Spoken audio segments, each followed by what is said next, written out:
as I begin recording. So, we began last session with Grunker acquiring a heading for his vision quest as a flame soul. The next place the great fire spirit Incendius bid him to visit, highlighted on his copper globus. It's apparently, the location, Draconus Mons, the largest active volcano in the known world. Perhaps at a later time when Grunker's grown a bit. Next, you all ventured through the teleportation networks teleportation nexus back to Dune Hollow. We went to Liska, who sought an update of her custom-made adamantine armour from the Hammerhome Forge from Bravik Cinderbraid. The armour was certainly taking shape in immaculate form, laced with all sorts of bear pelts, dragon claws, and customizable plating. Discussions were had about a maul upgrade and some issues regarding potential hold-ups of material because of the curfews that the Crown had recently imposed in your time away from the capital. Bravik suspects the High King is going a wee bit mad. Regardless, Arngrim decided to do some research on his strange dream regarding the status of his ancestors. And the figure upon the throne. He sought advice from Beirot Stonespike, the newest high priest of Dune, who came into the position after the passing of Elara Onyxoth, the previous high priestess. It was revealed that the only other dwarf to have such dreams was Kazmorg, now one of the Dwarven ancestral pantheon. Some years after the War of the Undying happened, and he was among a small few who fought against Voldis at the Battle of Ruin's Peak at the end of the War of the Undying. Seemingly, these dreams were omens of troubled times to come, and it seemed that Gundrim had chosen Arngrim to test him for the coming unprecedented times.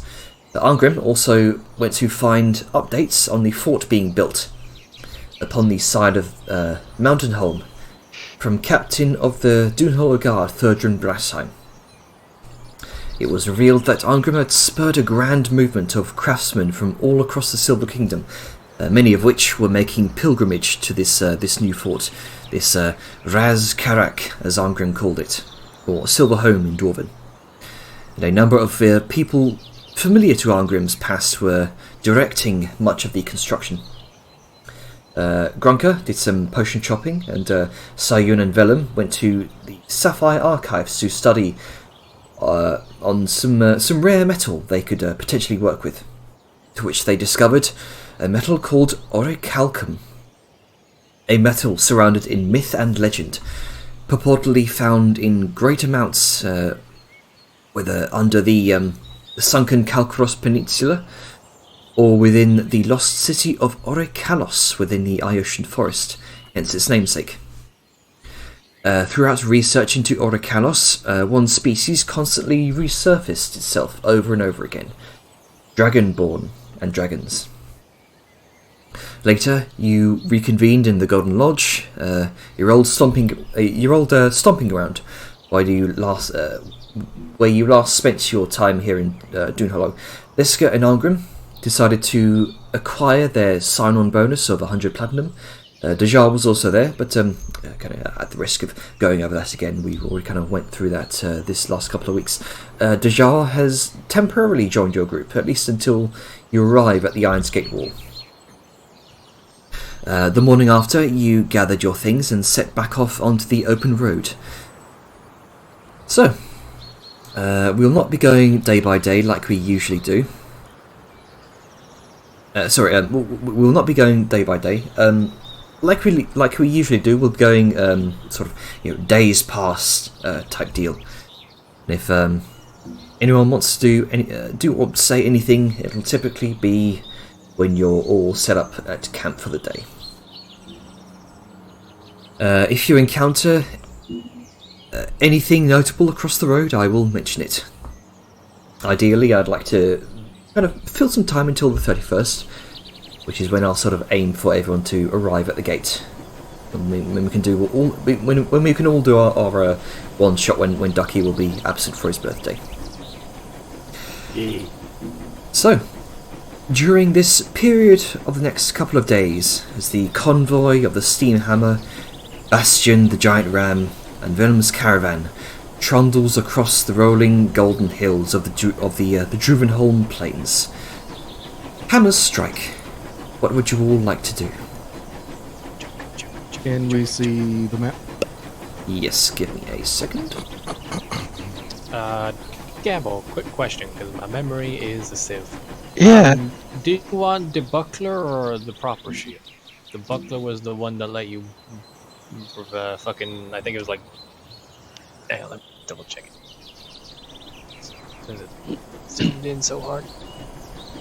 Alrighty. The buckler lets you use your reaction to gain AC equal to your proficiency ones, but it has less overall AC. Is the AC bonus for a single attack, or is it for the rest of your... Yeah, it says when struck in melee combat, you may use your reaction to interpose a shield between you and the attacker to gain AC equal to your proficiency bonus. So it is reaction based, which I don't think he has a lot of. No. Yeah, that sounds good. But what was the trade-off, did you say? The trade-off is instead of the normal 2 AC overall, it would give just 1 AC. Right. So you get 1 big boost of AC if you need it, but less overall. Right. Feel like there's I think that's, and the other one would just be a normal normal 2 shield, AC. Yeah, I think the buckler is kind of cool. Okay, I'll work on that then. Okay. The bullet scale. The bullet buckler. Bullet.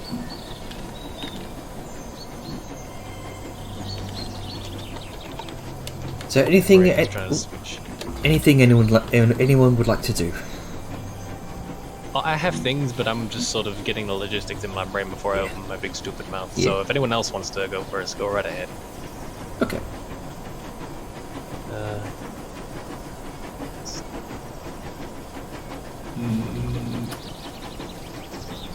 I'm going to, while on the road, have Sao begin the arduous process of crafting special bullets, which I've been meaning to, but never really found the time and place. Yeah.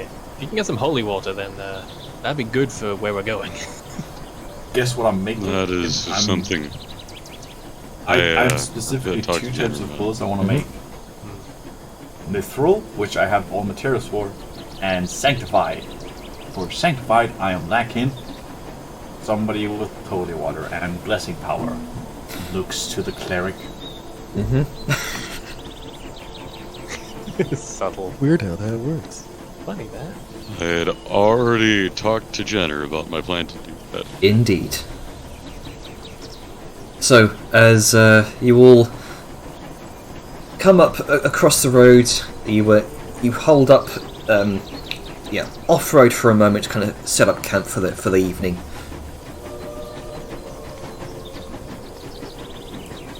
And I believe this would be your time, Arngrim.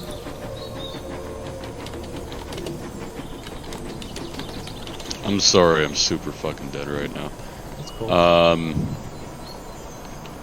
Maybe not have me go first. Okay. Sorry. Don't be sorry. It's a wonky day sometimes. Medication is having a bad effect on me. Oh, It no. happens. Loopy town. Yeah. So just the first night, you can be like, okay, everybody, how's everyone doing? We just fought a war. We're on the road again. We all feeling good? Yeah, Ed's still a little fuzzy from getting the books, but I'm doing alright. I got a load of work I could do, and good company to travel with. Yeah. I'm good. I'm just probably gonna sleep outside for a little bit, just in case I don't Oh yeah, the whole fire thing. just in case I combust. Good call. Do you want to, like, we can probably clear, like, a piece in the grass for, like, dirt or something, so that no, you don't set the grass on fire. Oh no, it's fine. I can just find a rock to sleep on. Oh, okay. Yeah. Wait, you brought yourself, like, a sleeping rock? Oh no, I left that at home. I am wondering. Do we have a sleep? And Liska just kind of looks around to the party, like, do we have a rock for Donko to sleep on? There are numerous sort of rocky outcroppings across the hills here. Okay. Yeah, sure, we can find. Yeah, okay. And Liska's like, let's go find you a rock, Donko. Okay.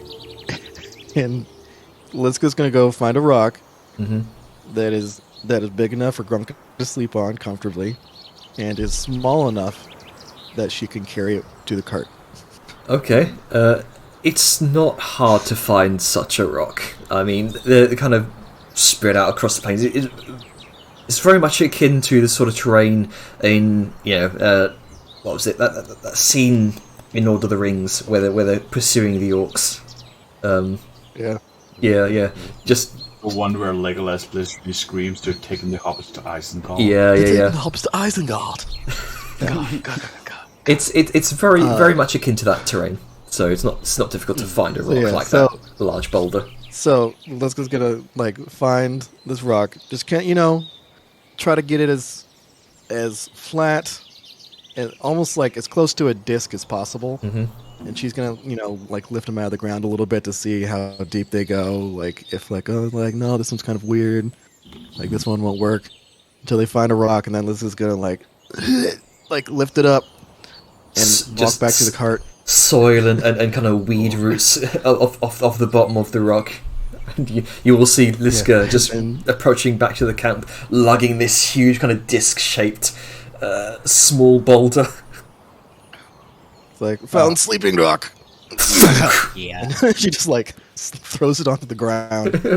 Like, okay. Yeah. We can bring that with us. I like this one. You're just gonna lay down on it. Yeah, this is good. You got to. Does he do like that cat thing where he like kind of circles in the spot for a second? I mean, he's gonna like stand on his like the hands and knees and just kind of like push on the rock a bit. Gonna be like, yeah, he gets some good dimples in it. Yeah, I can put my head down here, my elbow can be over here, and this gonna sleep like this. And you're just gonna sleep in a position that looks really uncomfortable, but he looks very comfortable anyway. Yeah. Like, all right. I really like to imagine that as he's situating, there's that same stone on stone grinding sound. Yeah.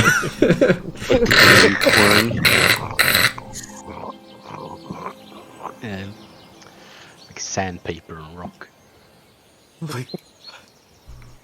Just wearing it down to be smoother. Yeah. Just gonna rub at it. Here we go. It's gonna be nice. It's nice having a bed that don't, burn up. I'm glad I could help. Yeah, thanks. No problem. Sao is just looking at this and then audibly says out loud, I wonder if we could make like a fireproof blanket. That is all. Well, I mean, if we can get a metal with a high melting point. What if I just take another rock? And I could do that as well. Fair. Like we're all just coming up with plans. It's like I could just get a new one. Simple boy. Nah, I can just take another rock and put it on me and then sleep. Like That Here's a question for you. okay. Why not just have him sleep in shallow, hot water? because then he'd be wet. Yeah, and I'll pee myself, and I don't want that. It's embarrassing.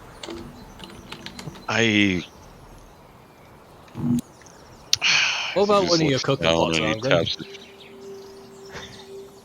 Leave the cooking pot. What about the lid to your cooking pot? That could be a good blanket. I mean, If could you- just, yeah. If you take one of my cooking pots and he melts right through it in an inferno. I'm mounting your bollocks as a... No. How about I just make something instead of Impressed. using I'm his just- fine cookware? Hey, if he melts your pot in an inferno, obviously they were not good pots, right? There's a difference between a good pot and a pot being subjected to whatever the fuck flames that can melt stone inside that damn city was. Yeah. So how hot does your weird flaminess get, Grumps? What did you say? When you had your fire problem, how Yeah. hot did it get? Oh yeah, it was pretty toasty. So, what did you melt around? Like, what did you burn? What stayed together most? Well, I mean, like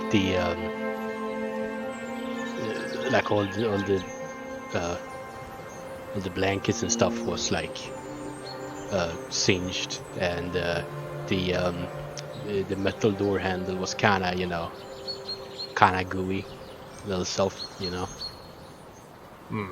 And I don't remember if like any of the rocks kind of had like a hole of me in it, but I also didn't really check, to be fair. Janer, question. Yes. And it's gonna be a dumb one. Do I remember what the handles were made out of? Please? So handles. Sorry, what? The handles of what? The door handles? Place where Gronk Oh, had right. his sort of.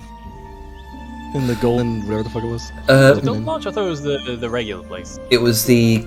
I think it was the regular place that he had his episode. Yeah. I think it was. Puberty. Yeah, You I piss think it was fire. metal. It was made of metal. yes, it was metal, Janer. I'm asking Aye. what metal. Oh, fucking iron. Ah, Nothing too. steel might be better for heat. Nothing too fancy. Okay, because basically my thinking is I can make Grunka blanket out of metal with a high enough melting point that it won't turn to mush. That's my thinking here. And I don't know. I'm not going to ask to go into in depth about melting points of the various metals we've got, but I'm- would steel suffice for this? I'm just imagining it's like if Grunker goes into an episode, it just kind of melts around him like American cheese. That's what I'm trying to avoid. So would you say steel has a high enough melting point, or would you expect something a bit more sturdy? I imagine steel would probably be sufficient for this. Good. You gonna make Lots of steel. Gronka a chainmail blanket? Yeah. Or more like scale mail blanket. I'm just gonna point one thing out here. You said before we start that you're not about that alloy shit. Yeah, this is making a blanket out of metal. This isn't merging two metals together into something new that we've never heard of. No, I'm just making a point of saying, like, you're trying to make something that is very, very heat resistant. Mild gesture towards alloys. Well, I don't know enough about metallurgy as a player to know that that's a thing. Either way, I've got an option that I can work Yeah. on. Well, tell you what, Grux. Tomorrow I'll work on something to make it a bit more comfortable for you to be sleeping. So you don't have to go through rocks so much. Oh, okay. I mean, I did kind of sleep outside for a while, so it's I kind of used to this. Well, yeah, Fine. you go. It's good to be at least a little bit comfortable. Yeah, I mean, okay. It's if you okay, Yeah, it shouldn't take long. okay. And I'm gonna sort of like look at the shape of the rock that he has by the time he's settled. Just mentally remember that for later. All right then. Is Arngrim good to do his thing now, or do you need more brain time to recover? Because I can keep going. I'll say in the meantime, while all this has been going on, and there's been that interesting rock search and discussion, that Arngrim's been just sort of assembling something that looks mostly pre-built. He's got these, black, looks like to be extremely thin obsidian or something of the like.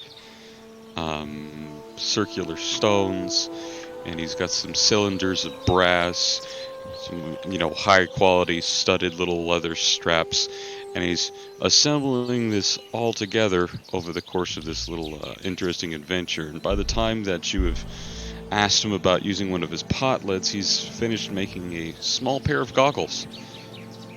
Well, small enough to fit the head of a dwarf, but not actually, diminutive.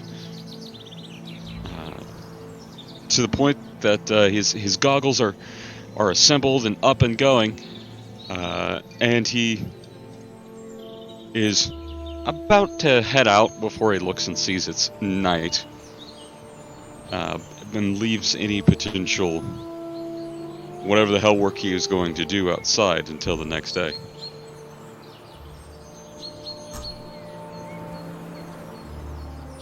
Huh. So, because I'm assuming this happens at the end of a night after we're bunking down from travel, if I understand that Yeah, correctly. yeah. It's coming up toward late evening now, and making preparations for I imagine Arngrim usually kind of cooks at the end of the day, makes preparations for everyone. This is like Can't go do the thing he wants to do right now, because right now he has to cook food. Hey. Oh, speaking of cooking food, want to see the quality of your rations for the week? Oh boy. No food poisoning, thanks. This is Lord. It's always What Lord. else would it be? Oh, cook's utensils count. Hell yeah. For the favor thing, it's expertise. Do my blessing, and do this because balancing flavors and recipes. Let's have a look-see. Oh. Wow. Not that good. So 15, 16, 17. 17. 17. That's still pretty good, all things I considered. rolled a 4. Oof. If 10 is like, your average dish, and a 15 would be like fairly okay, you're still hitting above mark. Arngrim seems a little When bit. you're bad. Arngrim seems a little bit distracted while he's cooking your meals. A couple of things get burnt here and there, but it's an acceptable meal. Interesting. But it's 15, dang. Yeah. Yeah. It's good, but it's not great. No. Yeah, it's good. We're it's used just to better, honestly. Yeah, it's good. It's just not What the fuck, Arngrim's. Arngrim? It's not Arngrim's best. We expect better from you on. I like how you're getting Well, let's- restaurant quality food right now, but you're used to gourmet, and you're like, Yeah. It's okay. Yeah, it's okay. Yeah, he's clearly distracted. So when he's moving around and doing things, you can see that he's pausing and he's looking and he's thinking of something else. And it seems that though his heart is with cooking, his mind is elsewhere. Yeah. And, he had to rush because he was doing the goggle thing, so it's it's like quick order food. Still He didn't amazing. get to fully braise the pork. I mean,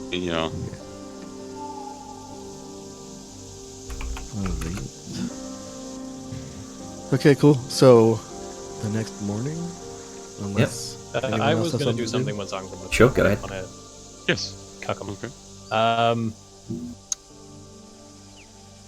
Presumably Sneck is here, so I'm going to be the first to engage with Sneck.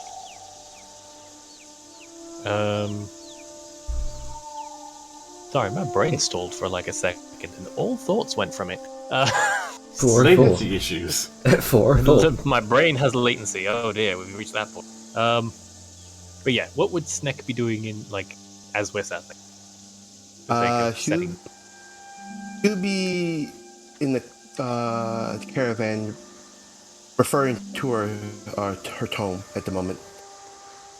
Alright, well, there'll be a knock on the old door. Dum-dum.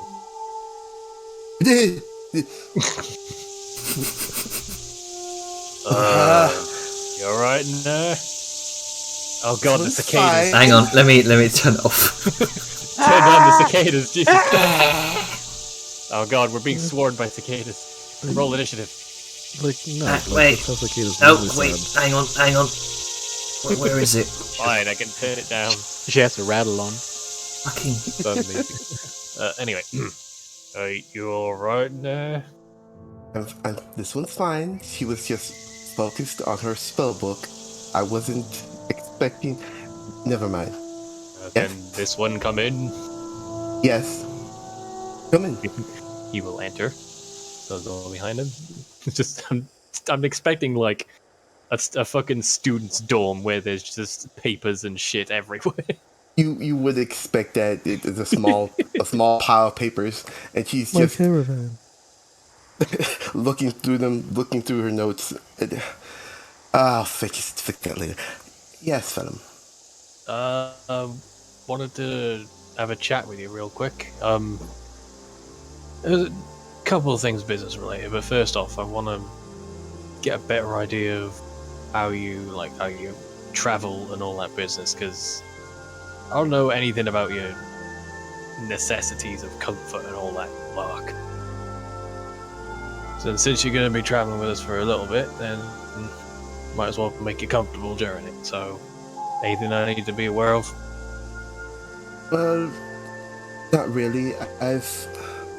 Before I became the court wizard for the Black Hand, I traveled as a bounty hunter, so I would sleep underneath the stars. This here is fine. I'm perfectly fine with it. And have you ever been ambushed before? Because that seems to happen a lot with us.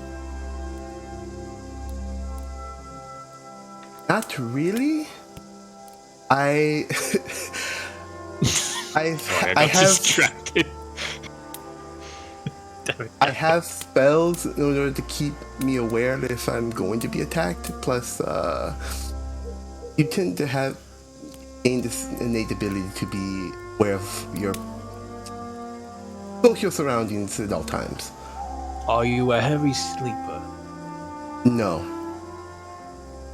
Okay. And just like you see him sort of like thinking, like hand on chin thinking. She's just like glancing, like interesting. Oh, what is this boy thinking? It's probably not much.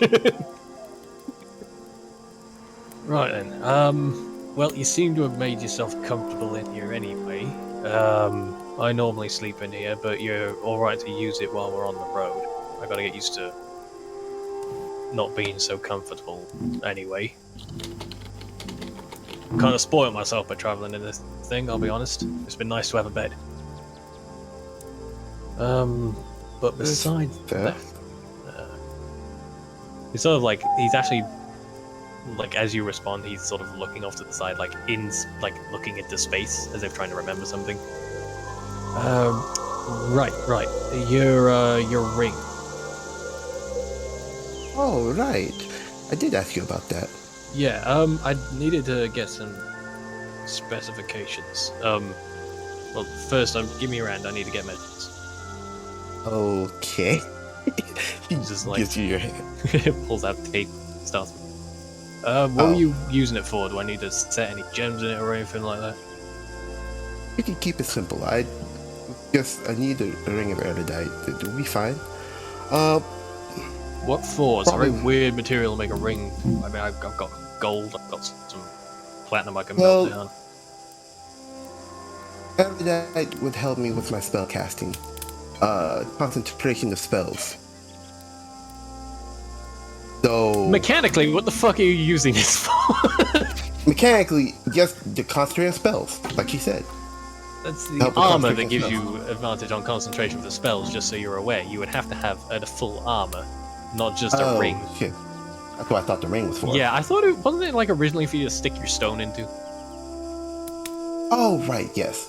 yet. Okay, I wanted to be sure We and like both- have the in-character description for it, but then you're talking about concentration, and I'm like, what the fuck? But no, you would need a full set of armor so, Okay then. for that.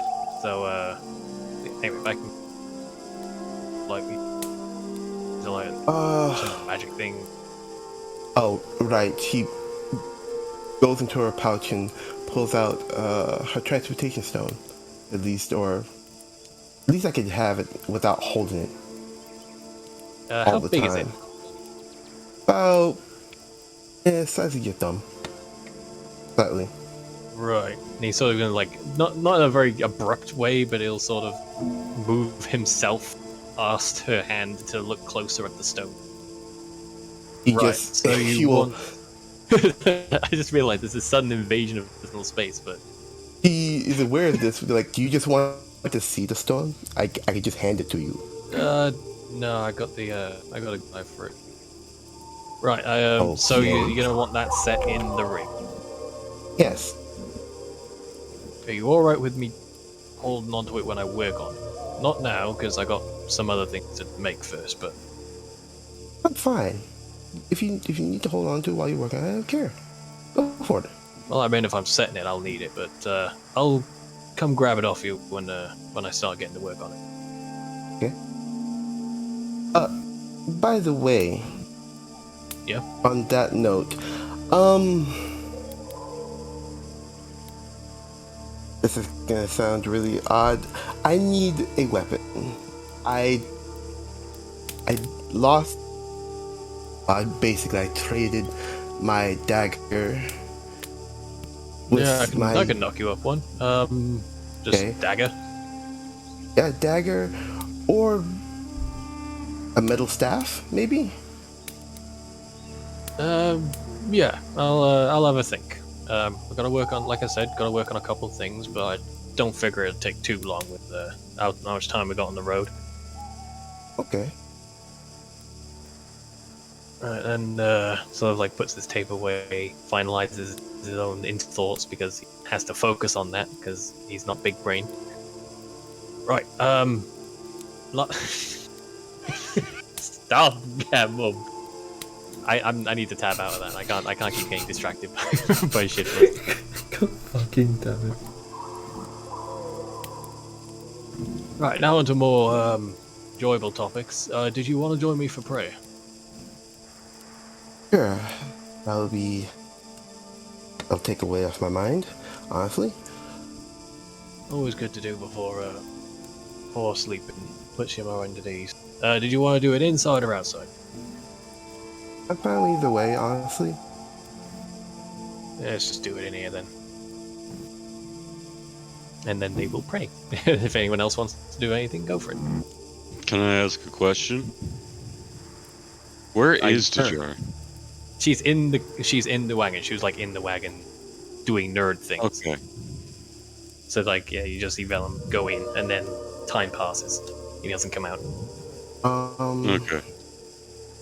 The wagon starts to shake. God fucking damn it. Praying. Fucking hate it. You know what? I was expecting the 30 minutes joke, but you done one-upped yourself. Nah, he wouldn't last that long. Okay. All right. Let's calm down. Good luck Damn with it. that. Anyway, while they're praying, the Jar would have a question for Vellum after the prayer is done. So, Vellum, I have a question for you. Ask away.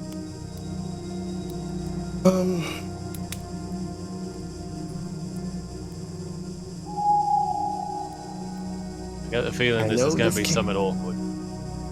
It is, and I'm sorry that I have to ask this again since Spire, but what are your thoughts on the Black Hand? I was expecting a different question, but My feelings haven't changed that much about that whole situation. I've been focusing a lot more on the important stuff as opposed to a decision that I almost made already. But that sort of topic I don't like bringing up too much because everyone's got their own thoughts and feelings on it at the moment. Until things change, that's not going to really develop. Okay, I am. She looks away, rubbing her neck, thinking to herself real quick, looking away. Shit. I'm just going to sit on the bed because it's clearly going to take a while. I got just if you're nervous, just blurt it out. I honestly don't give a shit. If you want to switch to Serpent Tongue, that's fine. If it's easier to speak, I know it is for me when I do Orcish, but whatever makes you more comfortable. Okay. No, this is fine right now. I need to ask a few other questions. What are your thoughts on Balthazar? He takes care of his own, but No. Oh right, That's not. I'm not talking about that. I'm talking about your thoughts. Unfiltered, raw, your thoughts. But Right, before hold on. Before he does that, he looks around a bit and reaches into her pouch and pulls out a few things. Does an incantation real quick just above where they're at, and you would see a shimmer of crystal just almost like a blanket between the two of us, and they're like, okay then, now we can speak. Go ahead. Okay. Well, as I'm about to say, he takes care of his own, but from my time with him, it always felt like the way you take care of an horse. You're nice to him, you feed him, you treat him with some respect, but at the end of the day, they're a tool. Now, that's just my thinking. Maybe he's got deeper motive, but everything that's gone on, it's been dancing a line for a while. But knowing he's in contact for one reason or another, making some kind of deals or getting payment for some task, who knows? From fucking Epson, that tipped it. And Hold on. Wait, what? oh right, yeah, you went there. We was on the road and found a dead body, some cloaked lad. Been mugged or stabbed or something, had his throat slit, I think. I don't remember the details, but from what we gather, he was heading to Cliffspire to deliver something to the Black Hand. And this summit was out of character. It was a bag of gold with with the markings of there, right? I believe it was a bag of gold with minted in Niobe with the minted in Niobe. Okay, so I was remembering it right. I just didn't want to ramble on like an idiot. Face in profile of Hefsut. Yeah, and the thing he was delivering was a bag of blood money, and not just. I'm not being, exaggerating with the blood money thing. It's Niobe minted, got the bastard's face on it and everything. It'd be hard to miss. So I don't know why that bastard is sending Balth money, but I can't figure it's a good reason. The fact that he's in contact with him at all is a problem, especially when you take Siren into account. But it was on the fence. I wasn't fond of how things have been playing out, but knowing he's involved with that kind of person, it's tipped the balance, and I don't think I want to be associated with him anymore. Especially not with all I've got to worry about. That answers a question without me even asking.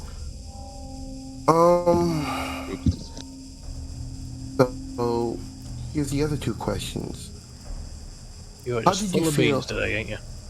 I am. Yes, I need to know your opinion on this, and I need to know flat out, raw, what it is. There's a All right, lot as soon as that you ask the question, you really do beat about the bush. Just ask it. How did you feel being in Cliffspire? Uneasy. They were rounding people up, and I always felt like there was somebody watching. Something over my shoulder, but nothing was there. That sort of vibe. Why? Okay, the last question that will lead into I will answer that after this last question. If you had a choice, would you aid Balthazar in coming back? Knowing all this? That is a loaded question. It's a simple question. It's not loaded. It's a simple question. Nothing is ever simple, especially not I with bet. Balthazar Ruin. If it was, I figure I owe him enough to help him come back to life, especially considering how he died. That much I can say with honesty. As for what it'll take to get him back, it would depend. Because what I remember, the usual method didn't seem to work, and the church didn't seem like they could help, despite being a capital city church. And the fact that is in the company of Siren means he may be taking less than above board means of coming back. It depends on what I would need to do.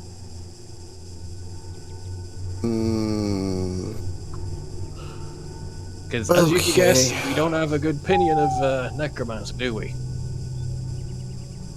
No, we not. And why am I putting myself in these positions? Yeah, I've been wondering that a bit as well.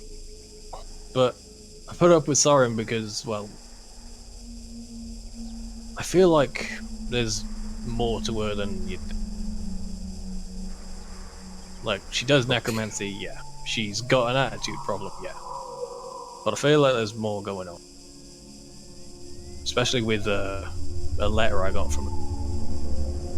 It seemed a little bit not like her, but at the same time, made sense that it was her. But going through with these necromantic things to get him back, it would depend, and even then, I don't think I'd go along with it. Okay, that makes this a whole lot easier.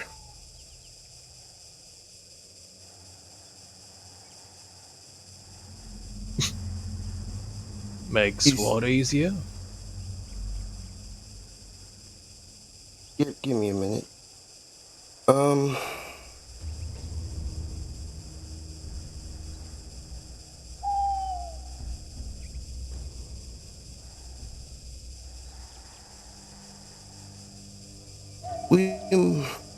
Since I brought up Balthazar, there is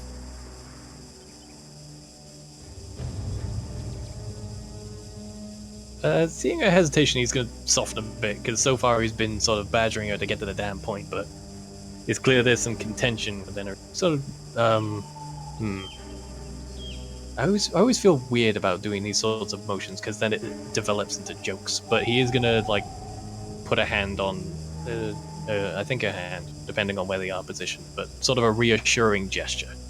her hands at the moment are almost like in a prayer, but they're shaking with. Okay. Well, he'll put his hands on either and just like breathe.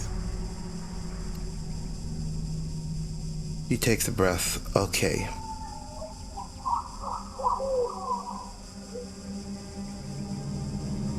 What I gathered from you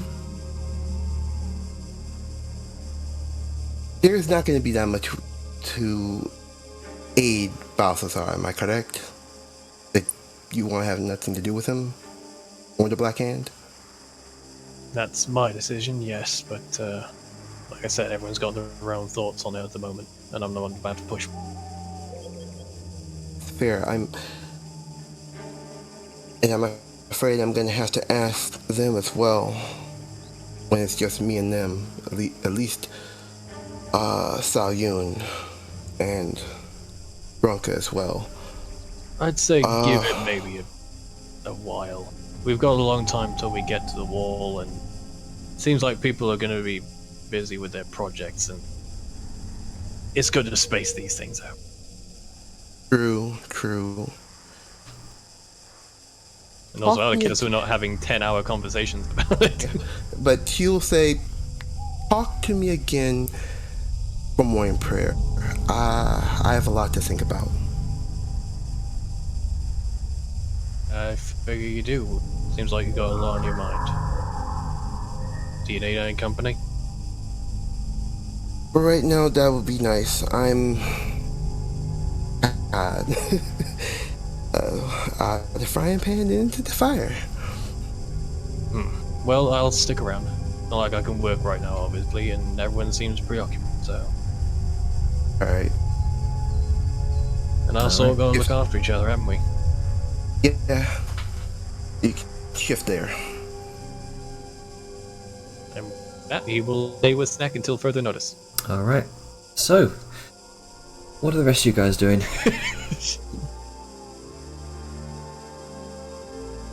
Before heading to bed.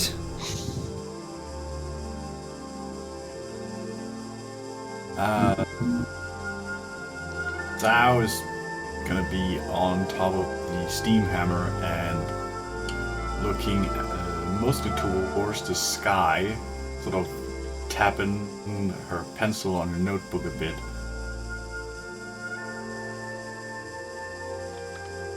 As you look to the sky, you see an owl flutter by from tree to tree, presumably in the hunt for food.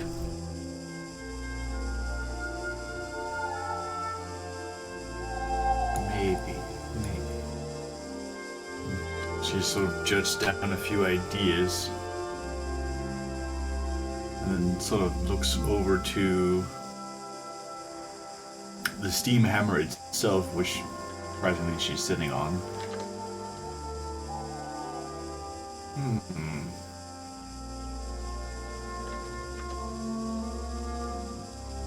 Maybe. And there's clearly some kind of thinking going on, where she sort of gets ready for the night. Alright. Okay. Right, so what's Liska and Arngrim and Grunka, I believe, what are you guys doing? Liska's just, I guess, eating, and then she's going to do like her normal armor maintenance, and then armor and weapon maintenance, which she has some magical weapons, so those don't get touched, but normal ones. You're in the camp. And then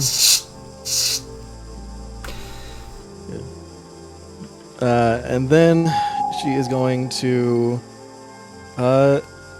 just kind of go into the whatever tent. At some point in time, she's going to notice that Vellum and Snack are not in there, and she's going to kind of walk out, look around, look at the whatever the fuck cart, and then We can never decide on a proper fucking terminology for it. It's either cart or wagon or carriage. yeah, cart, wagon, caravan, who fucking knows? Yeah. Who fucking knows? then- Who cares? It's in flux. The Velomobile. And then the Velomobile, the mobile, and going to kind of go up, knock, and be like, "Are y'all going to sleep in here, or are you going to sleep in Grim's tent?" Dejah's sleeping in here. I'll be out soon. Alright. Okay.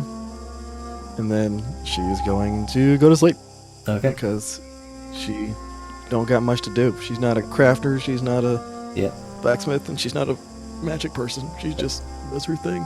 Fair enough. She knows one spell, and it's called Hammer. No, she knows two. The other one's shield. Yeah. And not the traditional kind. And the third kind is called delete. Yes.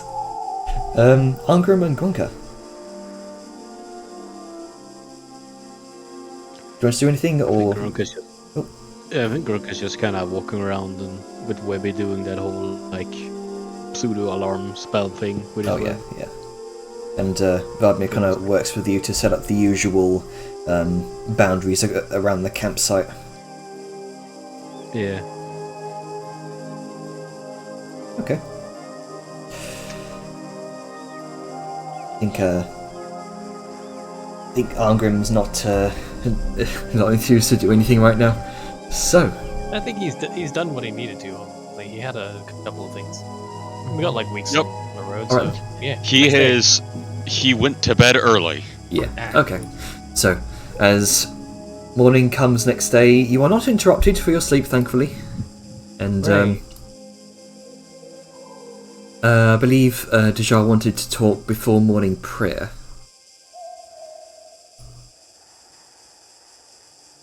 Yeah. Alright. So as the morning comes, the sun rises in the east. You do morning prayers towards the east. And typically in sort of Alshamic fashion, it's these prayers are often done out in the open, particularly when you're outside, so you get the full rays of the sun. Morning is the best time for it as well. Mm-hmm. Yeah. Rise and Funny shine, enough, though, she would- early morning. Yep. What were you saying, Spice?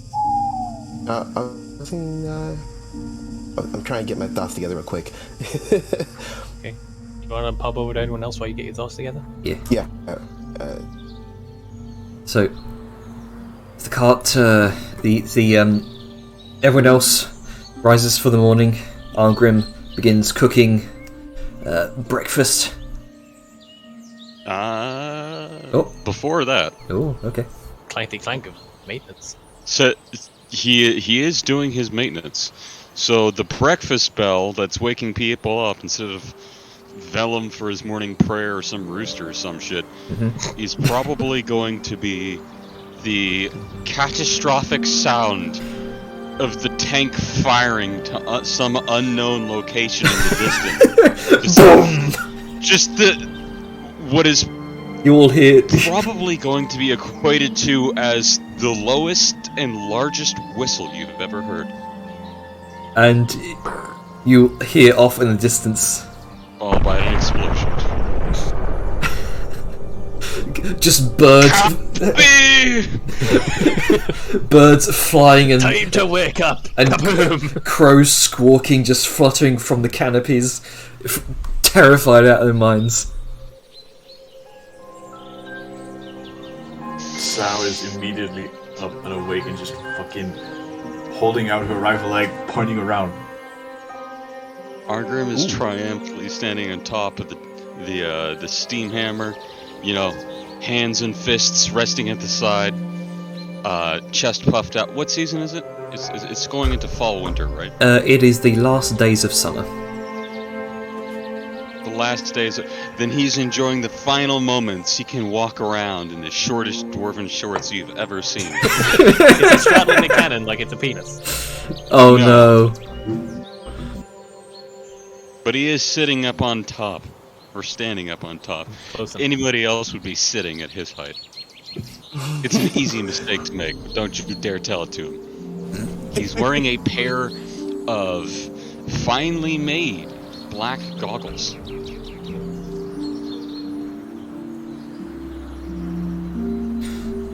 Which is that he'll go off to prepare breakfast. Good morning! As he just rolls into the tent. Would this be before, after, or during prayer?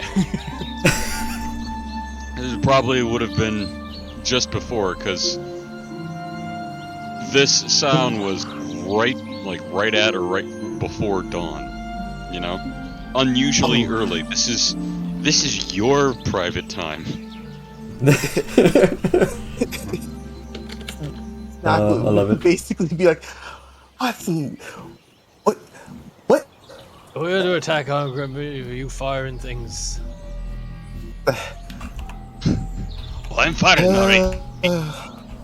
Firing up the stall. Well, you seem like you're in a good mood. As he disappears into the tent, and you shortly after hear Rolls in. the sounds of the sounds of bubbling pots and frying bacon as he begins the morning meal.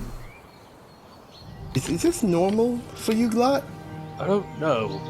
I think this is the first time he's woken everyone up with that. Who knows? We'll see. He's still asleep. Of course. But she wakes up at the smell of food. She's just like, oh, this smells good. How is everything? Everything's great. Alright. Let's do this. And she gets up, walks outside, starts doing her Yoga. morning, yeah, her training and stuff like that. It's a noticeable crater a couple hundred feet. That fight. Noticeable if Liska cared. Huge explosions while you're sleeping. To her, it's just like home. A couple of trees have just kind of buckled The over Black in the Belters distance. made bigger craters back at home in Torment. Oh my god. Okay. So prayer happens, and then I assume breakfast. Oh right, Dejara wanted to talk after the bread. Yeah. Forgot about that. You good to do that? Almost. Yeah, I'm good to Tried do to that now. lighten the mood. No, it was amazing, and I love it. It was Yeah, amazing. yeah. I It just helped. want to Thank blitz you. forward and forget anything. I love Arngrim for that. Oh god. Okay. Give me inspiration. So I was just staring at him like, you motherfucker. Before she sort of. Okay. The Shara will ask them after the prayer. Could we go for a walk and talk, basically? Sure, it takes a while to cook. Really Yeah. perfectionist about this sort of thing. Damn good food though. And sort of get up, dust his trousers off, and find I don't know. Is it a wooded area? Just wander somewhere nice. Yeah, it's a wooded area. You can see big thick oak trunks with looks like oranging leaves that are sort of occasionally falling with the wind.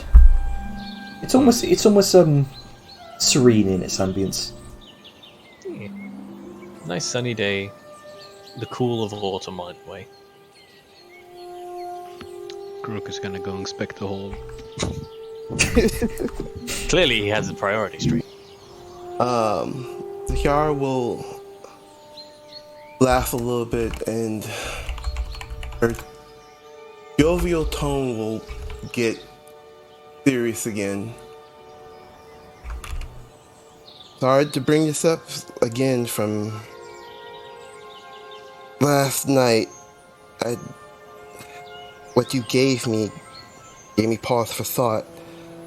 Before we, is this the same subject? Do you want to do so he sort of wiggles his the fingers and when they have the magic stuff.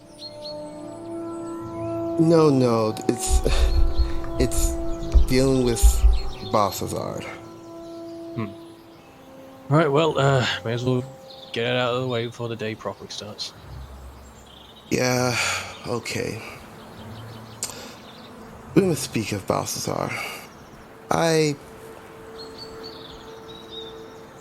First of all, before I get to it, I have a message from him.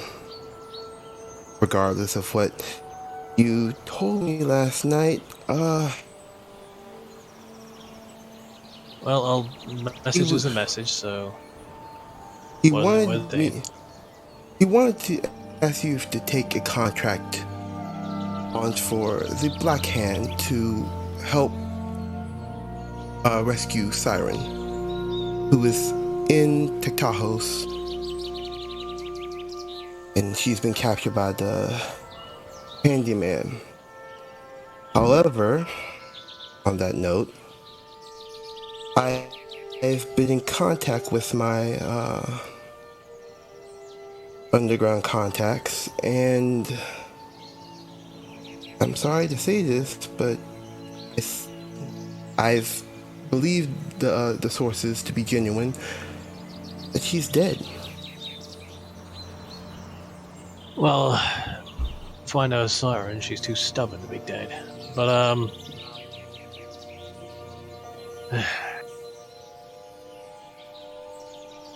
look,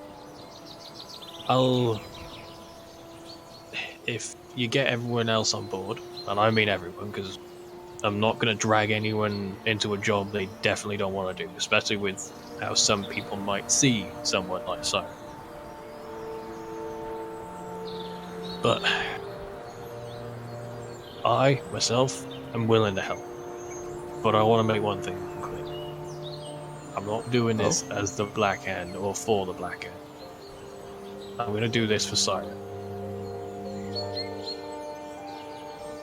Okay. So, we must find her remains in Tensia, so I'll ask. Like I said, space it out. I know. Give him time.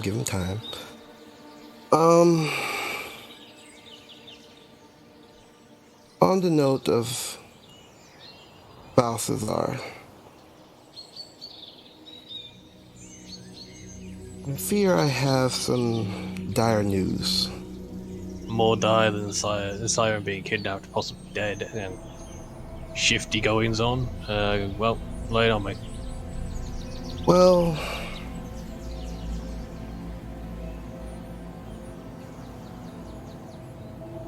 I fear that his mind, or whatever forces he's dealing with beyond mortal comprehension, is twisting him. And to be frank, I am absolutely scared. Your friend is in real deep. Generous phrasing, but He's falling into madness. Let me finish. there's Not like a just him, continue gesture. but I believe he's pulling the rest of the mainland into the same maddening abyss. I wonder, have you heard of creatures called mind flayers? Squid face things suck your brains out, yeah? Yeah. We've had a run in.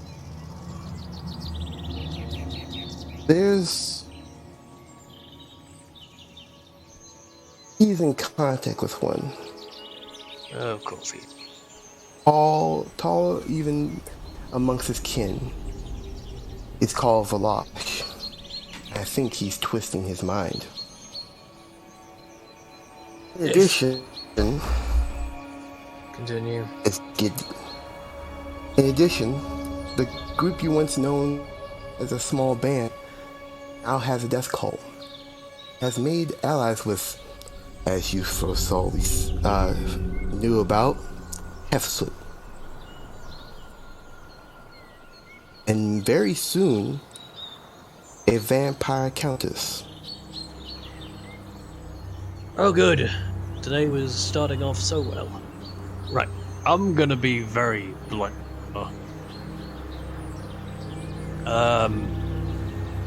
I have a very short list of priorities right now. That list is the people I care about. I travel with. What I need to do as this appointed member of the Mainland Security Council and the rising and setting of the sun. Besides that, I do not have the luxury of giving a shit. Now, I'm happy to help Siren if we're able. As for this Balth nonsense, you've given me more grounding not to even remotely connect myself with him. Because he's made his decisions regardless of what his state is. If he's gonna become a problem, and Siren can't reel him in, then I will deal with it. But as for now, As for now, Jajar, you need to get everyone else's thoughts.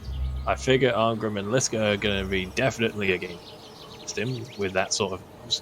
Sao and Grunker might be a bit more amiable to the concept of breaking time, but I can't speak. You are going to have to get their thoughts, and I need to focus on what I need to focus on. Also, I need to tell you one little bit bad thing of news. He has a marching army. As of now, that may be going to war with Tektahos. You know, to get Siren and all that, because of the handyman. But, yeah. I am so sorry. He's sending his mercenaries to go retrieve one of the leading members. That is at least understandable. Going to war, you say like he's going to start sieging the city. It's like, Yeah. right. Yeah. I will deal with that when we get there. Maybe. As for now, unless there's anything more pleasant to talk about, I'm going to go have some fucking breakfast and do some damn work in the sun. There is some light news. I would love to hear it.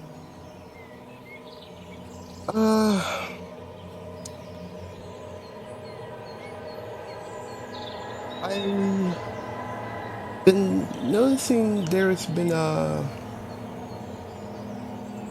few people through some connections of the Sapphire Assembly books on rare metals that someone's been looking up. Oh yeah, me and Sam had a bit of a reading day. It was nice. I mean, my head was cooking from all the delving into books, but it was good to spend time with her to do something other than just work on shit or fight. You just hear her laugh. You researching with books. I would have loved to see that. Yeah, well, you might see more of it. Sal and I are gonna dig a bit deeper in some of the stuff we borrowed and see what we can figure out. Yeah. Also, remind me about those what you found later on this evening. I may give you some hints on that.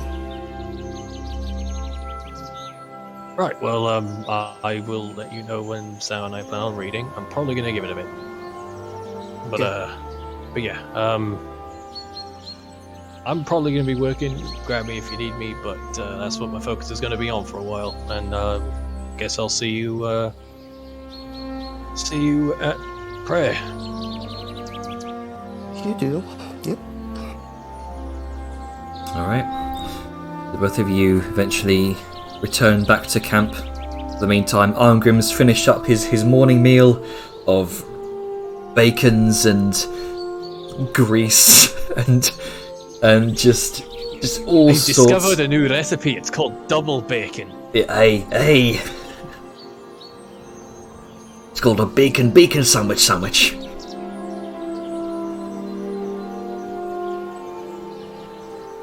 So. Right, so did we want to go to the faster thing since we weren't doing this day by day like you said? Yeah. Okay. At longer stretches. Unless anyone's got anything else to do, we can. We can take this. We can take this bit by bit. So. Yeah, I'm just saying people can interject. I just don't want to sort of drag things along with travel as well. Yeah. You know what I mean. So we'll say that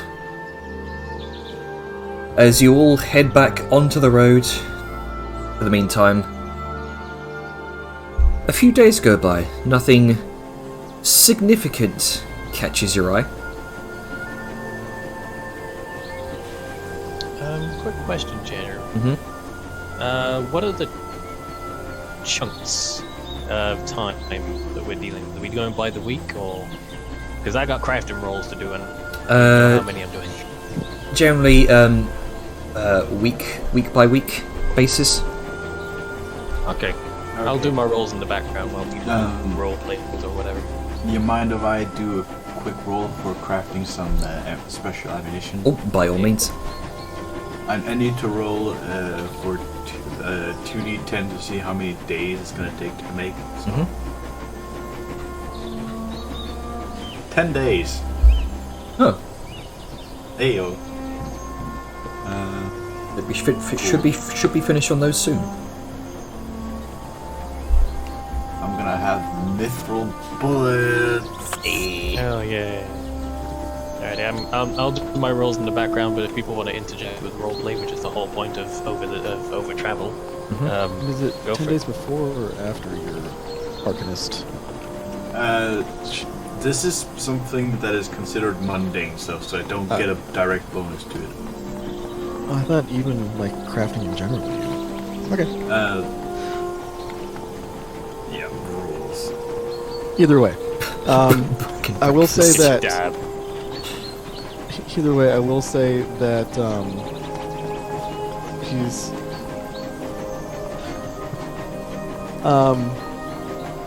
I will say that Liska in the morning will, like, she is giving, like, whenever she's practicing, she is using the battering shield, and like y'all will notice after, I think she'll be having the battering shield, and she'll have the lance, and she's doing a lot of kind of. It seems like she's practicing almost formation work, but by herself.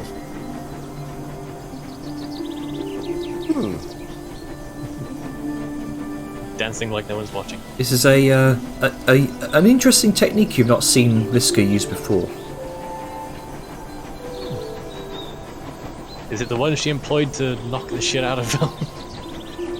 Yes, but with the battering shield, it looks like it'd be a lot more painful if she bashed you with it. Oh, good. Quite possibly, yes. Yeah. Ah, yes, this reminds me of the time you almost dislocated my shoulder. That's what you do. So, the next day comes, kind of crest over the hill.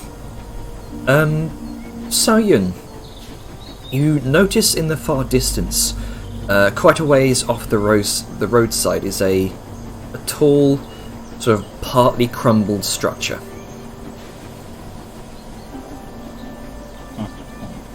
I'll make a point of basically telling Arngrim, hey, look over there. There's something interesting. As he turns to look over there at something interesting. It's something.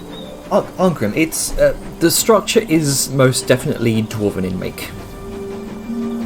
It's sort of tall, kind of cylindrical,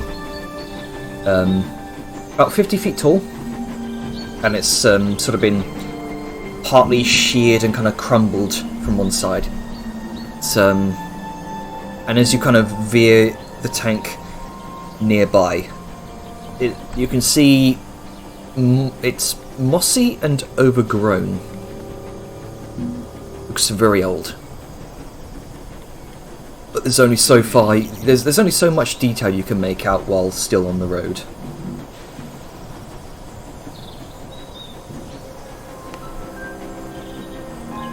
The tank is just listing more and more lazily. He's trying to get a little bit closer to see.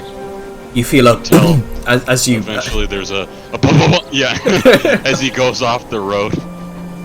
Like, you know, when you you're driving, and on the side of the highway they have like that little strip that goes like.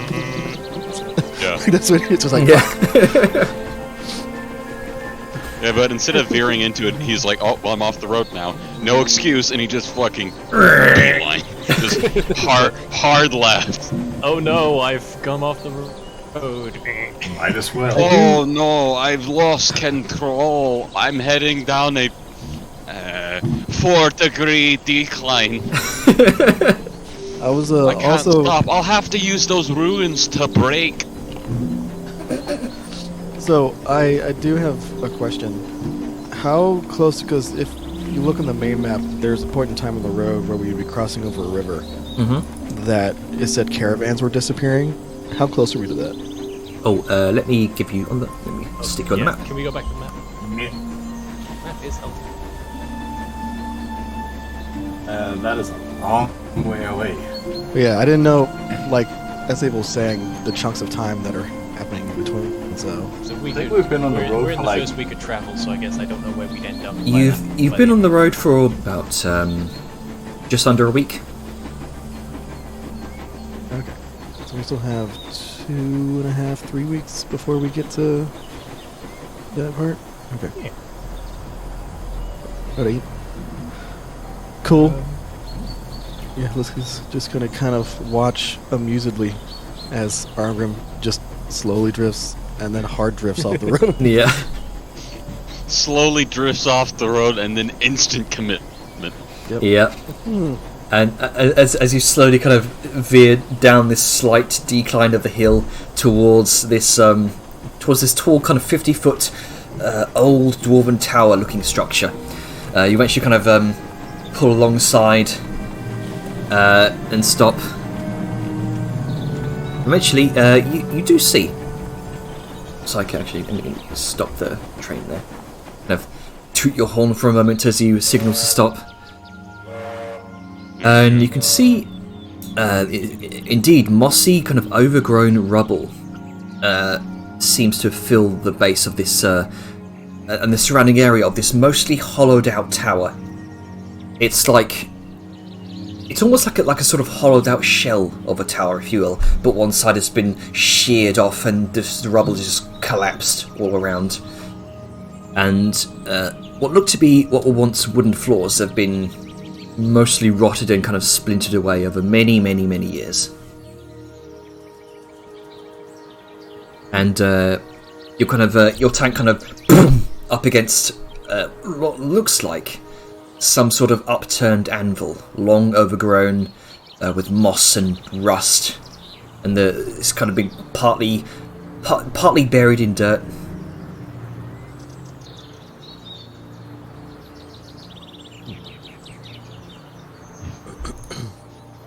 Tokyo drifted.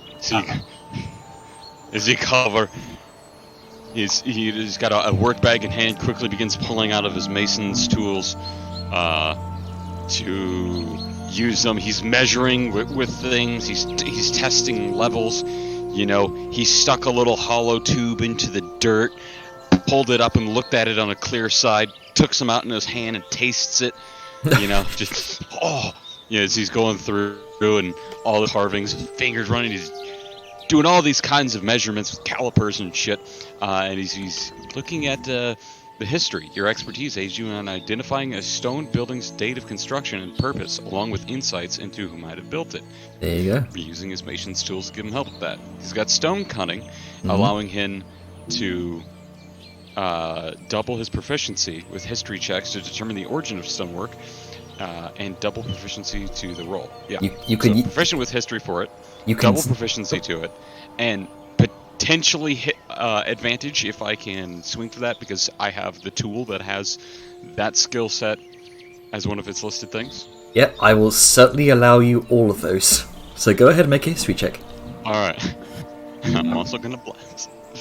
Here we go. While he's rolling, I'm just gonna ask a question.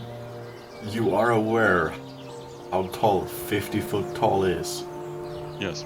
Ooh, double 5 babies, but I am doubling my proficiency, so add another 4 to that. So that is a whopping 15, I think. 15. Yep. I'm still surprised you managed to roll a double 5. Yeah. I mean, the tower certainly appears to be centuries old. Probably dates back to the Greenskin Wars. That's about as much as you can tell. Explains why he doesn't know much. Greenskin word. Oh, okay, so with 15, date of construction, its purpose. Likely a watchtower, a living quarter. Very likely some sort of watchtower and living quarters. Okay. And considering you are in sort of this area of Mainland, very much seems likely it would be a watchtower. Okay, makes sense. And then I'm gonna lay my chisels and the likes down to it, try and compare tool marks and whatnot, and just overall craftsmanship methods.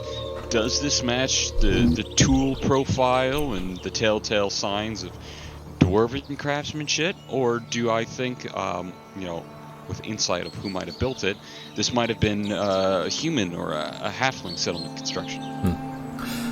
The specific architectural stylings of this what was once a watchtower is certainly dwarven in make. So it definitely seems that dwarves may have built this at one point.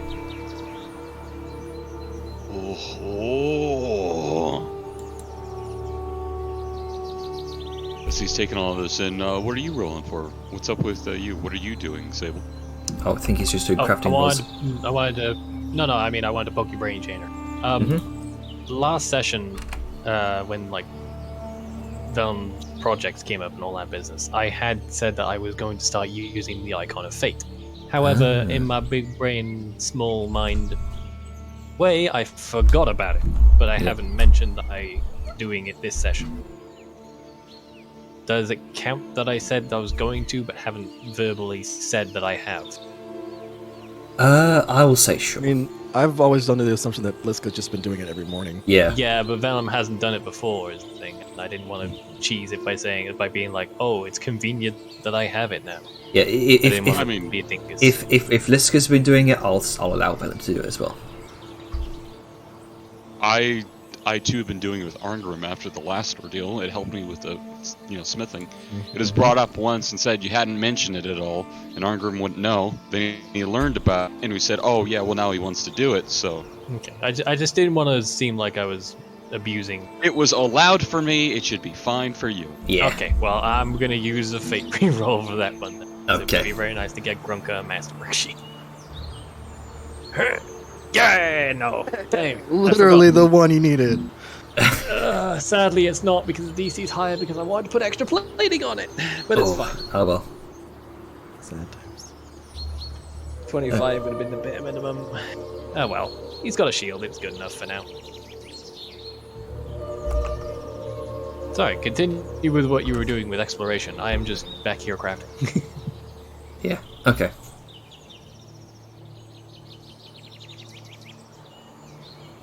Sao is just gonna slowly walk up to where Arngrim is, and then sort of look up and down to the pretty big tower, and then just sort of tap him a bit on the shoulder.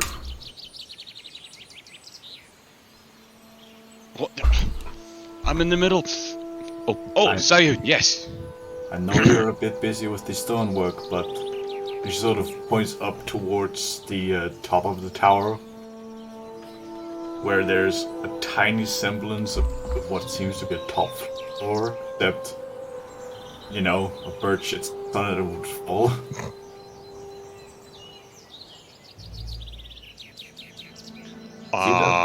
You kind of look up and you see what looks like the remains of some sort of wooden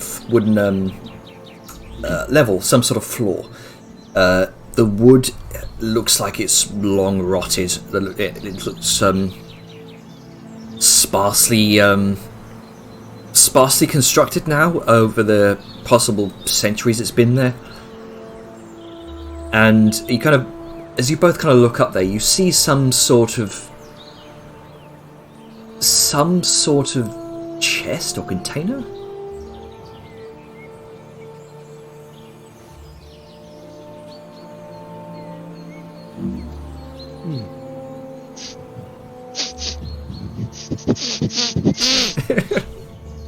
As he just looks to Sal Yun. The fuck? I'm not shooting it now. I will say that. Arngrim, he rather quickly sets his stone tools and just almost kind of like haphazardly tosses them down on the stone block that he's working on.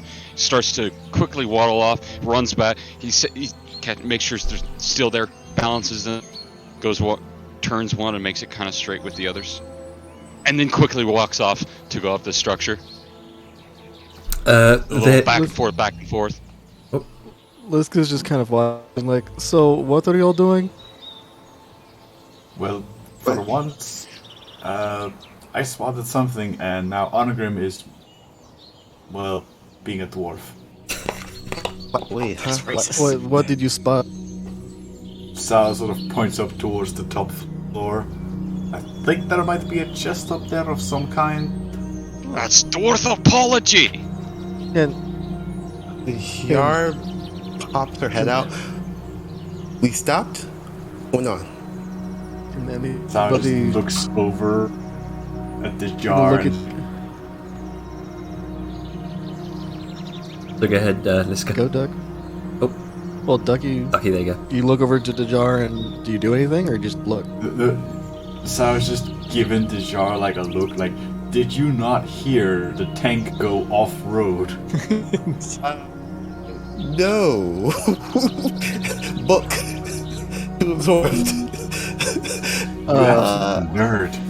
Liska's going to kind of looks like the jar. You're the magic-y type, and she kind of like waggles her fingers. It's like I love that that's everyone's fucking wiggle fingers magic. Can you fly? Fly? No. However, I can reach things from a fair amount of distance. What, do you need something? Well, the chest that I'm probably going to hurt himself getting. So As he comes tumbling down and a stone falling underneath his foot. case in point. So if the jar has a mean grabbing it without us to go up, or if all of you want to wait an hour, I can get it without having us hurt. Sal looks towards the tower and how crumpled it is, then looks over to Liska. Are you suggesting you climb up there? I would not be climbing. I would be flying. Okay, GM. Mm-hmm. How tall is that tower It's about 50 feet. from where the jar is? Oh, That's well. it's. I mean, you can go to the base of the tower and it's 50 feet up. Okay, then she would get out of the wagon, stretch a bit. Okay. Flip through her tome a little bit. Find the page, close it, and then use her magic as crystals of light and shimmer grow on her arm. Point to that chest, and her hand almost looks like it's grabbing it as a magical force lifts the chest up. And then slowly drifts it down to the ground. Is this telekinesis? Using telekinesis. Yep. Okay. Yes, it is. And And then you watch as a. Oh, No! Beady little hands peer just over the edge, just about to reach the Good job. Like it's okay. Grim, and it's the tower. And it crumbles. No, I'm just kidding. and gradually, this immaculate-looking, very very old sort of dwarven make chest kind of slowly drifts to the ground on this small platform of scintillating sort of prismatic crystal. and she just lets it go in a little thump onto the ground. Is it all? Yeah. I mean, I think so. Does anyone know about traps? What? Yeah. Let's just gonna kind of like reach forward and like motion everybody like back the fuck up. Oh, right. He just sort of looks to Liska and then looks to the floor of the tower with a bunch of rubble. Are you referring to like a trap door? Because No, Saw I'm just referring points. to opening chest and then boom. But Saw just points in between the rubble. There is a trap door. Well, what the fuck? Well, right now we're focusing on the chest. And then she opens the chest. All right. Actually, this is where Saw would just be like, "You're not opening anything." And then it opens. Yeah, and the chest opens. Saw will examine said chest.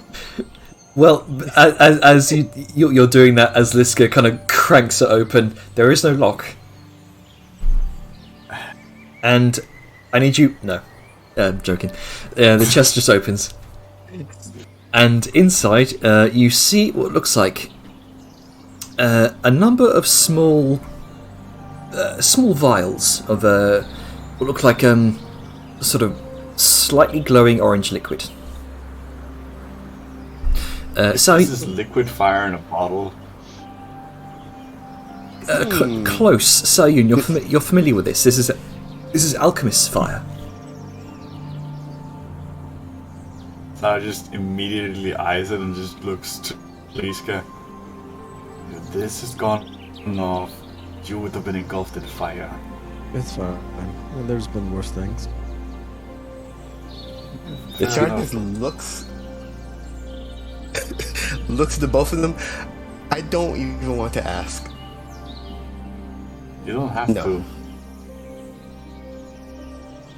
What she was referring to points to the big blue lady right beside her. Anyway, Saw will examine the content because sure it's alchemist fire, but this must be old. It's pretty old. It looks like it's been there for a while and may have lost some of its potency. A while. Yeah, understatement of the fucking century. It may have lost some of its potency. Maybe literally. But you gather you might be that these might still be useful.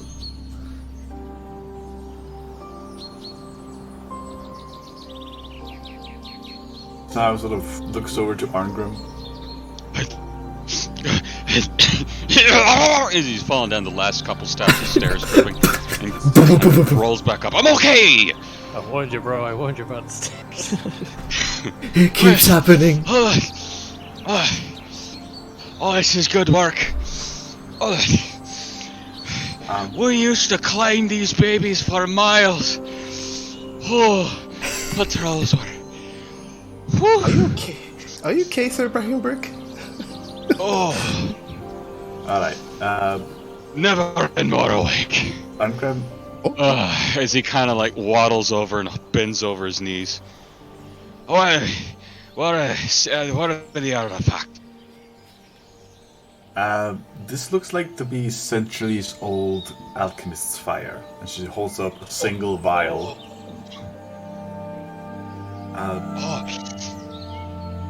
I'm a little worried about the potency, but this is where I'm gonna ask you. Oh, there's an ancient dwarven technique to discover if it's still viable. It's something we used to do back in the Greenskin Wars. These things were so potent, you could hear the skin bubbling and cracking from a mile away. Oh, assuming the goblin yelling wasn't louder. So I just How many looks did at you him find? like, what the fuck? How many of these vials did you find? Sal looks back into the chest and counts them. One sec. Alchemist cat pops out. Oh god, it's Schrodinger.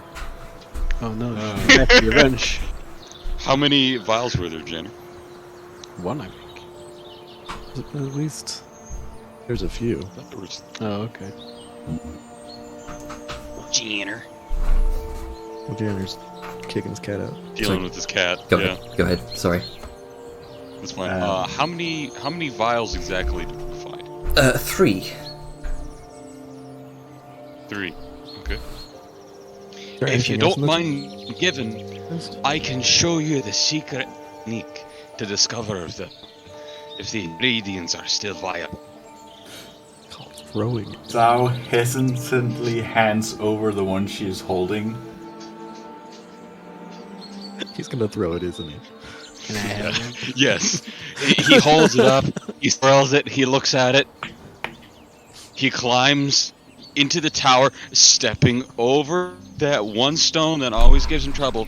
Goes up just to that first window, 10 feet up, quite high roof, and chucks it at a rock. And then, as it immediately bursts into flames. Yep, they're good. There's moment of disbelief as In Zhao's fact- entire face is just stone cold, looking at the fire, thinking to herself, he literally threw a piece of century-old equipment down like it was nothing. In fact, much like how alcohol gets better over time, it may have actually gained some potency. Well, there's never a dull moment with you around.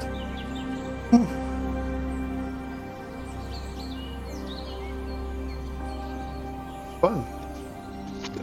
Liska's going to, like, scrounge around inside the chest, see if there's anything else, or is it just the alchemist fire? It seems to be just the alchemist fire, but the chest is Right. immaculately crafted. Oh yeah, she picks that up. Like, she dumps out the alchemist fire, and then just kind of like studying, just like, this is a nice place to keep things, and then she puts it in her bag of holding. Yep. There you go. And then she's going to ignore the burning inferno off to the side and just be like, so what was this trapdoor? Zhao just casually points as she's still looking at the fire in mild disbelief. Let's Oh, go we might one- not want to stay too long. It is summer.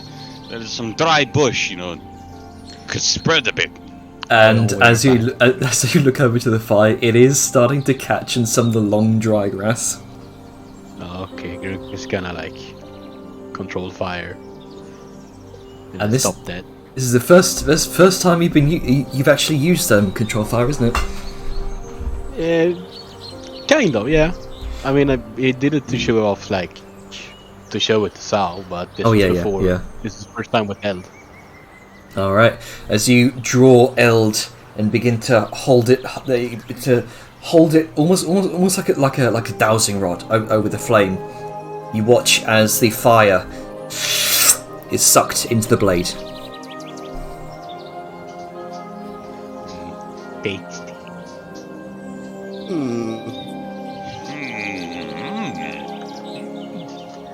Yes. As Liska opens up the trapdoor. Okay, there's a bunch of rocks and rubble in the way, but Liska being as strong as a woman she is, she just hurling small boulders over her shoulder, large rocks. You have to kind of dodge out the way behind you, as eventually you do uncover what looks like some sort of old, rotten, partly some sort of trap door. I have actually been meaning to ask, Avon, does Liska have powerful build? Yep. Alright, she can carry like can a carry huge almost a ton. creature. Because she's already large. Oh god, if we cast Enlarge on her, she can carry for a gargantuan. She's sexy. Alright. So yeah, she's just like pulls up. I get so Casual bulldozer. yeah, just slowly shoving it aside, and then looks at the trapdoor, lifts it up. Right, so you kind of... Anybody... Oh, I was gonna say, does anybody have a torch? Well, first of all, as you pull against the trapdoor, most other people would find it to be stuck, and it is locked. However, as you try to open up the door, your strength alone, the metallic hinges kind of give way and practically crumble from rust and age, and the trapdoor just comes free, and just gouts of centuries old... Liska's holding the trapdoor, Yeah. just kind of looking at it, Yeah. and looks to the girls like, so, does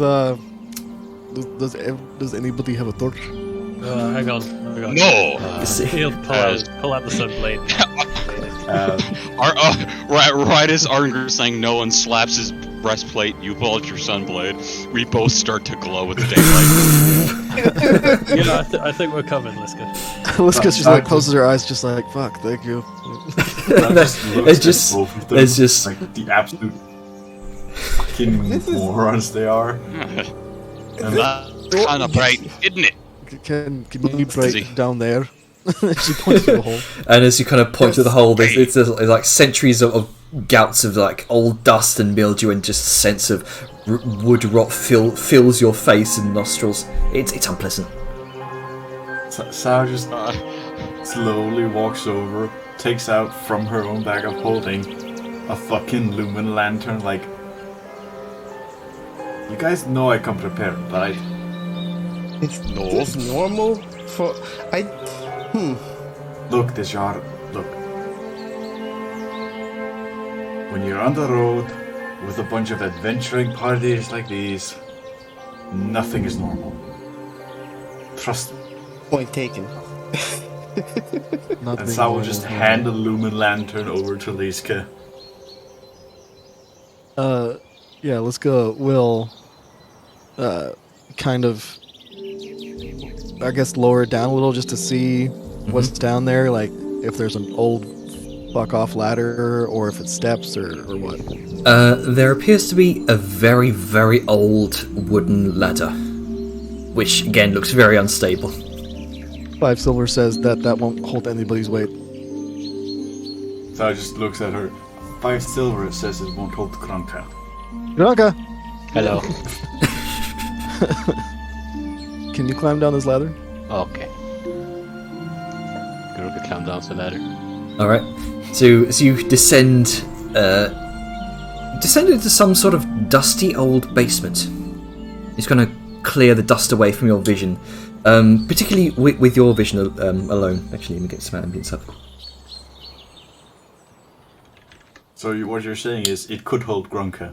Yeah, it could definitely hold Grunka, but the creaking is a little bit unsettling. As you kind of clear the dust away from your enhanced vision, you notice it appears to be some sort of supply storage area. Not only that, but as your large pupils adjust to the darkness, and as that slight glimmer of sunlight kind of shines through the gap where the trapdoor once was, you notice enormous barrels, casks, crates, shelves stocked with long rotted food, but also tools, metals, weapons, and travel supplies.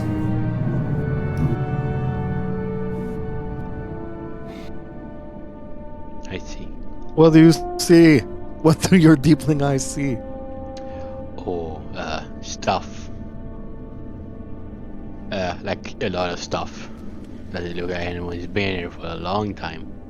Liska just kind of stands up, like, I don't know what I thought I would get from that. Okay. Just, is it okay to come down? Yeah. Alright. Liska's gonna slowly lower herself down. She's not gonna use the ladder, she's just going to, like... Drop. Like arm on either side and then just... Yeah, and then just, like, do the slow descent where she lowers herself down. Alright. She's fucking strong enough to. You kind of have to squeeze through the trapdoor itself, but you do eventually kind of climb down, clatter in your armor. And the ceiling's about 15 feet high, so you don't have to duck, thankfully. So she can literally just lower herself down without dropping. Pretty much. All right. Yeah. That's a first. Okay. And as you kind Remember, it's a ladder for a dwarf. Yeah. Yep. And you just kind of lower the lumen Wasn't the lumen stone lantern down. You see the same thing, just casks stocked, shelf stocked, lots of centuries-old supplies that have presumably been left down here for. Ignore that. As you suck the soul out of Liska. Wrong spell, but okay. He's going to actually wait. No, he'd be sacrificing his own soul for Liska. Oh, there you go. Yeah, Liska's going to like kind of sit there, look around, and then call back. Angrim, how Hey. well does dwarven alcohol age?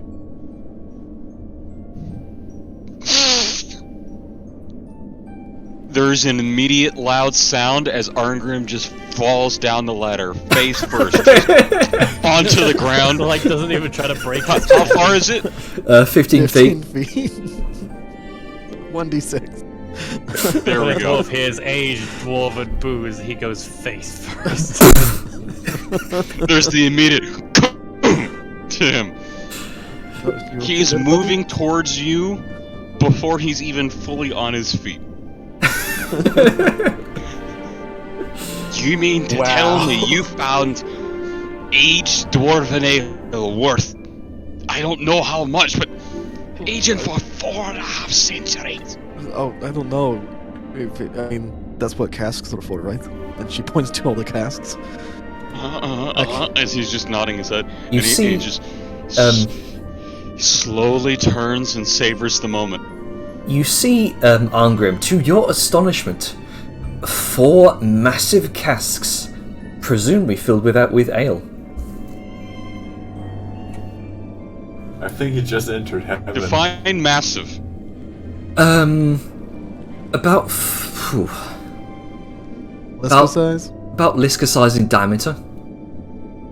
Damn. Okay. Pretty huge. Can we get them back through the hole? Probably Dig a not. hole. Probably not. You know, at that point, if he hears anything down there, Dajar, you guys trying to bring anything back up down there? Up here? Need help? So I was just still at the top, looking down at the hole, just looking at Arngrim, and she can tell, like, she just looks back at the jar. Just give him a moment. I don't think that we can bring these back up through the hole. We do need a bigger hole. You need a bigger hole. It is a stone tower, right? It is a worked stone tower. Tower, yes.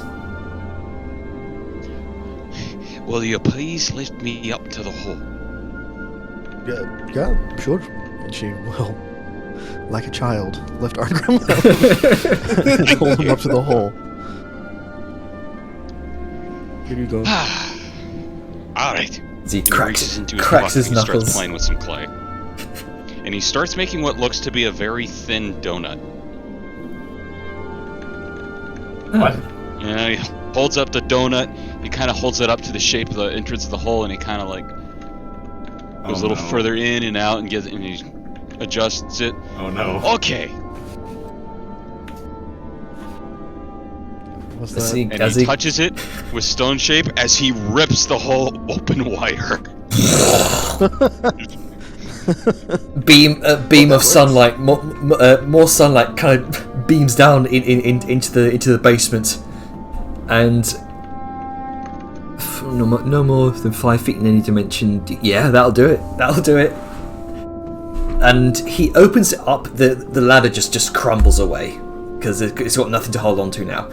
And eventually, it looks like it might be large enough to fit one of these casks through. Oh. Alright. How many do we want to take with us? All of them. Okay. I'll throw out the old ones. It's like, well, Well, here. they're not And the she old kinda- ones, And she the- tosses Arngrim on the floor above. Like, okay, just stay there. And then Liska's going to walk back, look at the cast, be like, This is and then She's Sal going just to. looks to Arngrim and just casually asks him before Liska touches anything. Have you checked the wood of the barrels? He's like, make sure that's stable. And looking like, as she's like in position, ready to lift, it's just like, all right, that's a good. And she's like kind of pokes and prods the wood of the barrels gently. It gives a bit. It might be risky. They are But- they are soft. Oh, I can help with that. You can? Yes, I can basically change one matter into another. Basically, wood into steel. Can you exclude the ale? Yes, I can. Now, she's gonna just slip down the hole. Their eyes adjust and then goes to the barrels. And then for at least, I think it was an hour, or was it 10 minutes? 10 minutes. 10 minutes, and doing it to the first barrel. All right. The alchemic procedure. So Liska, upon hearing it, it's gonna be like, should we? And then he's gonna like, Angram, Yes. doesn't steel make it taste weird? No, don't do steel. Not steel, then what? Then what? Liska kind of thinks like, is it no brass, no copper. Try Alright copper. then. Copper it is. Can you do silver? I can do silver or I can do copper. I was gonna suggest clay. Like hardened That'd be terracotta. super- No, clay's porous. Yeah, Plus, Ceram. that Can you do but glazed that's good. ceramic? But ceramic can crack. Do silver. yeah. Silver is used for silverware because it's not bad for, It's I not don't know, reactive. sickly It bit. doesn't harm. Plus, It's not you can easily reactive. lift it up. Yeah, so I could do silver. And she'll do 10 minutes to make one of the barrel silver. all right. Only the 20 wood. minutes deciding how we're gonna get alcohol out of a hole. Very important Dandy. decision to make. You needed to listen. Yeah. This is pure. This is pure 90 pounds of D&D right here. This is like the fucking time I went into a fucking Underdark little adventure thing and found an entire dwarven smithy full of metal and just went like, I'm taking this with me, and the GM was like, okay, do you have a cart? I went, no, I'll make one, and then I ended up hauling out of there with my character having a broken arm as well. Okay. This is the entire thing again, except dwarves and ale. Yeah. So, as Dejar spends, what was it, 20 minutes or an hour? 10 minutes. That's what I thought for just one 10, barrel. 10 minutes per barrel. Okay, so 10 minutes Yeah. per barrel. So More about than one. so about 40 minutes later, you now see that these large 10-foot diameter barrels are all clad in immaculate silver. Yeah, and like as soon as she finishes one, Liska's just Yep. lifting, Yep. using her legs, and then you'll just see the tip of a fucking huge ass barrel, like pull over her side, and then she's like, "Someone grab it! Someone grab it!" It's like Just guide it down, guide it down. Velen will slips into help because Dwarven. he's a strong boy now. it's oh, Hold on. there you go. It's like But you don't really know what the big deal is about. Arngrim will help. They're sure, buddy. it's like trying to wedge a couch really awkwardly through a door, and it's just not working for a moment, but you get the right angle, and eventually it just kind of scrapes up through the hole. It just sort of sparks. Does the hole need to be bigger? It looks like it just about fits, albeit with a few metallic sparks of the grinding of the stone against the silver. Oh, okay. Yeah, Liska, Well, at least it Liska wasn't can wood when that technically. happened. Yeah, Liska can technically touch the top of the hole from standing, like standing. Yeah. Yeah. She will, like, she basically tries to lift them up straight up, and then Yep. just like, someone take it. That, you know, where you're putting a box on the top It's a shelf. hell of a shoulder press. Yeah. Yeah, she military presses this bitch, and you know when you putting something on the top shelf and you just like want to get the lip on, and then you start like walking it with your fingers to get it onto there. Yeah. That's what she's doing. And then, as it meets the top, it sort of lands. Yeah, it lands upside down on the top floor. Inside. Yeah. So you can have to. Perfect. Now we can roll it. There you go. There you Good go. job, Liska. So. Yep. So one after the other, you spend about an hour trying to do this, as one by one. I'm gonna do this Oh, and widen the hole a little bit. oh, there you go. Which certainly It's a makes huge undertaking. yeah. Which this military operation you're going through it just to get like barrels of alcohol out of an ancient cellar, and eventually Liska is also at some point in time she's like it's hot and hard work, so they're underground. It's like a fucking enclosed area, and she's working, so like she's putting off heat. So at some point in time, like strips down to her like undergarments basically, Of course, and it's it- just like she's work. Ar- I mean, armored dude, doublet. have you ever Yeah. fucking tried to Sucked. work out with like sweatpants on top of paper bags? That's or plastic bags. That's basically what she's doing. So she's like, nope. I used to do LARPing. I run around with like a 13-kilo chainmail on. Mm-hmm. It fucking sucked. Yeah. Yeah. So I it really get why does. Liska would do it. Like, you don't want to carry that and and then that work out. that workout does eventually pay off as you, bit by bit, over the course of an hour, eventually you all manage to get them topside, leaving just the other supplies in the basement here. Yeah. Liska's just like, oh, has anyone? Because she's been distracted. Like, has anyone checked the other supplies? Like, might not be perished. Maybe it's like, you know, things that we can use. Let's see Well, I some details mean, down the here. hole's kind of been blocked by barrels. Oh, true. Wait, have you not? And she's still underground. Have you not rolled that away? I imagine Arngrim's in the process of Maybe. doing. Well, I mean, I'll go that. Oh boy. So I was just topside looking at these barrels, or rather, giant casks of ale, and then just looking back at the steam hammer and then the wagon and then back to one room.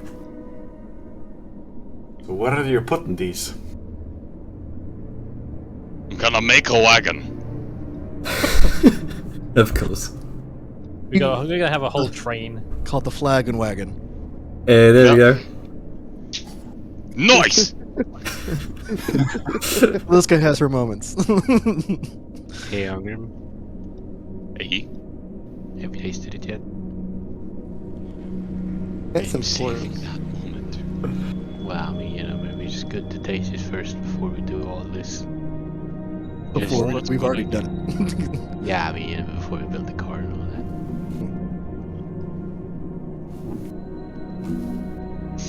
I mean, yes. Just so you know, it's just not even like a bunch of like mayo.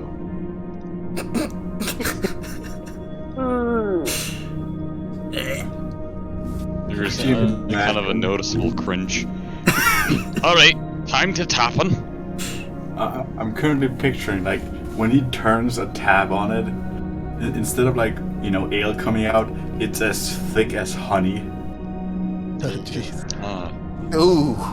Concentrated meat. The alcohol content 99%. But yeah, so Liska's gonna kind of pull herself out, and she's still like stripped down to her like basically shorts and a tank top or something. Some just small stuff. Like, all right. Gotta I need to see take the a shower map. after this. Oh, thank you. All right. All right. Oh, are we tapping? We celebrating? Wow, Yes. Just wanna, yeah, We want to make sure it's worth it. Yeah, and also it's not like, mayo. Well, I wish y'all would have done that before we did all this, but okay. A workout's a workout. Let's get like flexes. Okay, you tapping the first one? This is true. Moment We'll of tap. truth. All right. You hold a mug. I break out the nice mugs for this. There you go. Break out one very nice sort of stainless steel mug. Kind of hold it up under the tap. Twist the tap, and what looks like brown sludge comes out. No, is that good or bad? I don't know. We haven't tasted it yet. How's that? Is that good or bad? I sniff it. It has a sort of earthy scent to it. Definitely sip it. It's mud. No. Why did we not test them before we put them out of the hole? There's a nod. Okay. I was gonna say before, but you seem so excited, so. He sets that one down to the side. He goes and he tastes the other. You twist tap on this one, and it comes out as frothy, warm ale. Okay, so there's a little bit of a smile. Eyebrows go up, and there's a nod. All right. Yeah, Liska's gonna look. It's like now that they're up and in the sunlight, is there writing on the side of this? Yeah, that's a good question. So many questions that should have been asked before. There doesn't appear to be any writing on them, no. Can Liska? So, mud is denser than ale. Would Mhm. she have noticed a difference weight-wise between them? You would have you would have certainly noticed a dense one, a very heavy cask at one point, which you kind of threw you off for a moment. You literally Okay. lifted all of them over your head, and how would you not feel a difference? Oh no, that's what I'm saying. So, like, was there only one that felt off, or was there more than one? There was certainly there was one that seemed very heavy. One that seemed a little bit lighter, but still a bit heavy than the previous one, and the other two seemed like normal weight for a cask of this size. Okay. Liska is going to mention this, like, okay, that explains, she points to the mug, that explains why that one was so heavy, but there was another one that felt kind of weird too. I think it was the third one I lifted up, and she goes over, and she's gonna like, Oh wait, I'm sorry. quick little Standing in front of deadlift. the third. Sorry, do like a quick little deadlift. sorry, I got this wrong. There was one barrel that seemed like normal weight for a battle. One that seemed very, very light, and there was one slightly heavy one and one very heavy. Okay, so she says all that. Yeah, It's like, there you okay, so that one seemed normal. She points to the L one. That one seemed very heavy. She points to the mud one. Then there was a very light one, and then one slightly up. So she like points to the third one. That's the light one. Let's see what that has inside. As I'm standing in front of him, about to tap it, looking at you. Okay. As he begins tapping. So you tap. Nothing comes out. I thought that was just getting stronger. Okay. Yes, the stronger beer gets, the lighter it gets. It's how they airships. Oh no, it's turning to beer gas. No wonder the dwarves were ahead of their game. Like, okay. And so the last one, what is that one? As he goes to the fourth one. Alright. You tap this one, and what comes out seems to be a mixture of ale and mud. I mean, maybe it's still good. What if... Well, okay, how about... And she kind of says like, so if we let it sit, it will strain out and the ale will be on top. And if we just pull from the top, we should be able to get the ale out and leave the mud.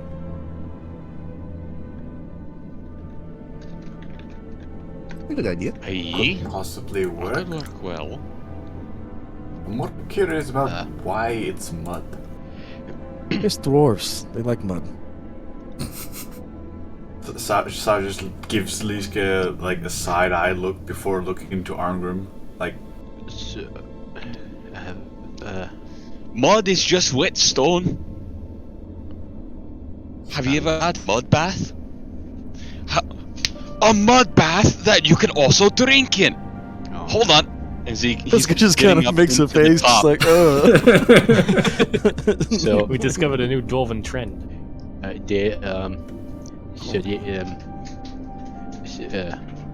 maybe we should- grandpappies really were ahead of their times. Yeah. As he's What was that, climbing Bunker? into the cask. maybe we should wait a little, just because like, so that all the mud actually sinks to the bottom, because like we've been moving them around a lot. Yeah. Aren't That way we that about the mud dipping will it get to the out? top. Yeah. So no beer mud bath?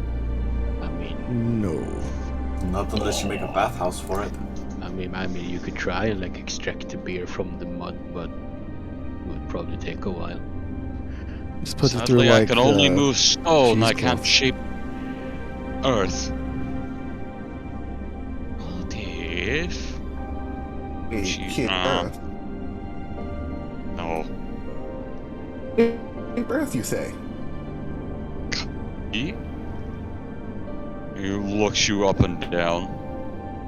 Yes, I can.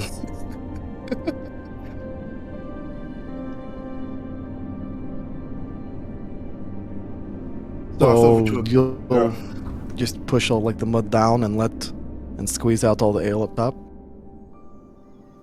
I could was just thinking take- if you could shape the earth, is it possible to just shape it and suck and pull it out?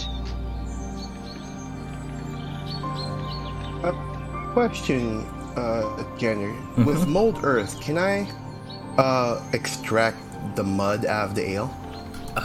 You can move things with mold earth. Yeah, I would say you can. And the Okay, problem then, is you so- have your ritual thing to, or whatever, to learn the spell. I'm just gonna make a point here and say, are we basically just like making a short camp for the day? I mean, at this point, we may as well. Might as well. Alright, that Alright, gives I'll Arngrim get things ample set up. time. That gives Arngrim ample time to do whatever he wants with these fucking things. Also, might I suggest he also takes the time to make fresh bread?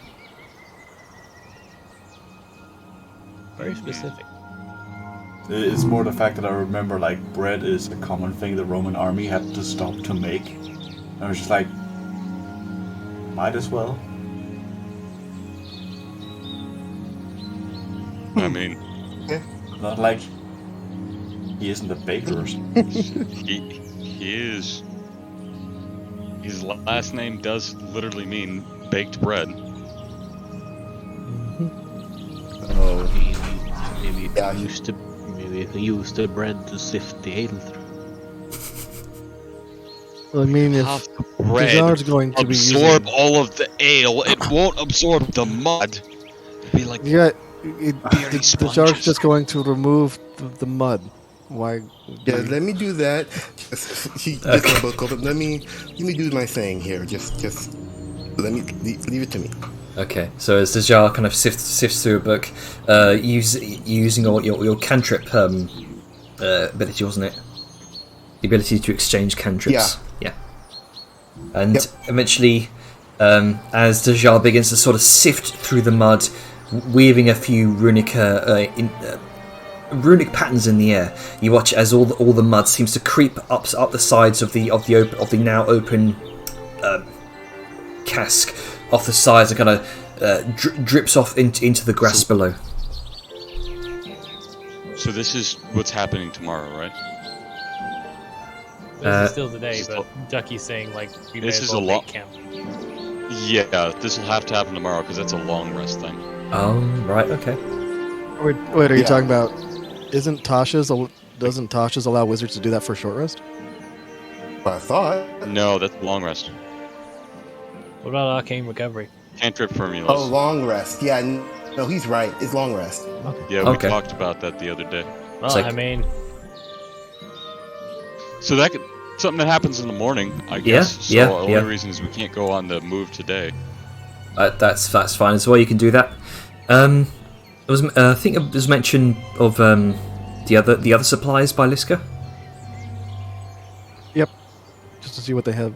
Yeah. Like, since we're setting up camp at this impromptu bar, just going to, just take the time to Mhm. go through and check out all the different supplies. We got time to do it. Yeah, plenty of time for that. No need to roll for that. So you do find. Besides having to find a new way down because Arngrim literally went. Alright, roll for anal circumference. Whack! Oh god, yeah. I'm not wrong. Here comes a giant fish! No. So you do find 2 antitoxins, two vials of the stuff. You find one large kind of clouded, kind of mouldy jar of about 1,000 ball bearings. You find 10, again, sort of partly moulded candles, which could probably clean up a bit.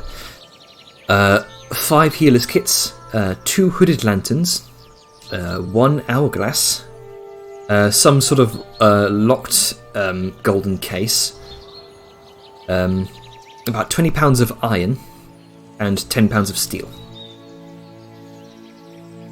Liska will be like, vellum, and then toss up the iron and the steel, so it just kind of like lightly lands on Yeah. the lip. Ting. Vellum will come over the camp making. Oh, cheers. How much of each is there in terms of value? I don't know, value, 20 20 pounds. pounds of iron. What was the weight? Yeah, tell me in wasn't pounds it- and I'll figure it out. Yeah, 20 Yeah, 20 pounds. pounds of iron, 10 of steel. Yeah, there you go. 20 pound, 10 and 10 of steel. you Silver per pound for iron. said? Can we get a And then- list of all the things actually? Yes. Yeah, I have it right here. Oh, yeah, I so have it. there's also, she's gonna be like, Gronka, like here, and she's going to like hold up the healer's kits, like at the ledge. Dust and mildew and Oh shit! Oh, you're welcome. We're just gonna shake them a little bit. Yeah, I think they're still good. I'm just gonna check. it's it's the equivalent of finding like leech cures and sort of blood draining equipment from modern days. It's Healer's kit's a healer's kit. yeah. The herbs are just dried. Yeah. Yeah. It, It's kind of like, well, I mean, the herbs are real dry. yeah. It'd probably be easier to just make them into powder at this point. Let's see.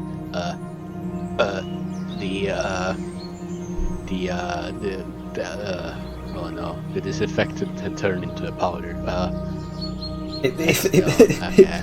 Effectively, Let's add some water instead.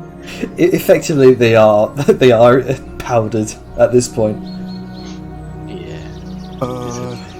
This is And supposed then to be a liquid. Yeah, that's when Grunka discovered that there are different uses for powder disinfectant. Just like, oh Yeah. shit, what? Oh, It's like- wait, I can use this. It's like Krunka just essentially discovered penicillin just now, just by accident. It's like, oh wait, holy fuck. Dujar looks. Did you find a locked golden case, mayhaps? That, as a player, that is oddly meta. Why would Dujar ask that question? Yeah. So just I thought you would mention it. Just be wary. Just be wary of that. Not yet. Yeah. So let's get like the medals, obviously for Velam. Healer's Kits, obviously for Granka. She's going to kind of get everything else, like gather it up, put it in her bag of holding, and then she's going to, lift herself up, do like the reverse dip, so y'all get to see her triceps, and then she pulls herself out of the hole, and then she's like, okay, this is what I found, and she's going to lay everything else out that she hasn't given anybody. Okay. So these look like antitoxins, ball beddings, candles, hooded lanterns. I think Sal might be able to do something with those. I have an hourglass for reasons, and this thing. And she just kind of like holds up and looks at the locked case. It's locked, it seems. Okay. May I see that? Sure. Hands it over. Okay, and she's going to use a knock spell on it. As a loud knock reverberates through the valley. It's like, ow, fuck. Sorry. And Forget about the intricate lock that was on it kind of delatches, and the lid flings open to reveal what looks like some sort of scroll. Poison. Ranger. Definitely take the ball bear, by the way. Alright, yeah, she'll just nod as Sal takes him. Yeah. Sets down the golden box and then looks at the scroll. It's okay. Identifying. So over the next 10 minutes, the scroll appears to be written in Dwarven, and it appears to be a scroll of Golder's Tower. Best fucking spell. I have no idea what that is. what? I've never heard of it. Okay.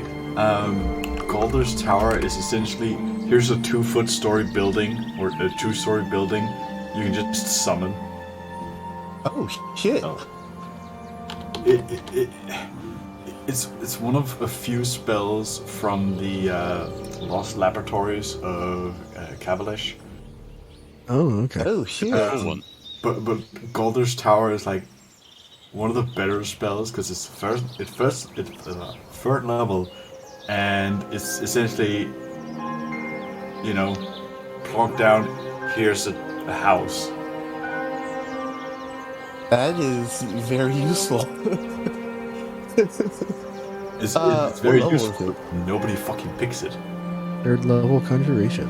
Well, that's because it's from something that people don't check, like the Lost Laboratory of Qualish. No.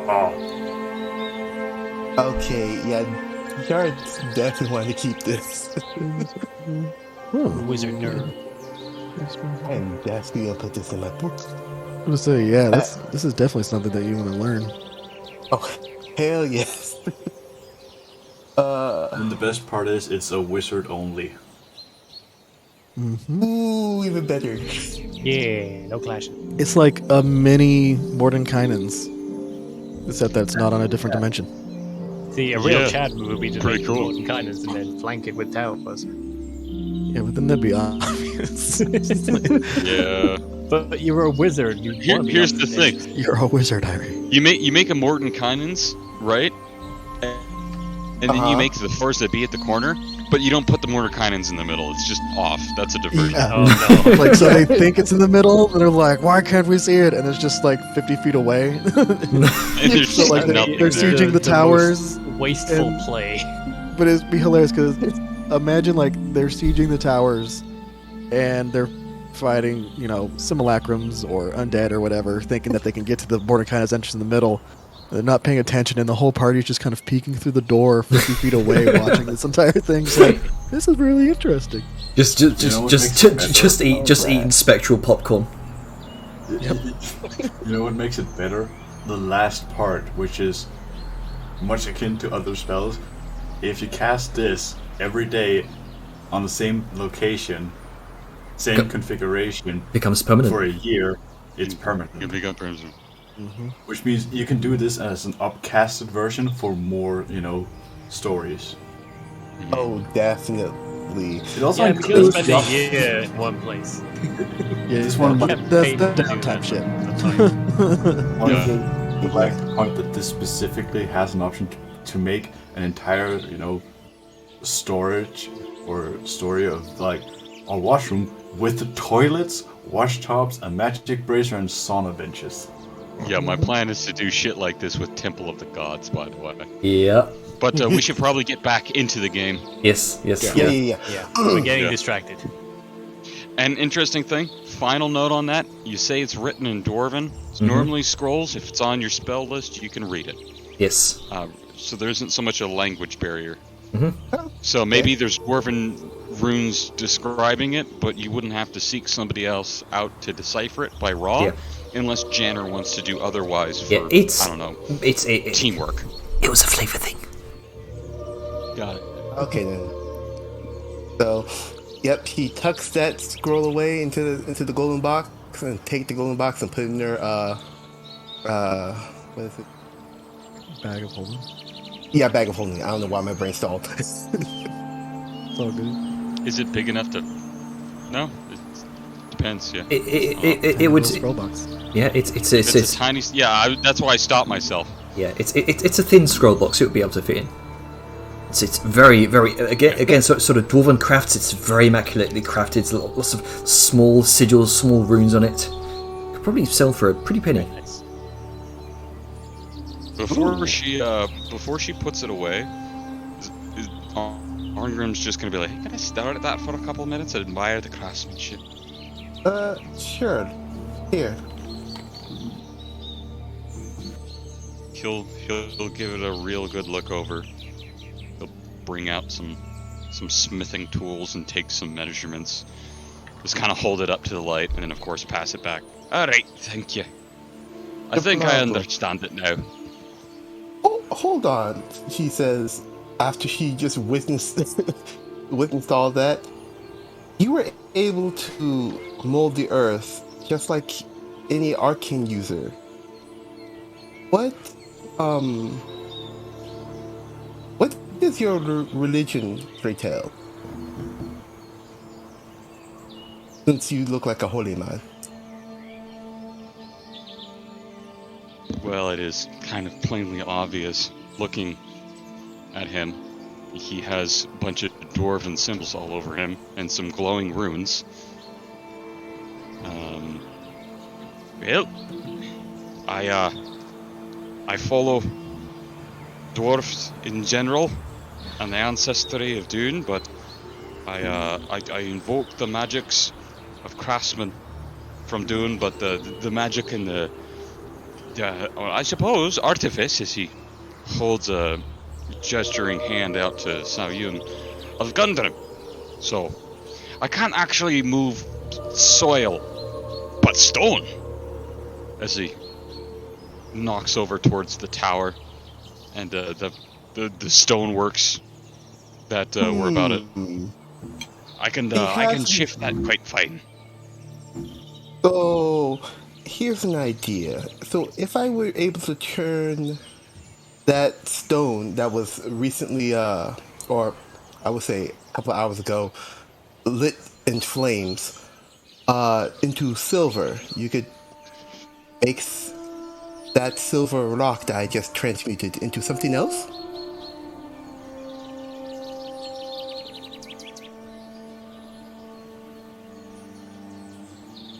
He's looking at you for a minute. Oh, we lost someone. He's looking at you for a moment. He's thinking. You haven't seen him do his blessing or anything. No. I understand it's the cool idea we talked about, but like, you would likely know that it's temporary. you would know that would normally fail without something. So that's like a meta thing to consider. Yeah, I was like thinking she's like he's a crafter. That's what her thought line is. As a player, I would. But as I'm soon not as the gonna do that with her. concentration fails. Yeah. Okay, well, we'll play it out in character. Potentially. Is this silver you make? Does it just become silver, or since time has passed now, he looks back to the now wooden barrels, does it do that? Yeah, once I transmute whatever material, after an hour or so, it fades. It stops being whatever I choose it to be. After the procedure, of course. Then I imagine it might turn back, unless you use some very special magic for it. So I wouldn't be able to do normal crafting. Something we might have to experiment with. I would say so, yes. Just a thought.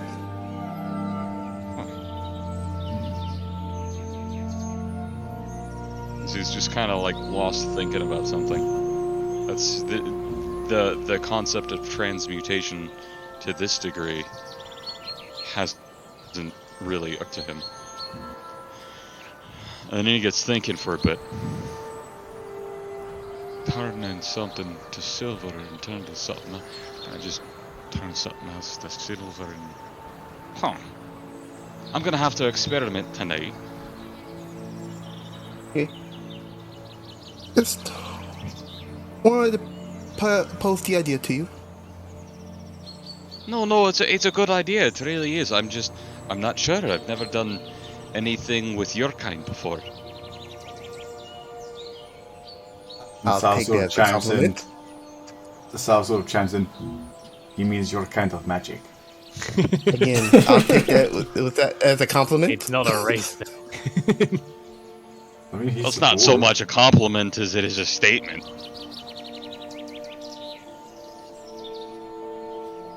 So, to be honest, I don't know.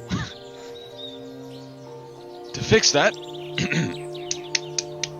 Vellum, Oh, well, you see him sort of I have one of those pulling iron bars. something out of like a storage space on the wagon. Can I have one of those iron bars, lad? Yeah, sure. I was actually gonna talk to you about that. Might make him a bit of steel, make him a bit more worth using. And he'll sort of stop what he's doing, come over, take the iron out of his bag of holding, and just stack them there. Have at him. Alright. And Arngrim's gonna go over to the old anvil that was here. He's gonna take a little bit of time and he's gonna start cleaning it up. Yeah, you kind of. I'll just be here for a bit. Yeah. Okay. Meanwhile, Sao is just looking at the giant barrels for a moment. And you can see she takes out her notebook and then sort of looks at something.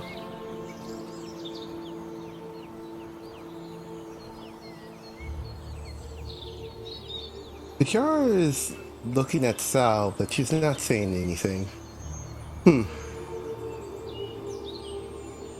If you wanna ask me something, you can. I can't multitask, you know.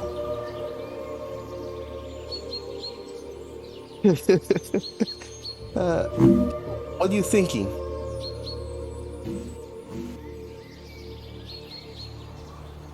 You know how boats float on water, right? Yes. Alright. Picture this. You remove the water around the boat, but you keep it in the air. I've noticed floating objects like what you thinking about. Not with a boat per se in Polymath College, but nothing to it with a boat. That's Interesting. I know that, with magic you can do a lot of things. One thing I have thought about, like, I know there are spells that can make floating orbs of light. And I keep having this thought in my head. What if we start focusing that type of, magic that makes things float,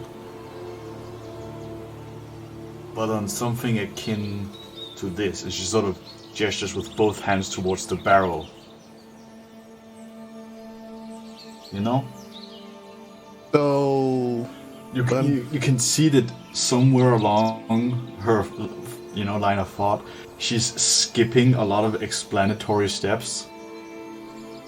yeah, Yara's like, okay, I see the end point. I see where you want to begin with, but I'm missing a big chunk of the how we get there to the end result. Elaborate. That's the part I'm trying to figure out.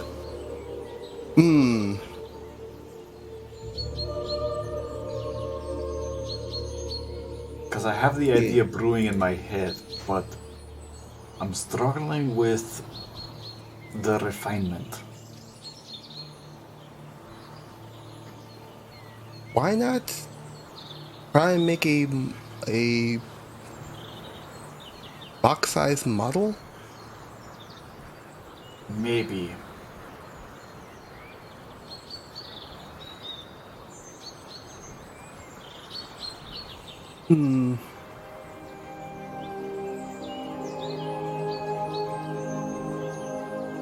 Yara's thinking now. He's deep in thought with this.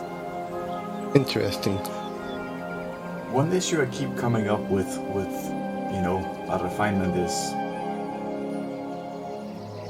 a lot of flying creatures have wings, but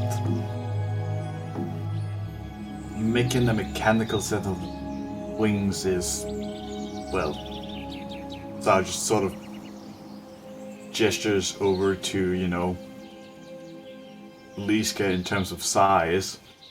It's not that easy having something that big flying unless it is, like a dragon. Yeah, it's not viable.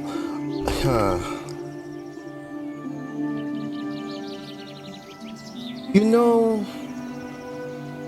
In my studies, I've heard of elemental stones. That maybe there's something that you can possibly think on that. Elemental.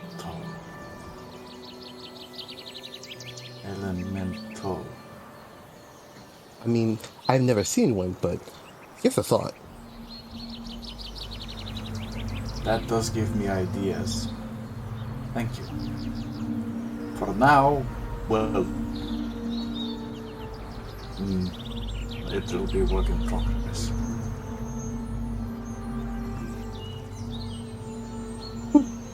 Glad to be of service. Or help, I should say.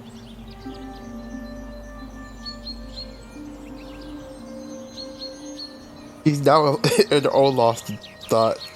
Yeah. Salad looks over to Grim, sort of wondering what the fuck he's up to now.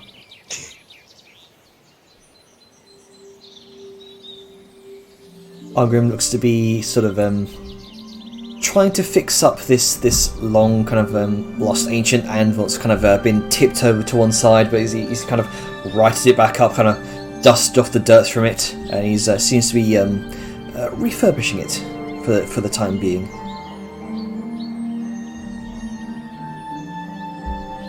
You guys gonna sit close by with a book for a moment.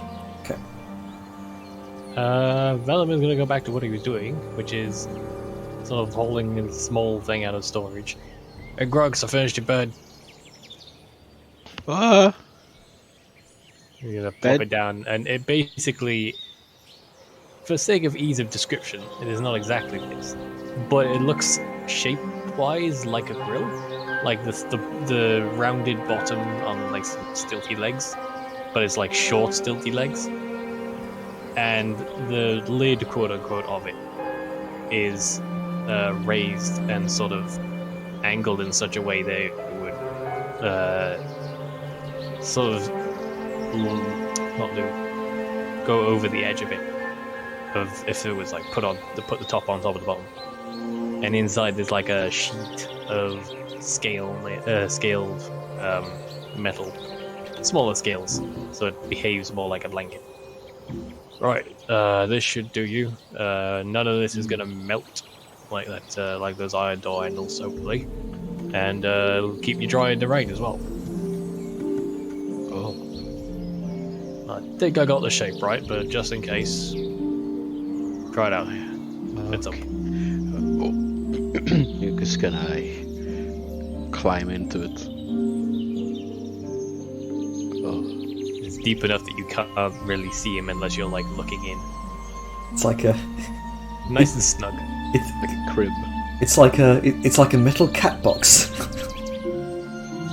Kind of, but it's like yeah, like I said, it's like the shape of a grill. Like where the grill rack would be is not there, so there's just like a divot, like a space below for him to sit in, and the top rounded part is just to keep the rain off. Okay. He's got a nice blanket as well, made of metal, which is probably fine for somebody of a dirty skin. Alright, so now he has something to sleep while we're on the road. Mhm. And Yeah. we also have the deployable Grunker rock when we make camp. Yep. All right. Oh, I mean, thanks, this guy has been carrying the rock with him, so Mm-hmm.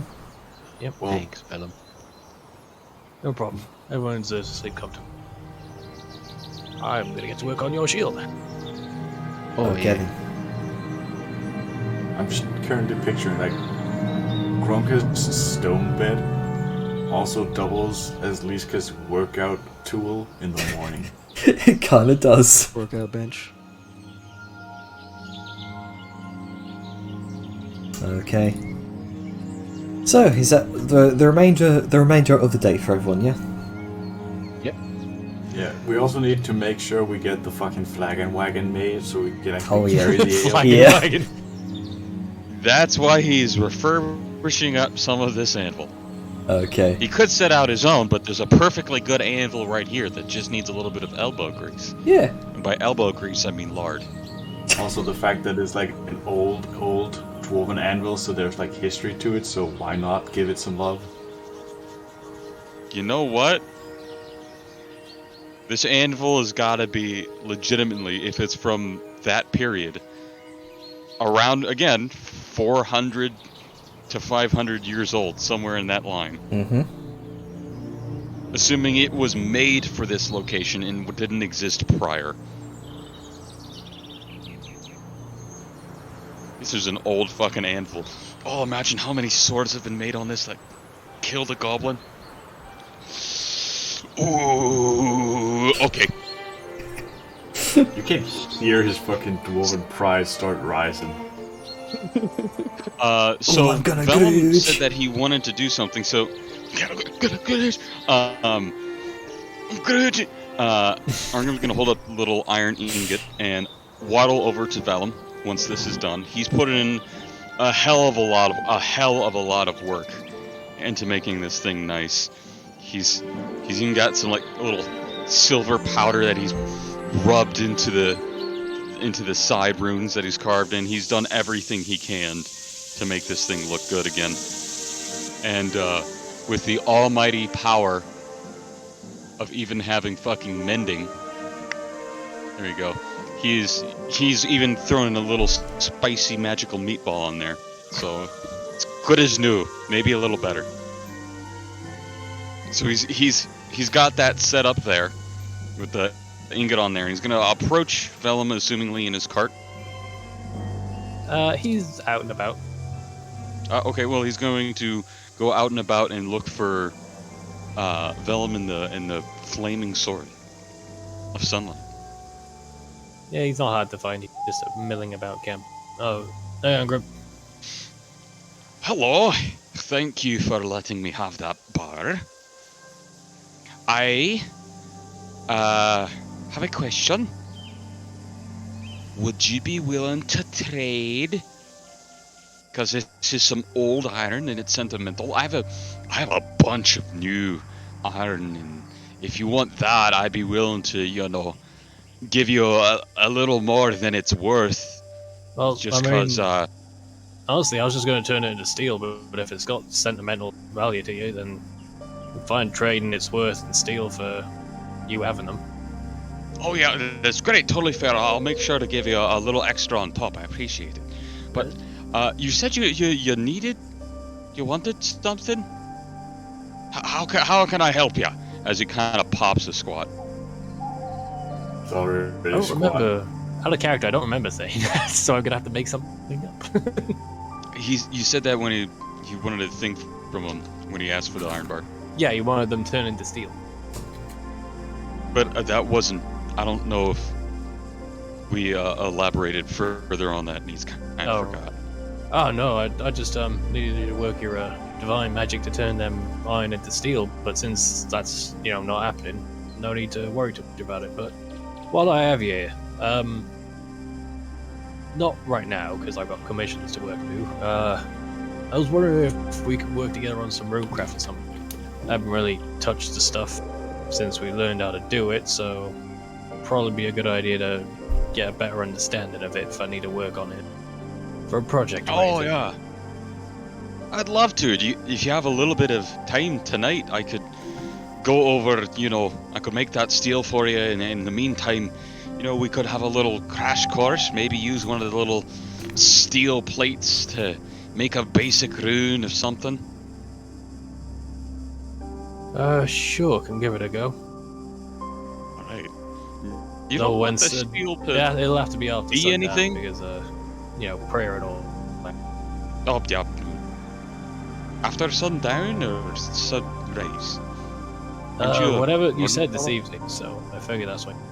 Well, it's coming towards evening now after Angrim's finished up refining this anvil, and everyone's been doing their things for the meantime.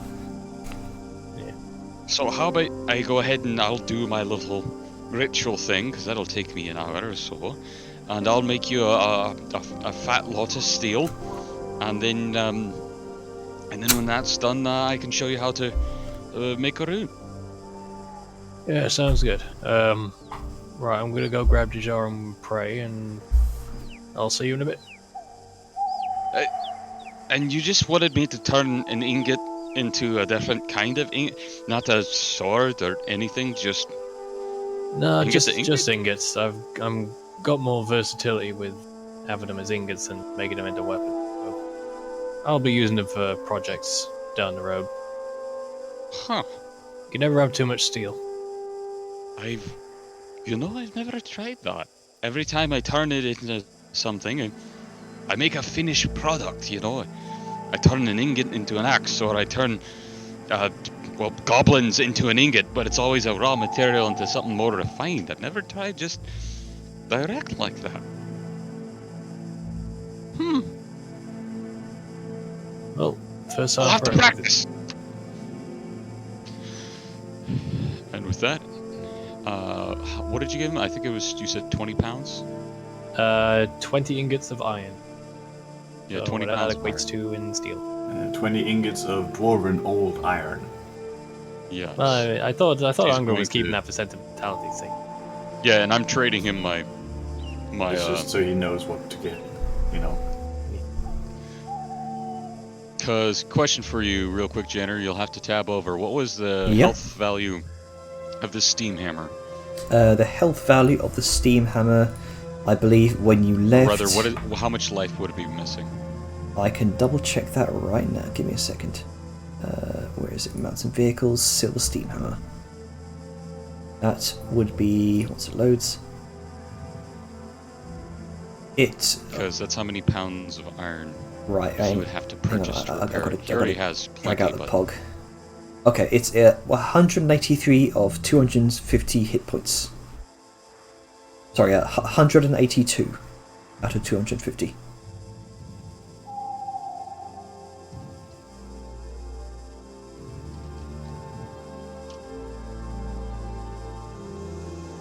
There you go. Alright, so I buy that much silver worth of stuff is what it would have had to have been bought Yeah. beforehand. But that's fine. So I have plenty.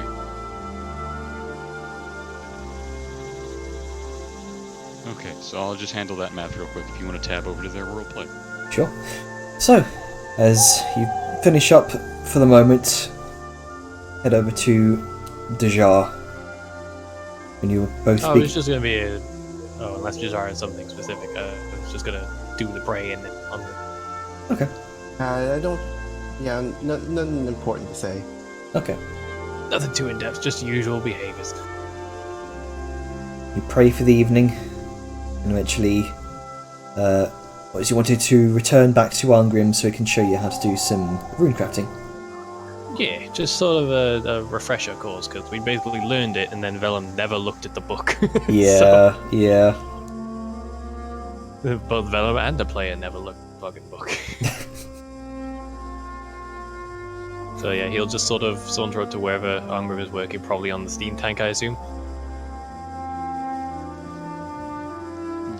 Yes, he's actually currently hauling out a bunch of iron out of the steam tank, out of one of the storage areas. And it seems in the little bit that you've been away, he's recruited Liska to help move quite a sum of iron. Nice. I think it like half an hour would have passed, so like maybe 40 minutes by the time he gets back. So. Jar would follow Vellum to at least, watch what they're doing, possibly. You need a bit more time, Angrim, or? Yeah, I've had to get everything prepared. It's gone faster, actually, with Liska helping me haul. And it's it's 4 per pound, right? 4 gold per pound for steel. Yeah. The problem is, I think the total of it would be like half an ingot, so I could just like I could just add the monetary amount to it, but yeah. Because it's 2 gold pieces total for 20 ingots of iron. Math correct. Yeah. So it seems like he has brought out 40 pounds of iron with the aid of Liska. So a good chunk. So if he's getting to do that, so he's brought that out and says, "Well, I brought out 40 for it. I don't know if I have enough pure iron immediately to do it direct, but I could throw in some coinage, and I could get the steel that way." Yeah, that should work. You said you wanted to throw a little extra in anyway, so that's a good way of rounding it out. So I've gotten, with that's 1 pound, 1 pound of steel, plus, I'm scrolling up to see exactly how many it was. I think it was 10. And still 20 iron. 20 iron. Okay, 10 steel, yeah. So he'll throw in 4 platinum pieces. That's a lot. Yes. And that will get you 10 pounds of steel. So you're at a total of 41 pounds of steel. And at this time, he uses his ritual and he converts the steel and the platinum, just those metal bars, not into a refined product, but he'll just convert it into another type of metal. And he'll just give you the steel. Cool. How much was that in value, just so I have it in my notes?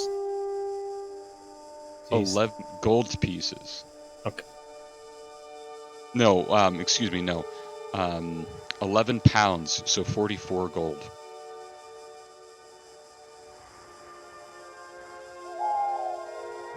Sorry, just adding them to my notes so I don't forget.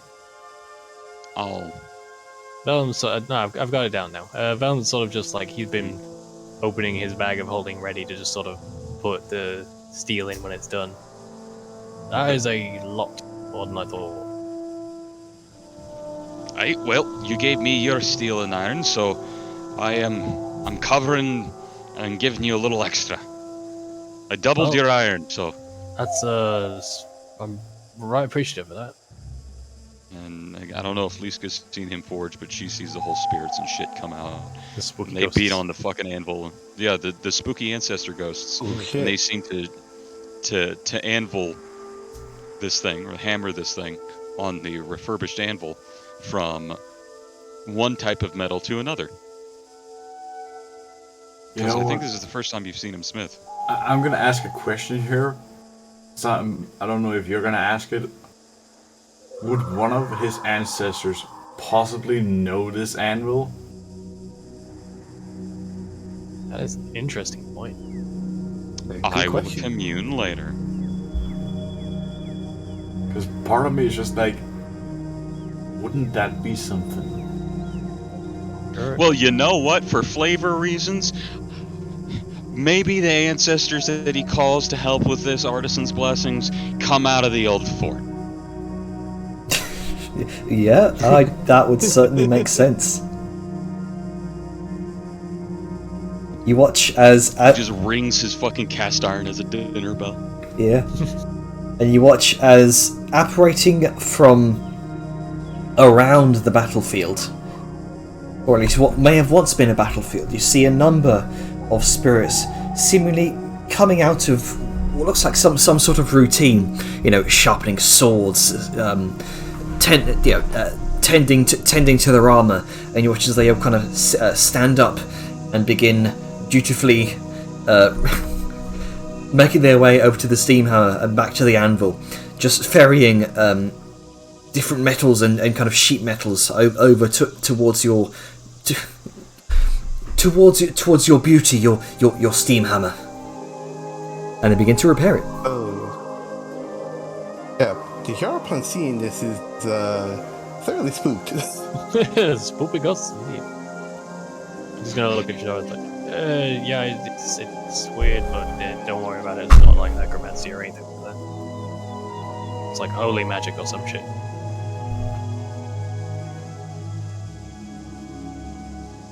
Interesting. Is all she can say. I'm just gonna get snapped while this goes on. It's just like it's a regular thing.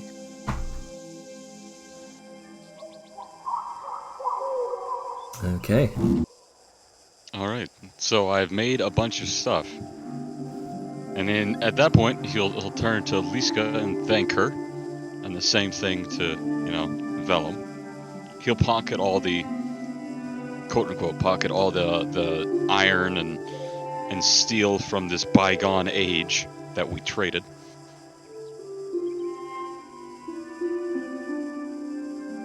Right.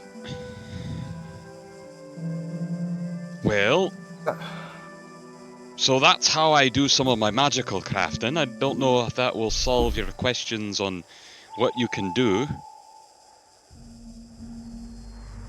As he kind of looks over to Dejar on that one. That's bringing up things actually that interesting.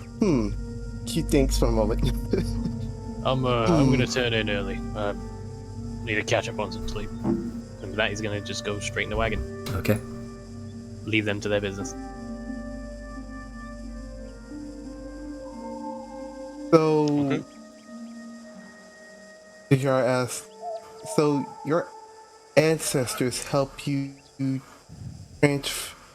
craft things from one thing to another? Mustache wiggles as he puffs out his chest. Aye, they do. My ancestors is me faith. Okay. It's a dwarfdom thing.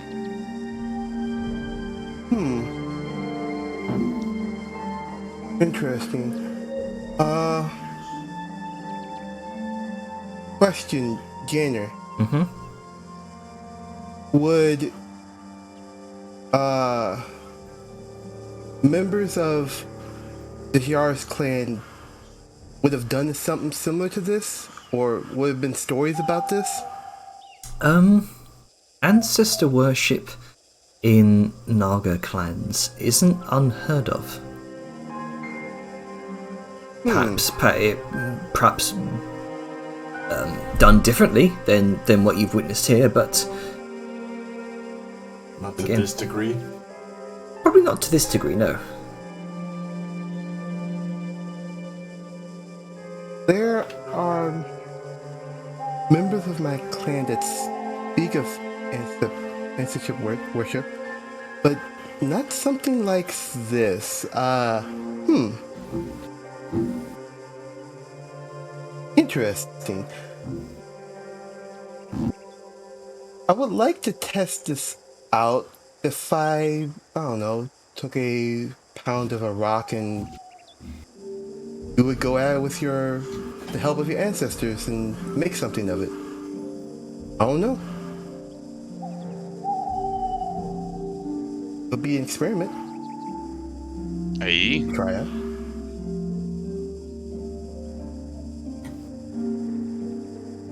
This gives me a lot to think about, though. There's like a cog turning in Arngrim's mind. What can you Yeah, transmute things to? Well, I can Is it just like transmute. wood to stones and things, or No. I can transmit, let's say, stone to wood. I can transmit earth to a different type of metal, be it silver, gold, steel, brass, copper. I haven't tried mithril. Possible. I haven't tried it though. I can't do any gemstones. Make rock into normal boulder into a gemstone. I can't do that. That's way out of the question. Tried it. Let's just say one of my mentors were just laughing up a storm at my failed attempt. But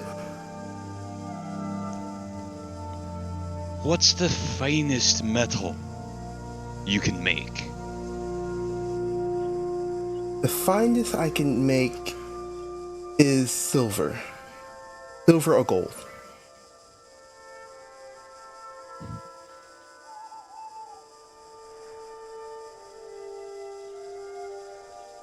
I haven't tried any other metals, but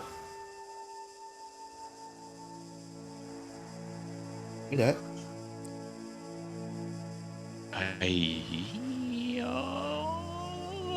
Okay. I have an idea. He's gonna, if she's still here, I don't know if she is here. He's No, still here. Lisa. She's. Oh, let's go. Or if she's ran away. No, she's That's just been kind of like there's been nothing. Like she helped move, and then she just all the stuff, and then she just kind of wandered off to kind of do her own thing again. But if they still need her, like she like she doesn't care about crafting. There is going, Like it's an there is odd going thing. Like to be- there's slight ghost, and that's kind of weird. But whatever. there is a quickly waddling Arngrim that comes your way.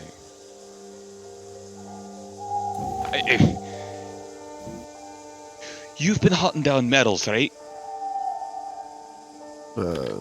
Yes, adamantine.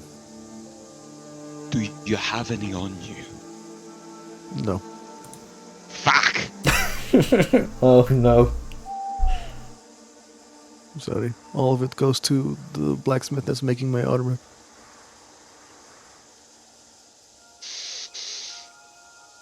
Why? I want to make some. As his Can you eyes do kind of that? squint. I don't know. Maybe. Damn it, as he Well, we're going to check the house. And that entire area is supposed to be awash with old adamantine. If you find some, please send it my way. I might be able to help you on your quest for ingots. Out of character here, didn't Vellum have like a tiny flake of adamantine or something? No, the only adamantine we had was straight to Liska. Right.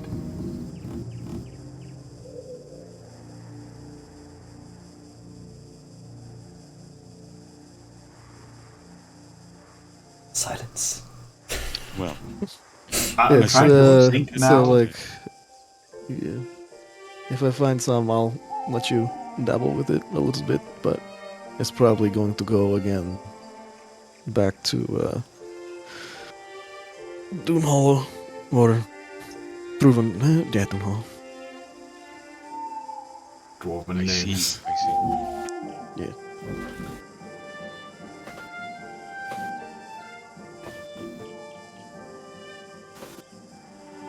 All right then. Well, I don't think there's anything more for us to do tonight.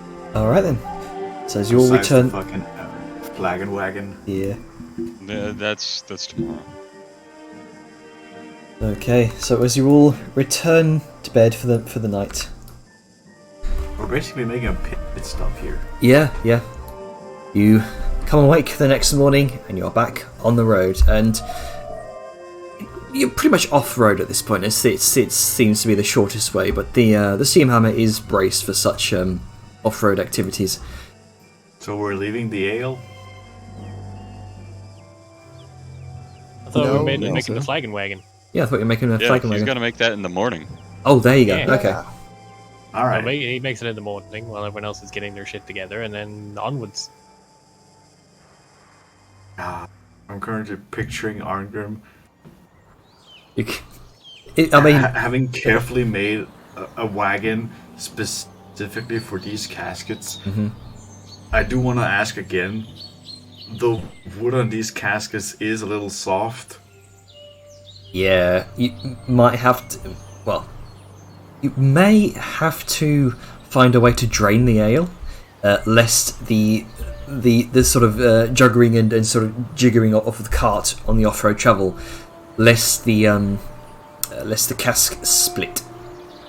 Oh, easy solution. Just when you're making the flagon wagon, make the container part metal that'll be fine to use it, and then just There you go. transfer it over. Creation. Or I just make the wagon a container. There you Yeah. go. Oh, that's I the- make a gasoline trailer, but for alcohol. Oh no. I find dwarven tech. That is What? the fucking most dwarven thing ever. One fireball and it goes up in flames. I mean, it may as well be gasoline for how fucking high in alcohol content it is. But regardless, with Arngrim's abilities, and I mean, you Fabricate. fabricate that'll Yeah. certainly be able to make you a large size flagon wagon. I'll have to make a token for that. Actually, even better.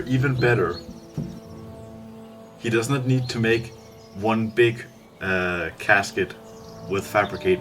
He can make 8 small separate, barrels. and make it a train. No, well, I mean, it's a fun idea, but messes Well, with he can do structure. whatever he wants. It's his flagon wagon. yeah. Flagon wagon. Oh, this is So, what does Arngrim choose to do? One big one or a few smaller ones? Oh, it's gotta be the big one. Okay then. More imposing. go big or go home. So, you spend the early hours of the morning all the way through until like 10 o'clock in the morning just constructing this large-sized container. to strap on to the back of the steam hammer. And you could not be more proud of your work. It is. Oh yeah.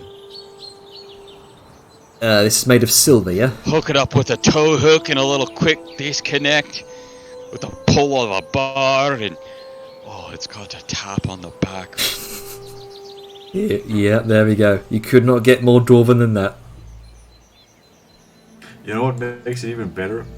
Technically, the entire, casket he made for it is big enough to, if you need to clean it, you can have a full-size dwarf standing inside it.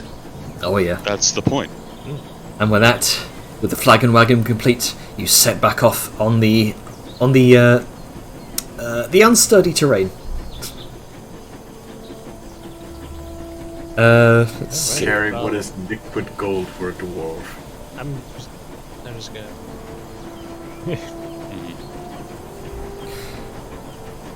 Let's see. So a couple more days go by. We'll say it's 175. And Couple of points of order as we're traveling. It'll probably be visible as a journey. But at one point, Vellum is like seemingly almost done with the project, and then looks at it. Fuck it. Then he just melts it back down for its component power. yeah, Basically, that's me saying, fuck it, I'm gonna start over and go for masterwork on the damn shield. Grunky deserves masterwork. So I do lose out on some material, but, It is what it is. Alright. That means I would have now, since all the travel time, I now have 10 refill bullets. nice. Next up, I need to make Sanctified. good because, well, I believe you need Arngrim's holy water. I already have the incense. I actually already have the holy water. What I need is divine runes. yeah, that is the bitch part of it. And don't worry, Arngrim. I already bought the fucking erudite dust and catalyst for it. I just need you. And by the second day of travel, you do realise, Sayun, it is your birthday. On the 24th. Oh yeah. That's right. It's House birthday. And in best fucking South fashion, he's probably gonna forget about it until like when they camp out. Yeah. Yeah, I have a question on that point. Yep. Would, like, from just general, over the course of time conversation, would Sao have told Vellum what her birthday is? No. Then he has no idea. See, here's the thing about Sao, which also reflects back on me as the absolute fucking autist I am. Yeah. I rarely remember when my birthday actually is until I'm like in the month. I'm like, oh yeah, my birthday's coming up. And then I'll forget about it again until like a week before. I remember, I just don't give a shit. It is very much akin to it's very much suitable for Sayun being the sort of absent-minded inventor. Yeah. Like remembering something and be like, oh yeah, that's a thing. And then casually going back to, Yeah. But yeah, she will mention it like at camp. Wait, today? We're camping now. Well, I figured we're fast forwarding to times when things are relevant. Yeah. So I just nod. Yeah. Come on, Sal, you could have told me sooner, I would have made something. So, like, starts scrambling in his bag, trying to think, fuck, what can I make? Sal just holds up a hand and looks at him. Elam, don't. You don't need to make me something, okay? Yeah, but I'm gonna. You know that, right? I know. Right, that's it. Everyone's birthdays now. I ain't having this shit happen. Yeah. You don't have to Sure. fucking scramble for it in character. Just say they say their birthday, or they don't say their birthday. So Dehira thinks for a moment. Look, it's not like my birthday is something special. It's the day you started existing, the first dawn you saw. That's damn special. Well,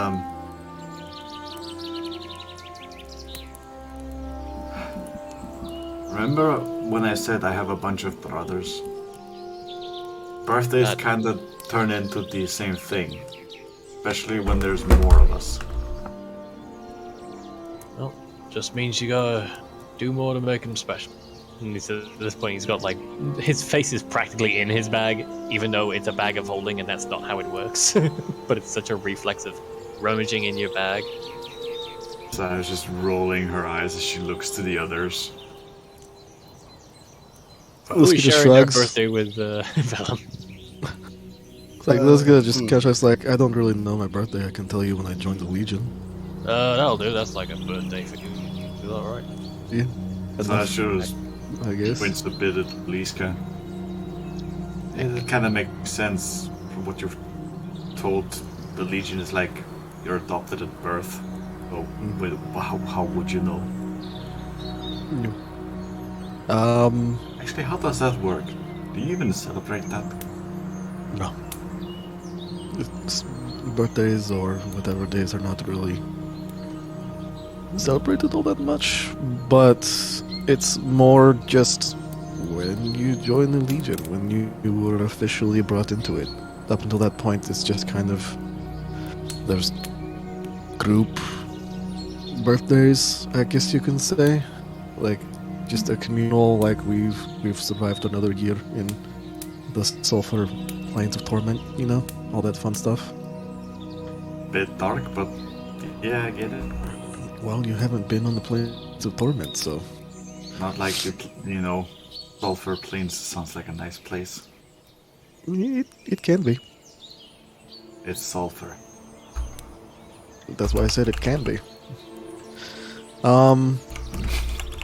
But no, there's I was officially brought into the Legion on, and she says the equivalent of December 8th. Which, Put it in the calendar, Janner. Christmas, I guess. That'll be 8th of, Christmas, I suppose. 8th of Diezmus. Yeah, so for sake of not having even more notes cluttering my fucking sheet, yeah, if you could put people's birthdays in the calendar like you've done for Sal's, that'd be great. Yeah, Should yeah. already have Liska's. Okay, cool. Sal sort Because we of can't move the calendar back and forth for ourselves. Sal sort of looks towards the sky for a moment. I wonder how Tao is doing. Who's top? My twin. Oh, you had a twin? Yep. He's Youngest of the the bunch. Was it like? Did she look like, or did they look like you, or were they just born at the same time? Technically, I'm the older of the two of us, but that's only because, well, he decided to stay in for like a minute more. Okay, so not identical, but like fraternal. Yes, Okay. though he is kind of a short one. She sort of Is he- gestures to like her own height, but like around shoulder height at her. is he the My leaf? brother was short too. Sorry, I talked over you.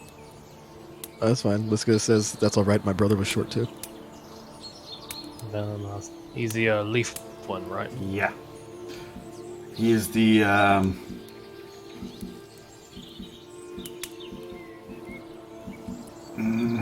how to put it? Kind of a shy one. God, what do I call him? I mean, He's He's a not- stone flower. That's what they call him back home. Somebody just off to the side a lot. He's not like the others. Though, out of all of them, him and Nico get along the best. To be fair, most of my brothers don't like birthdays. Well, Jin does, but that's mostly because he gets to throw people around. Well, who knows? Maybe we'll bump into one of them at some point. And with how many there are, there's a good chance. I mean, unless we're getting, back home to my place, unlikely. Yeah, the world's a funny thing. For one, Town never actually leaves his room without me around. Lau, well, if you can pry him from his fucking projects, maybe. Wang, I'm a little unsure of because he just wanders off. Shut up, everyone. Shut up. Lin, well, if you can pry him from the fucking library. Oh. Man, just found birds on you. And Oh. well, that's an entirely different story with him because he's always out training or fighting. Your mother and father must have been busy. You can visibly see she sort of crawls a little into herself. My father, yes. Mother, I wouldn't know. Oh. Wait, what? She, Are they all half siblings? no, she sort of looks down. She passed talking out. Uh-oh. Sorry to hear that.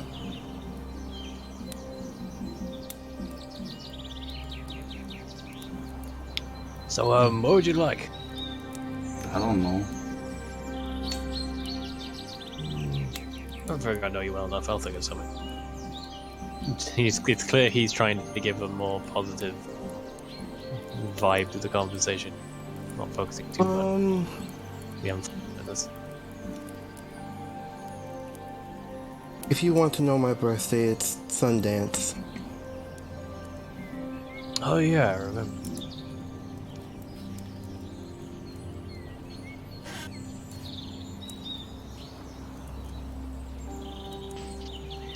I don't remember when mine was.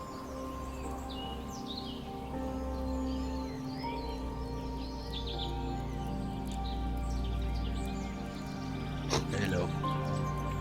Mm-hmm. Hey, Hello. Okay. Oh, what's happening?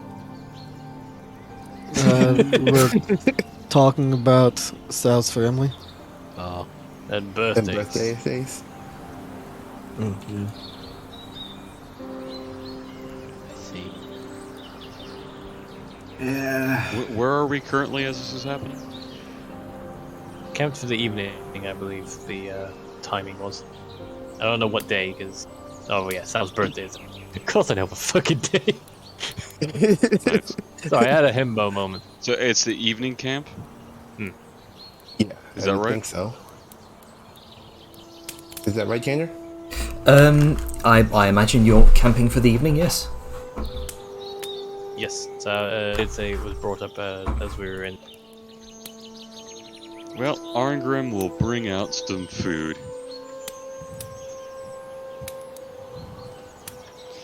Oh, what's going on here then? You got some stern looking this.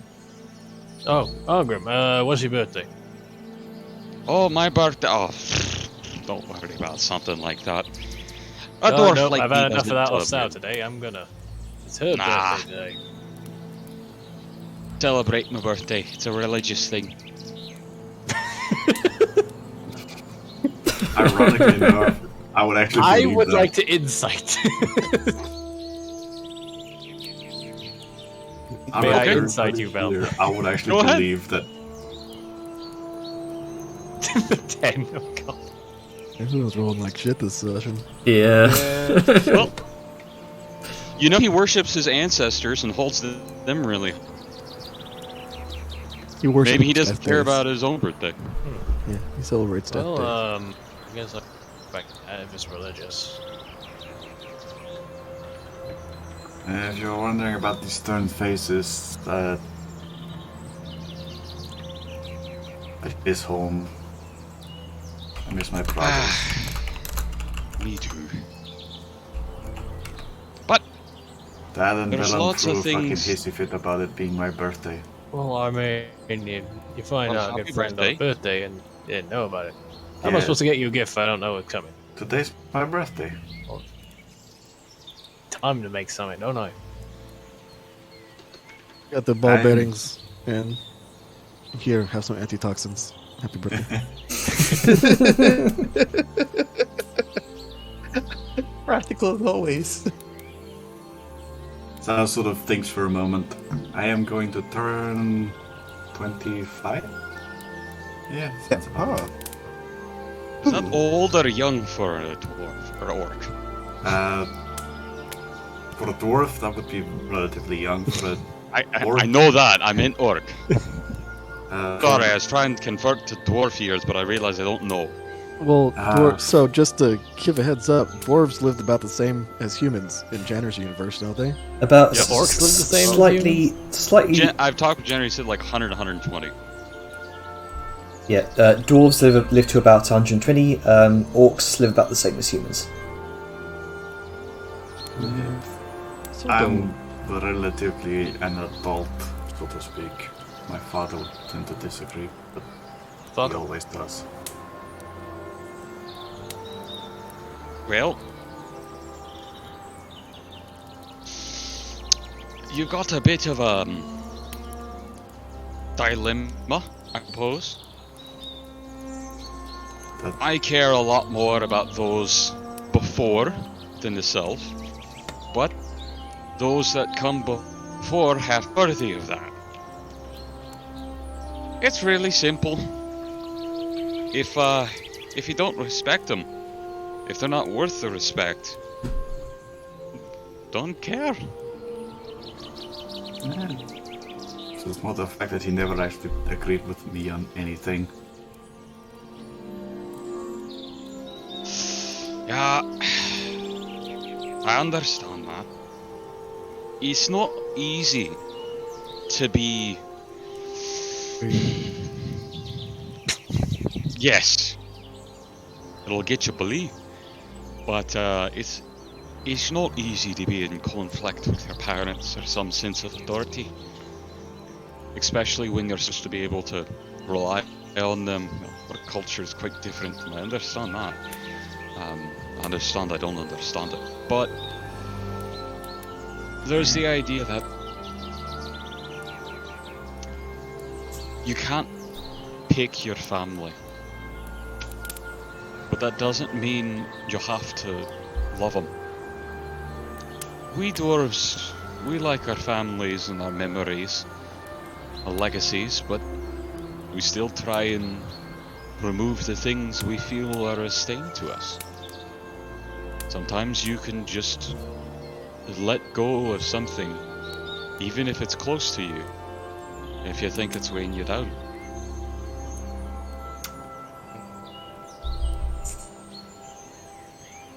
Sal sort of looks down at the ground for a short moment.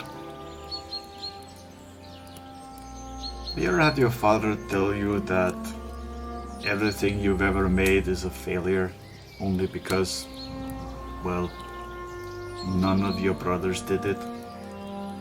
Well, not in that exact wording. That's very specific. My father never really liked me. Let me put it that way. Well, Your to father be sounds honest, like he's an a damn asshole. fool then. He's a traditionalist in the hardcore sense, should I add. Well, oh, it seems like you wanted to say something, Liska. Oh no, I was just saying that he sounds like an asshole. And that traditions are only good if they continue to benefit.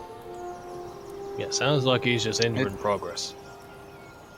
You know, there's a saying in dwarfdom that a tradition is a solution to a problem that has worked so well that you do not know what the original problem is anymore. It's not as concise to say, trade tongue, but it's important to remember traditions because they do prevent that problem from coming back. But at the same time, you have to understand that sometimes you can find new ways to solve that problem and evolve the tradition. It's like a craft. Eventually you make steel. Should you throw it away because it's not the tradition of iron or bronze? Oh. And if somebody thinks you're just gonna use bronze and that's it, that's the only thing you ever can use, because that's tradition, and that you have to throw away your steel sword, well, they're a fool. And you don't want to mind them. Zhao takes from her shoulder and sort of holds her rifle in one hand. When I made this, my father laughed at me. Do you want to know why? Because he's an asshole. Because he He thought you said- were a coward. He said, and I quote, "Because there are no doctrines of war where this could be used." Well, it's just fucking stupid. Make some. No doctrines of war. What the fuck does that even mean? He's a strategist. To him, the battlefield is just one big move of how can I keep ahead. And when I say traditionalist, I do mean like he likes his books, he likes his, well thought out plans, but he never really invents something new. Oh, He surprised does what's been he's- done. Doesn't stick to it. Doesn't change anything. He obviously isn't that good of a strategist then. Well, I guess if all the other people continue to use the same strategies over and over, then it wouldn't really matter, would it? He actually is a Well, pretty no. good strategist. The issue is just Well, he's not innovative. He sounds like a that to me fool. kind of means he's a bad strategist. I mean, it is. You literally got something that's more, well, effective than most bows or thrown javelins, and there's no place you could use it. He's a fool. It happens. If he wants Oh, to well, stick let's- to his traditions, we'll just. try It's to real argue easy. with Do him. what we did. Yeah. Have a better army and beat them in a fight. That's how you traditionally solve those problems, right? That might actually be one way to change his mind, but I don't have an army. Nor would he allow me to field one, ever. So many. Why the problems fuck go would that he way. be the one that decides if you field an army or not? 'Cause he The was goblins wouldn't allow us to field one, but he's- we do it anyway to kill them. What's the point of an army? Is the same gonna come kill you? I don't care what you say. Fuck you. Yeah, you're not fighting on his behalf, you're fighting against him. Why would you not? I feel like you might be trapped a bit in your own tradition, so. Maybe. Maybe it's time I break the mold, so to speak. Would be a good idea. Fucking, he has caused so many problems with that way of thinking. And Val's just sort of like been clearly thinking about the effects these sort of decisions have. And thinking is hard. Fucking hell, I swear to Welshman, if I ever meet that man, I am decking him straight in the face. I would like to see that, actually. Mostly to see the look on his face when she realizes what you are. Yeah, that'd probably be insult to injury, but fuck, he has it coming.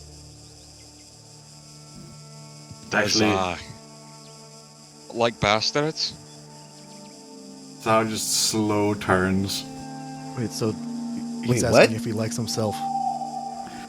No, it's more of a Oh, case with- of blood-wise, what I am. You know, with the whole tensions between the two halves. Yeah, but doesn't that make you a bastard? Or are you married to? No, I not don't having a really dad makes you a bastard, doesn't it? As much as Hey, I you would s- like to not have one, I did. pretty sure a bastard is one married or a child, a son Yeah, out of. if you don't a have union? a dad, then you wouldn't exist. It's a child made out of. He starts reading his shield. Definitions of bastardom and on the back of a shield. Important dwarven Aye, definitions. yeah. It's like the back of a DM screen. This difficulty, this difficulty. A Like lad bastard born is. from two no, parents My folks were that aren't married. communed. They were married. Yeah. Okay, then you're just a half-breed. Yeah. I can see a traditionalist hating that.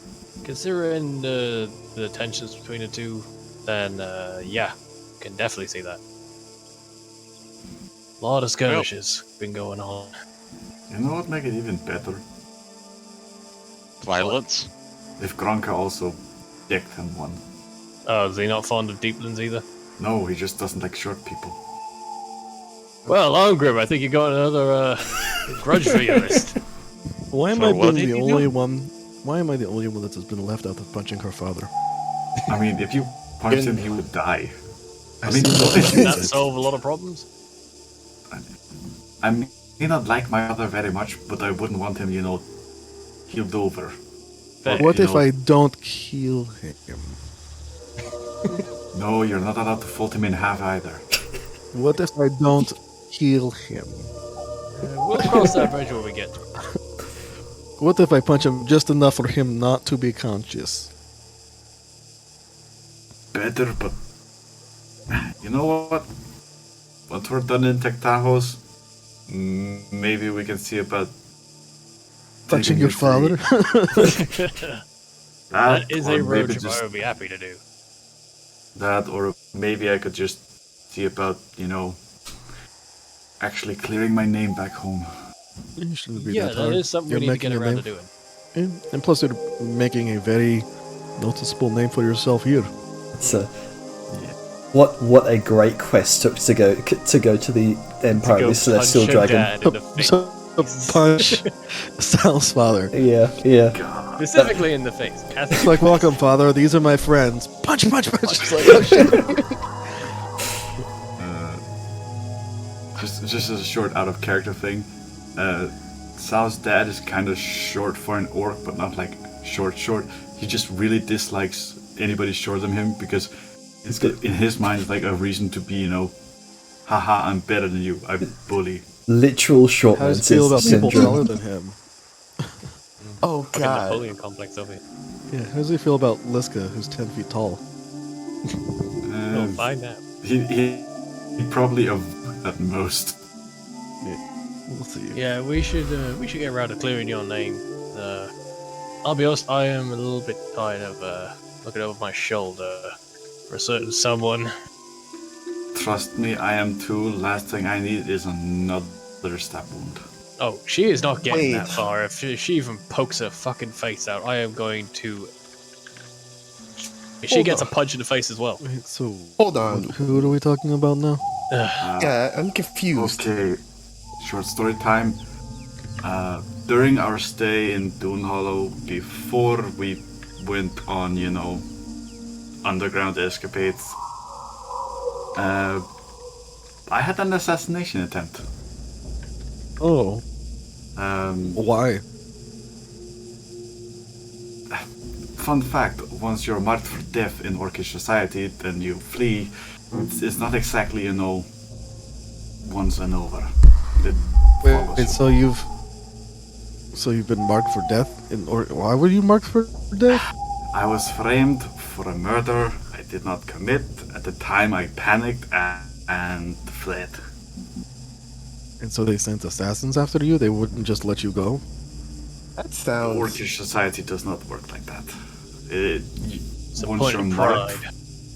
once you're marked and convicted for something, it's basically that you're honor bound to follow through with it. So, Honor-bound death? like I said, my family is traditional. Okay. It makes a lot more sense if you know the. Oh, it makes context. sense. I mean, maybe for y'all, we just seem stupid. But, Trust me, I wish I could change it, but Well, I mean, we will. Wait. So how Eventually. long have you been So they, like, you've Today's had my assassination birthday. attempt. So how many times have you tried to be assassinated? So far, only once, but that was mostly because, well, the assassin found me.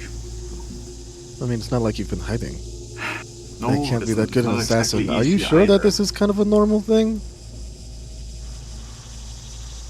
Out of Why character, it was under my impression that Sal was actively exiled, and that the assassin was actually very much a non-normal thing because you were exiled rather than be executed. I'm speaking from Sal's... No, she ran away. Yeah, I'm speaking from Sal's own, point of view as well. Yeah, Yeah. she sees it As running she away. wasn't exactly exiled, she literally fled. Okay, and that's my fault because I remember there being a thing where the assassin was an oddity. Like it made no sense that they'd send an assassin after you because we talked about how weird it was in Orcish Yeah. culture. But the orc lady did come out and say that she'd been marked for death for her crimes. Yeah. Yeah, and it was honestly- maybe it was the fact that it was she followed you outside of the Orcish. Yeah, that's what was weird. Yeah, That means that it's was- a serious yeah. thing.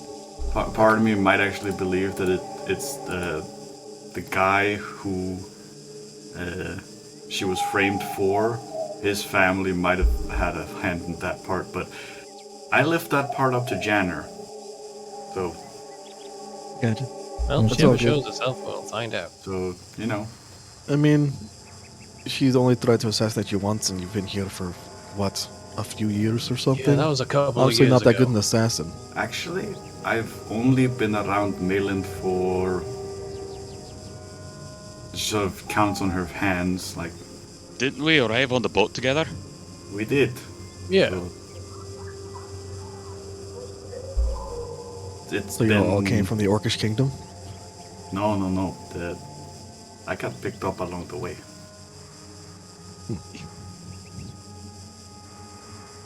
So I I've was been traveling here for, down the coast.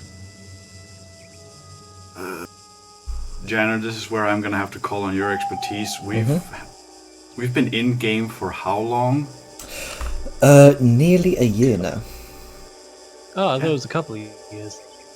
No. It's been one. 1 week since you... Because we already had a festival of We fire had one once. New Year. Mm-hmm. Remember? Yeah. I've been I think here we've- for nearly a year. Then yeah, that's a very bad assassin. Yeah, So I'll just- she, Oh, well, she just- tried it. She tried just it like stay a by couple me. months ago, wasn't it? It'll be Sal fine. slowly looks over to Liska. I will remind you, you are literally a giant shield.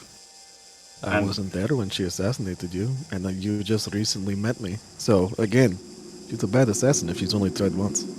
Well, she only found me in Duvenhall because I may or may not have gotten a little careless. I mean, what have you been doing recently to hide? It seems like you've just been brazenly going around. That's what I mean by It's careless. true. I'm just saying, sorry, if this might, this common tongue, maybe it's not saying how I think it's saying, but I'm trying to reassure you that you probably don't have to worry if she's only tried once, because that would make her a bad assassin. Like, you probably shouldn't, Yeah. have any restless nights or anything because of it. And plus, as you said, I am a giant fucking shield, so I'm here to help. Honestly, I would like to see her try and come close, even with her fucking magic blade. So would I. Which, You don't- by the way, it floats. I got a question, actually. I've seen one of those before. What were you accused of that was so bad they tried to, execute you for it? You know how with the autumn, normally you don't touch the higher-ups. No. Well, yes, but I don't know your culture, so I'll say sure. I was framed for murdering a rather high-ranking general. You're for what? I was framed for the murder of a high-ranking general, and apparently he was shot, and that is where everybody basically pointed to me and went guilty. I see. You know that it wasn't you? How was I supposed to disprove it wasn't? No, I'm saying, how do you know it wasn't you? I know it wasn't me because I practically never leave home. I'm On a just few saying, occasions, like, I have my brothers nearby. I'm just saying, like, maybe there was magic involved. Maybe you were brainwashed or something. I And you don't shot the know. general. All I know is I would like to actually, disprove the claims because I mean, I think... I cast a spell. Shut up. Is wants to cast a that spell. okay? I'd like to cast a spell, and I want to know if y'all are just comfortable with that and allowing me to just impose a bit of magic on us. Well, what is the spell? Sure. What is supposed to do? It's just something for honesty. would this be? She sort of snaps her fingers once as zone of truth. Aye. Alright, as long as there's no awkward questions involved, I'm fine. Why do you think that we're lying or something? Who do you want to, like, is there someone specific you want to cast this for? I think he wants to ask me. I do. Yeah, but it's an area, isn't it, or something? So it's gonna get all of us. It's true. It would have all of us. You don't have to answer. You're just not allowed to lie. If you resist the magic, you can lie. But I know you've resisted the magic and can lie.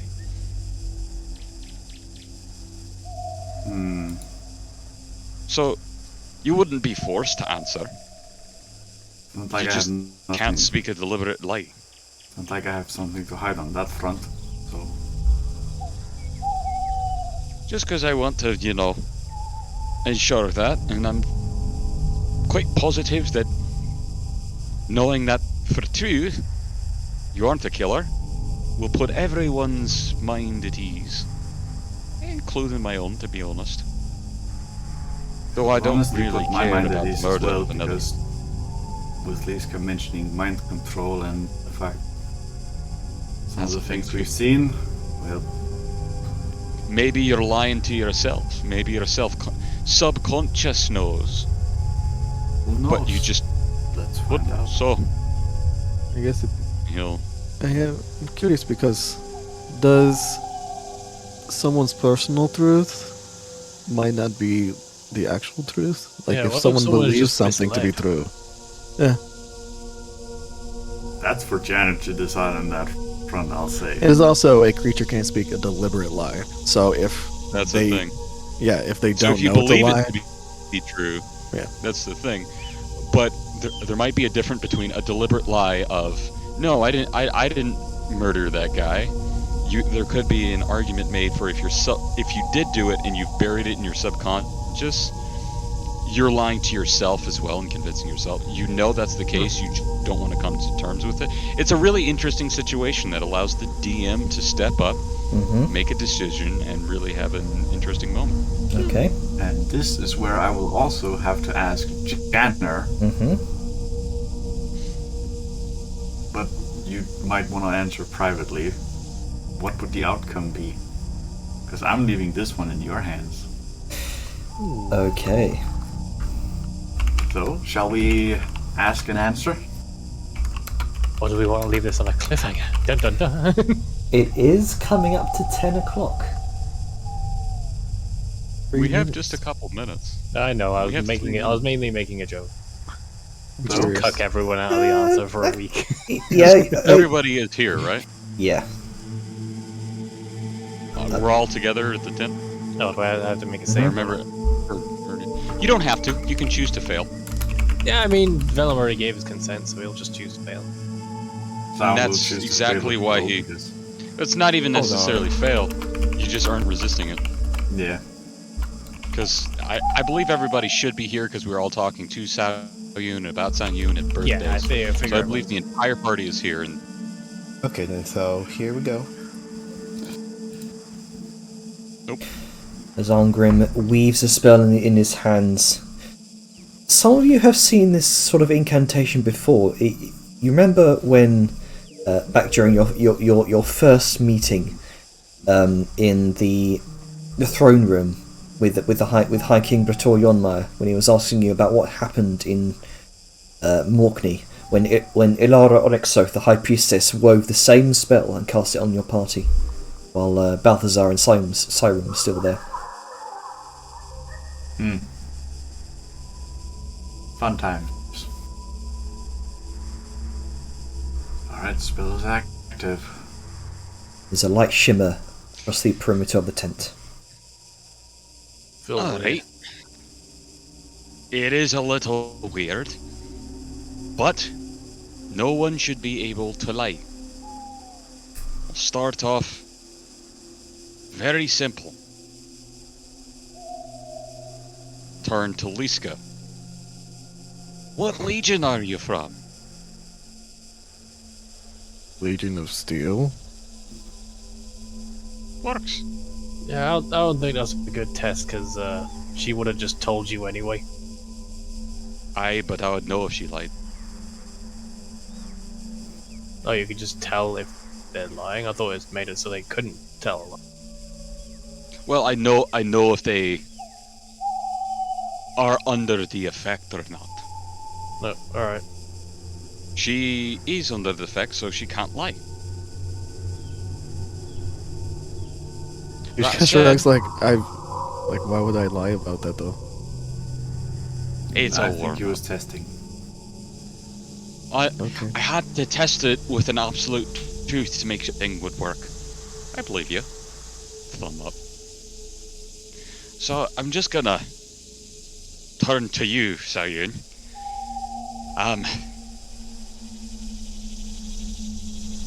Have you murdered someone? Not killed, as in fighting, but a deliberate murder. I have not. That's not. That is such an interesting question. Well, The answer. I don't really care if she's killed people. I mean, we've all killed people. Hmm. Yes. Have you killed But someone there's I need in to be a cold bit more blood? specific, I think. Well, there's a different. Okay. I'm not. There is a killed difference someone between previously. somebody and a murder. Have you killed Sal? Have you killed someone in cold blood before? No. There you go. That's fine for me. Okay. And the answer rings true. Does not ring off any bells in your spell, Arngrim. If it were a lie, she wouldn't even been able to say it. There you go. I think this is Jan's way of confirming Yeah, this is it's true not- instead of- Yeah. Nice. Yeah, Okay. Not necessarily Yeah, a that lie works. detector, just a lie preventer. And that's the neat part of the spell. So, I was just read that this has a duration of 10 minutes non-concentration. Yeah, so not- it- unconscious, you all stuck. Telling Yeah. the truth for 10 minutes. I'm concerned. Oof. good stuff. yeah. I mean, I can't dispel It's magic. That's true. That's an interesting thing. Yeah. So, does anyone else have a question before I take another? I have one for you. Sure. Which do you like more, ale or mead? Oh. Broken.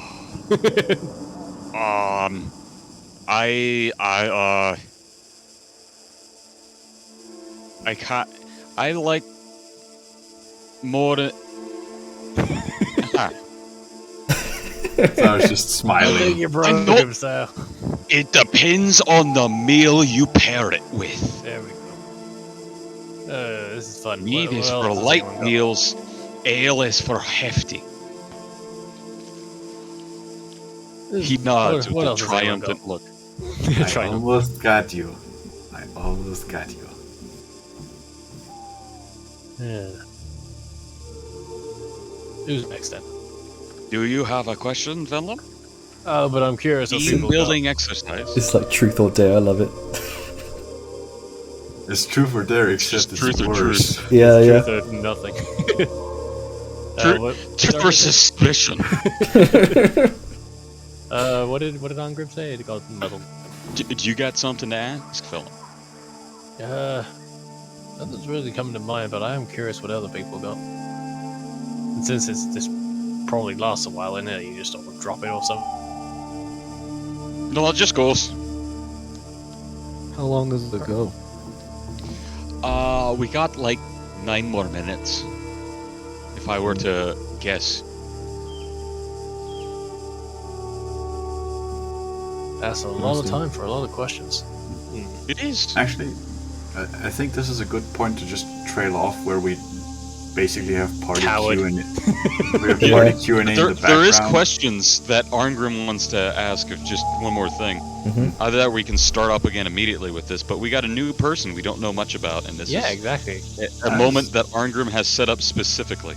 Yeah. Ah, there we go. We could leave it until next session, give people Let's time leave to it think to of the questions. next session, then we'll also have questions. Yeah. Sure thing. All right, then. Alaska wouldn't have anything to ask. Like, this is just a little too odd to leave off on, man. Like, I feel like we should just take the time to do it. Yeah, yeah. I Because kind of agree. Thinking about possible answers, like this, no, man, this just happened. This has been Your to be a characters- spontaneous to Yeah, Chris. yeah. Fair Alright, enough, well, that I'm is fine true. continuing if everyone else is. Yeah, let's continue on with this. We've got 5 minutes. Okay. Well, I'll try and think of questions while other people ask some. Because Plus, I did this not is, think this you was going know, to happen. there's also real-time RP, so clock's ticking. We'll turn over to Grunka then. Well, Grunka, You know.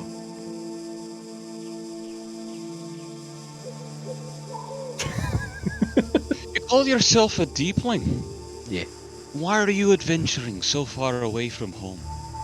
Well, see. Well,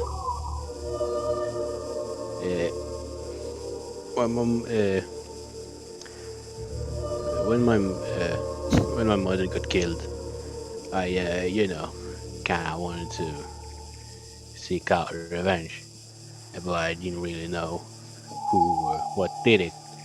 But we kind of like, it felt like I couldn't really stay until I had that business dealt with. But and we kind of I learned who did it back in the down in the under. Yeah, would be.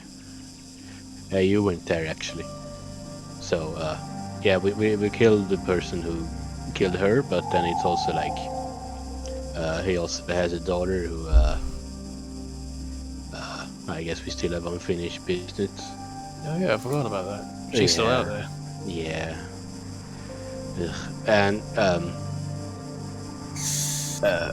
I guess now it's more kind of like it's both. They still kind of got a bit of the wanderlust, and also just unfinished business still up here.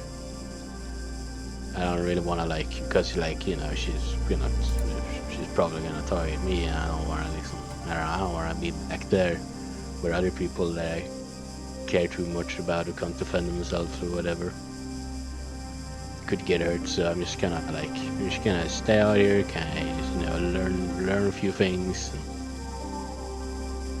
just kind of just grow a bit as a person, I guess, and explore. A quest for vengeance? Yeah. To protect your family? Well, I understand. Yeah, I mean, I guess family is kind of. The family I had was the one who was killed, so I don't really have any family, I think. Well, What about you're that good. nice deep lane that you were getting all cozy with down?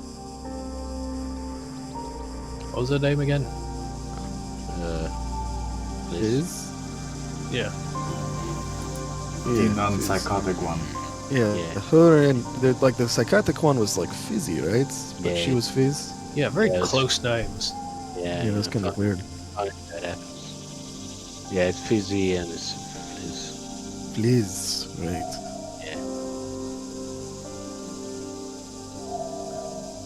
Seems like there's something there.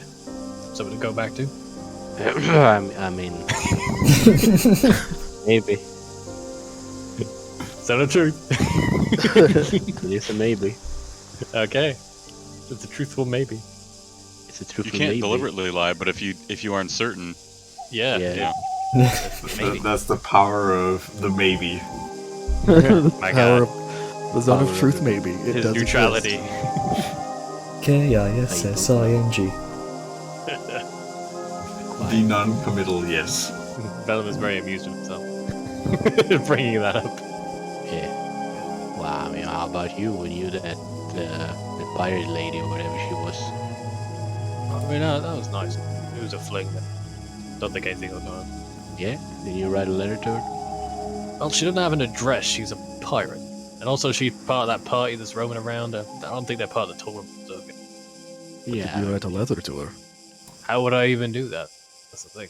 Wow. I mean, you kind of started, and I don't really know what happened to it. So I was sort of eyebrow wiggling a little. Maybe we'll see her at the tournament. Who knows? I think once their team lost, they were just out. Mm-hmm. Besides, they were heading over to fuck, what was it? Jenner. I remember it was an eastern continent, but where were they headed off? They were headed off to the Kateshi Empire, specifically Kafnia Bay. Oh shit, they're spooky. Weird as it sounds, they're heading back east, more to my old stomping. Either way, yeah, we'll see them any. Nice thought, but you know, more just for. Yeah, I'm going to shut up now. But yeah, I mean, I guess it's my answer. Yeah, if you're wondering anything else? I'm thinking. you thinking? It's kind of like, to everybody. Yeah, Do do you they have a have anything question urgent for they you? want to jump in on? Because Vellum's is going to be not that important. Hey, I do Dejar. have one. I do have one question. It's for Dejar. Okay. Yeah, let's haze our new edition. He says with a cheeky smirk.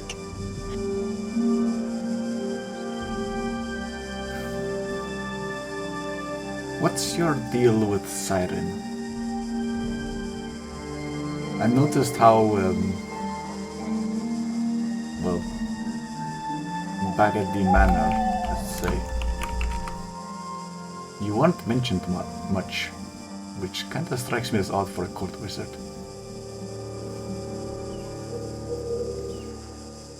You might have to be more specific with that. Yes, what's the question?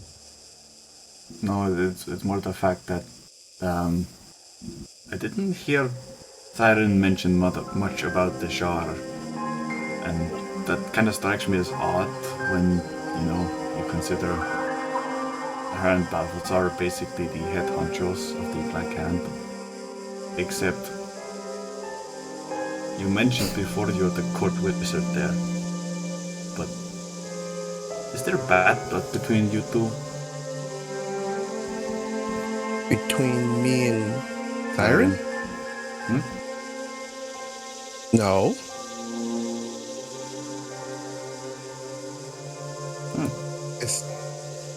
It's just that I am Balthazar's court wizard. Oh, so that way around. Yes. I thought those two would basically share most things. I would think that, but no. That would also explain why you sort of come and go. Yes. It also explains why Mostly. Siren never I got actually one hires for a her. court wizard. Well, after you go first, Liska. Okay, Dejar. Important question, especially if you're going to be traveling with us. Would you betray us for the Black Hand? No. He looks to Armgrim. Did anything try and prevent her from lying? I know she's under the effect. Well, Liska doesn't know that she's under the effect. That's why she's looking to Armgrim. Like, she has a questioning look on her face. Under the effect of the spell? There is nothing that tingles in your mind, Algrim. Alright. Liska So you gives wouldn't- a approving nod to the jar. Very good. So why are you here? Why have you come to adventure with us?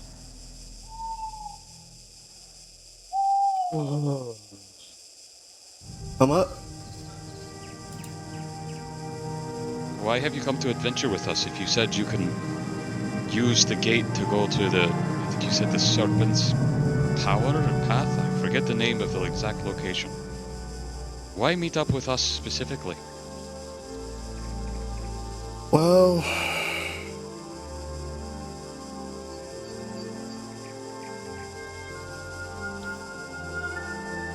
I was asked by Balthazar to test the loyalties of the original three.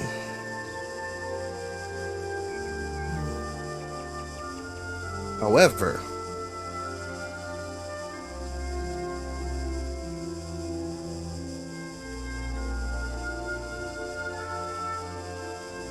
Oh, so.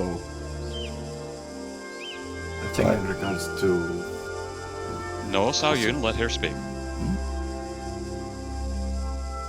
Sorry, take your time, Black Spice.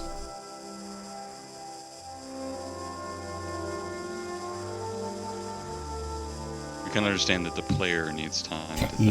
Yeah. Because This this is And is... do remember that And it also, doesn't characters compel need- you to answer. You can just stay silent. yeah. And you can also say another truth, like, I don't want to answer this. Like, you don't have to Yeah, answer the nothing's question forcing specifically. you to answer. You're just forced not to be able to deliberately lie. I have a promise to keep. And I must see it through to the end. What did she sing through to the end? I didn't hear that. I'm sorry, cut out. I have a promise to keep, and I must see it through to the end. Alright. That works for interesting me. answer. She already said that she wouldn't betray us. The Black Hand. She wouldn't betray us. She's here to test the loyalty. Plans have changed. She has a promise to keep, and she's seeing it through to the end. Is it a promise to... I don't understand. It is a promise to Siren.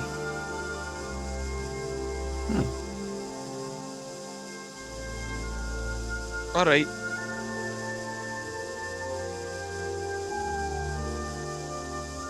What's everyone's favorite color? Gold. I like blue. Rock. Blue. I like Yeah. that. Okay. It's true as well. Pavel looks confused for a moment. Bobby sort of pokes her head into the tent, even though she's not been affected by the spell. Over here, she's a purple, and she just tosses her head back out as she scampers back on top of the the tent. You know, purple is just a more bloody blue. I don't think that's how colors work. Webby's favorite color is Krunka. But he doesn't. So know rock that. too. Yeah, I mean, Oh, he doesn't really know too much, but yeah. I do have a question for Joe. Only a minor one, not as important as the bombshells you got dropping. Why is it you can never sleep? What? Yes, Jar has problem sleeping sometimes, or it's like a night owl or something, but I can never remember that. I need my sleep, otherwise I can't get shit done.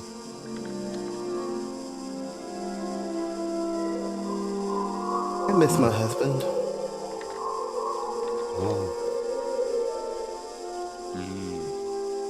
That I is keep a. my Yeah, Sable, Velum, it's not good things keep you awake at night. Eh, I mean, what used to keep me up awake at night were night terrors. But since I made a deal with that hag, my Feel mind bad, by is. the way. It was a reckless decision, I know. It was very reckless, but one that I I needed, to be honest with you. so what is it now if it's not night terrors?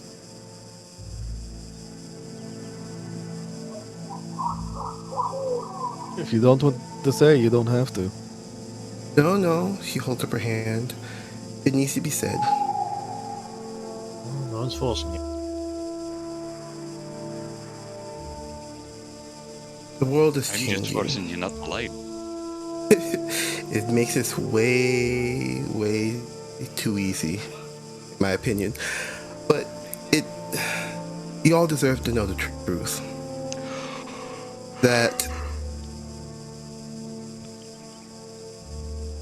the Black Hand not once was a small mercenary band is now cult-like.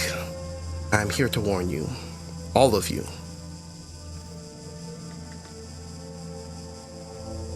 Especially, he looks to Ongram. You. Shit, what beef have they got with Arngram? King, Grim is immediately confused.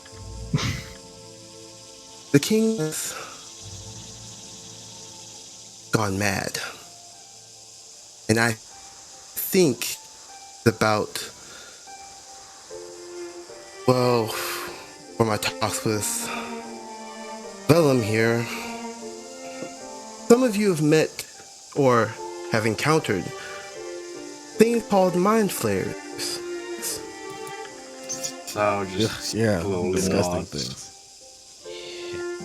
Okay. Well, looking to Vellum, Salyun, and Grunka, your friend Balthazar is in deep. Like, he's messing with forces he should not, no mortal should. Mind flares. And I think since he's been in that ring, his mind is twisting and becoming more deeper in madness. And he's trying to bring the rest of Malin into that maddening abyss. And I think the king is already under his control. Oh, this took a jump from why are you up at night a lot. Okay, Oh, there's one more thing to worry about. That's a very different topic. That You is think that is a grand accusation against the king? I assume you. I hope you under Yeah. you got some really good proof for that, right? I do. Well, she's in the Agreed. zone of What? truth. She said she Also- thinks and she feels, but that's not proof. Well, I do have proof on it. He reaches into her Okay. bag and takes out what seemingly looks like crystals. And then he crushes them, and you see her memories take form in the middle of the center of the tent of her talking with Balthazar with the ring, and a long, thin mind flare right beside him.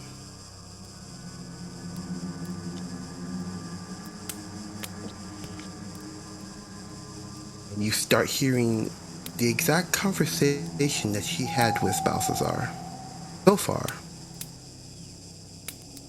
It would include her snooping investigation on, well, the things she knows of the inner circle of the Black Hand.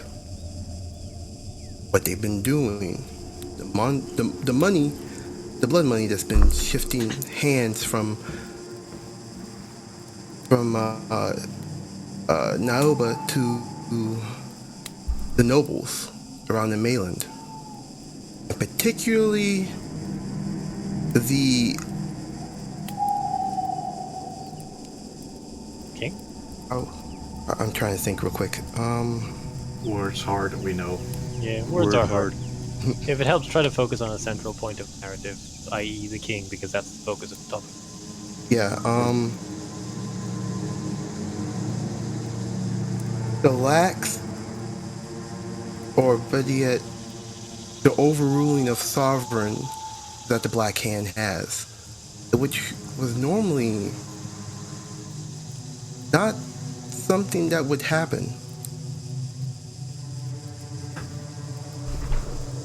Given free rein to move his troops hither and thither throughout Mayland, instead of the king's troops, which is kind of odd.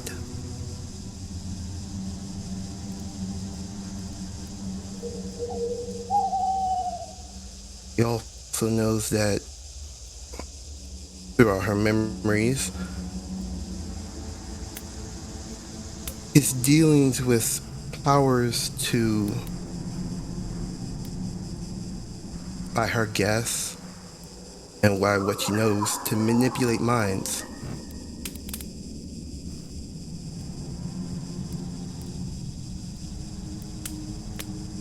And then it shimmers and fades.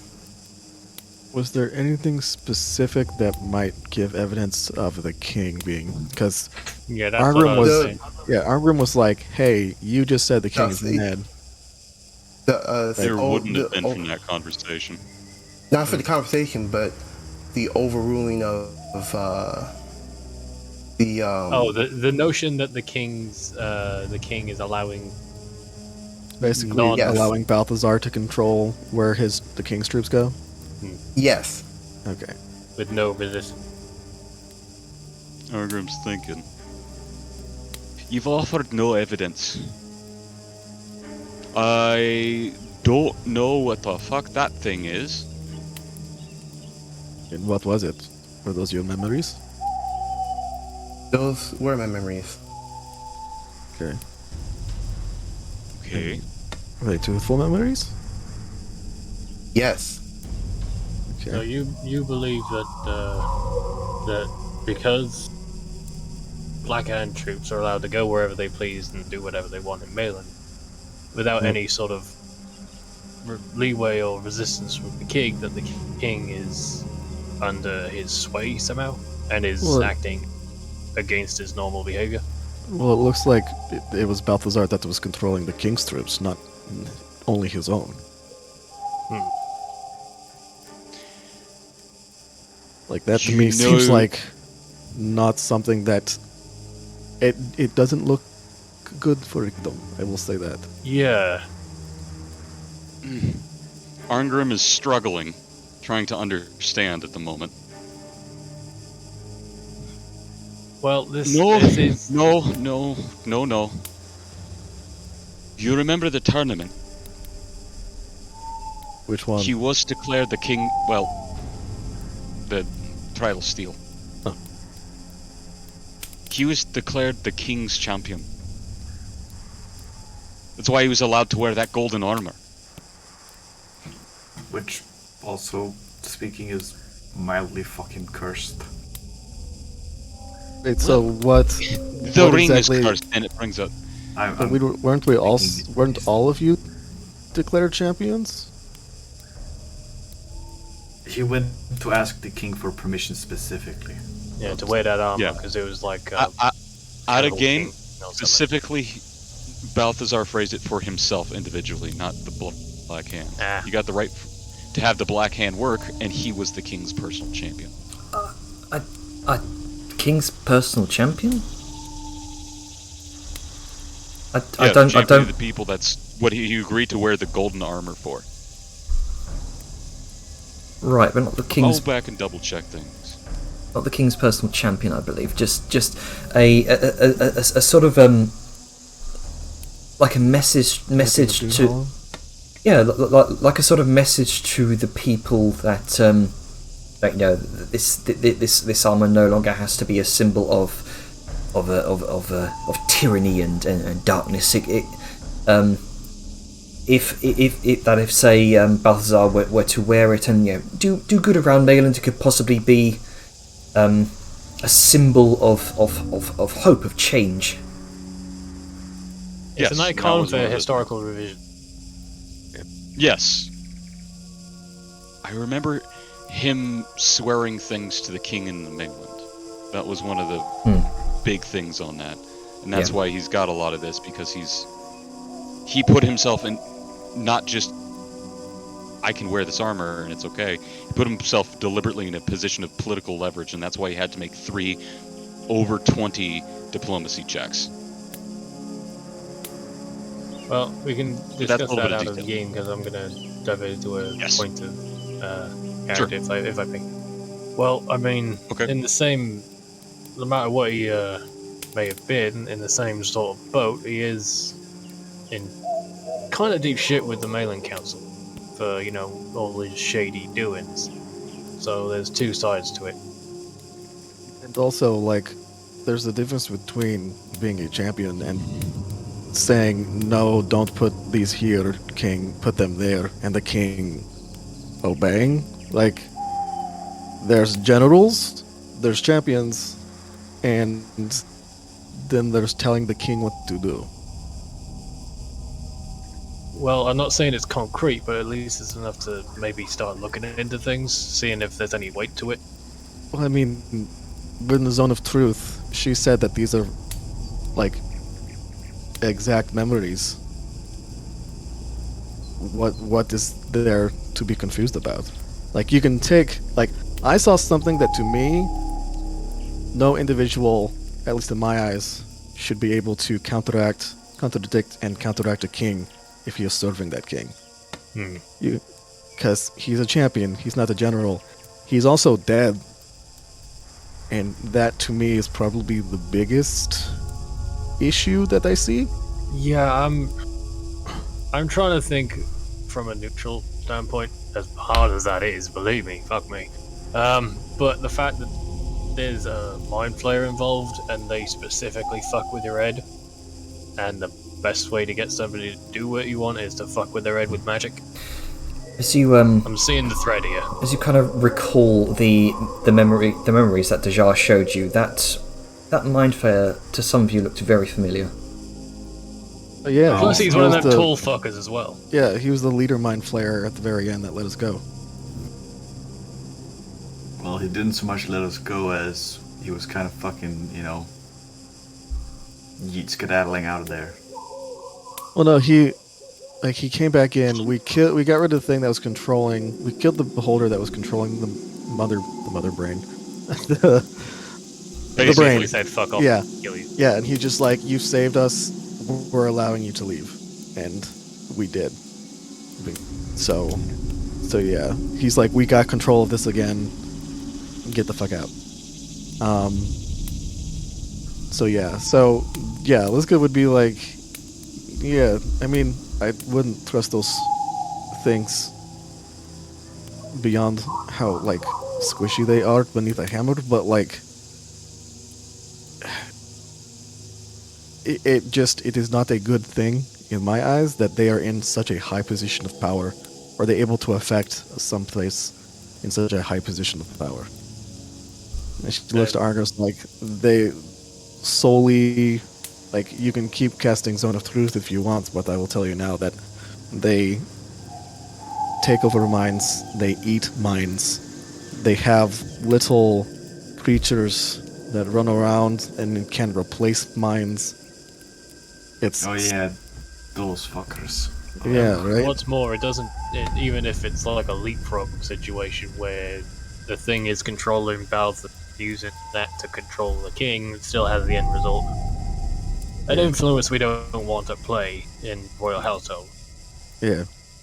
And when I was talking to the blacksmith, he was talking about how the king was acting very super weird, and they had imposed a curfew for some reason. Like, he was getting extremely paranoid and stuff like that. It was... Yeah, that's kind of a red flag. Yeah. We might have to save your king, Agrim. Again. Again. I wasn't at the Argrim's first time. kind of thinking. but- "Oh, he could be the mind flayer. He's.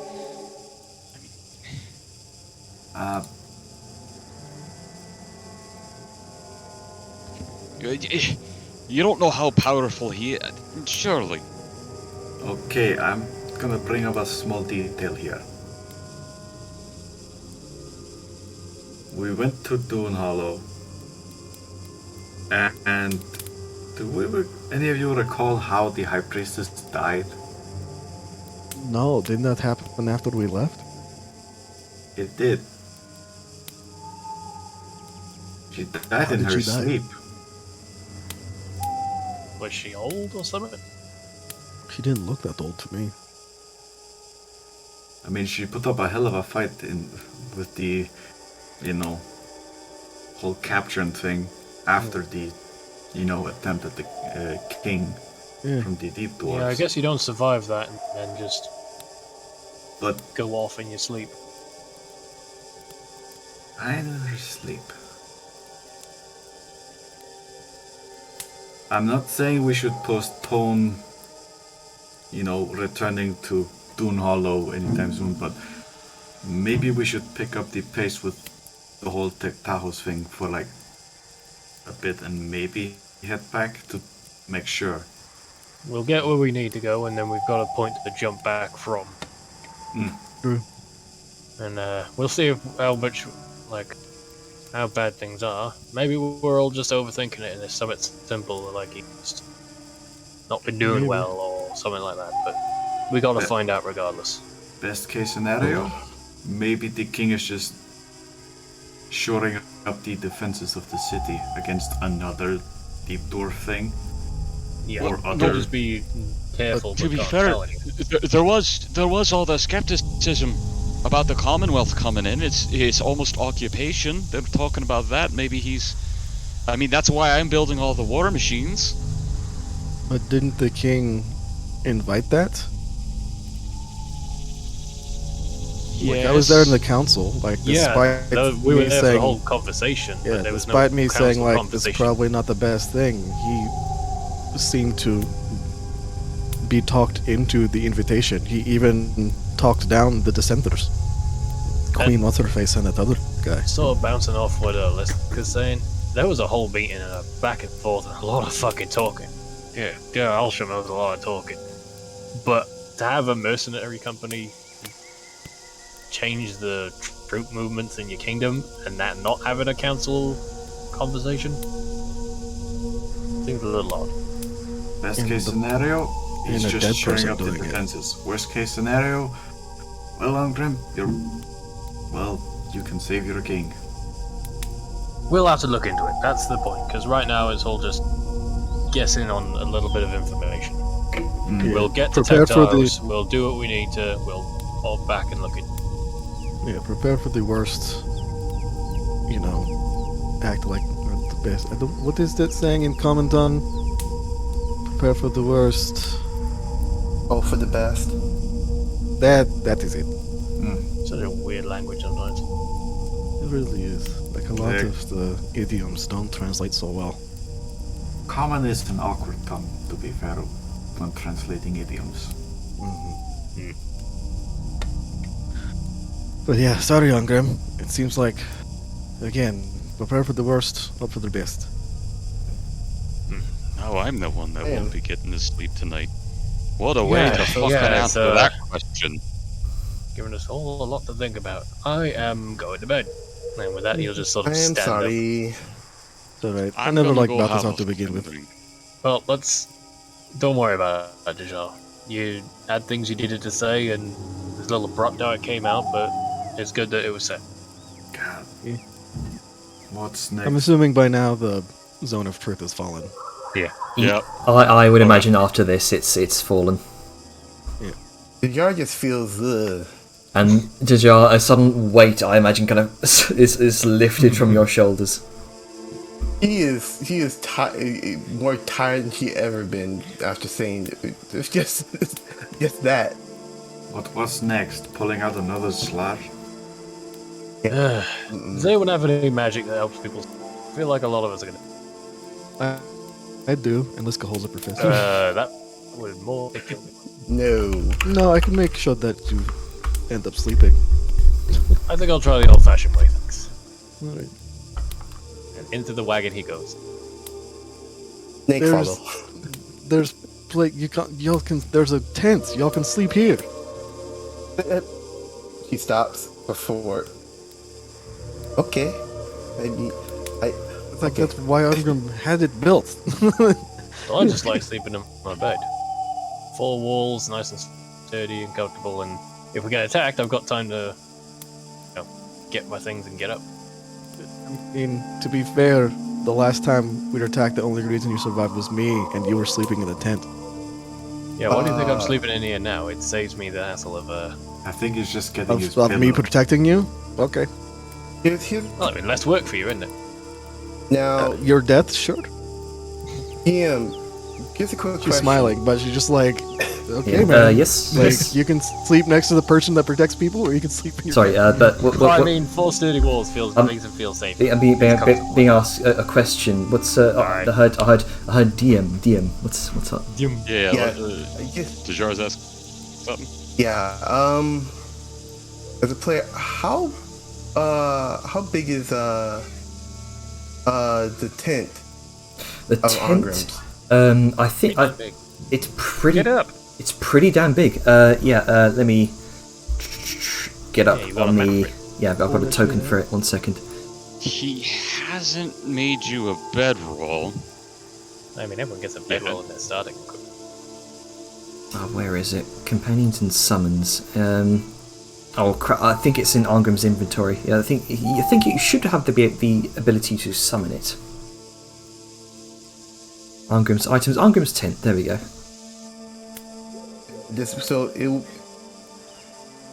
Yeah, it's huge.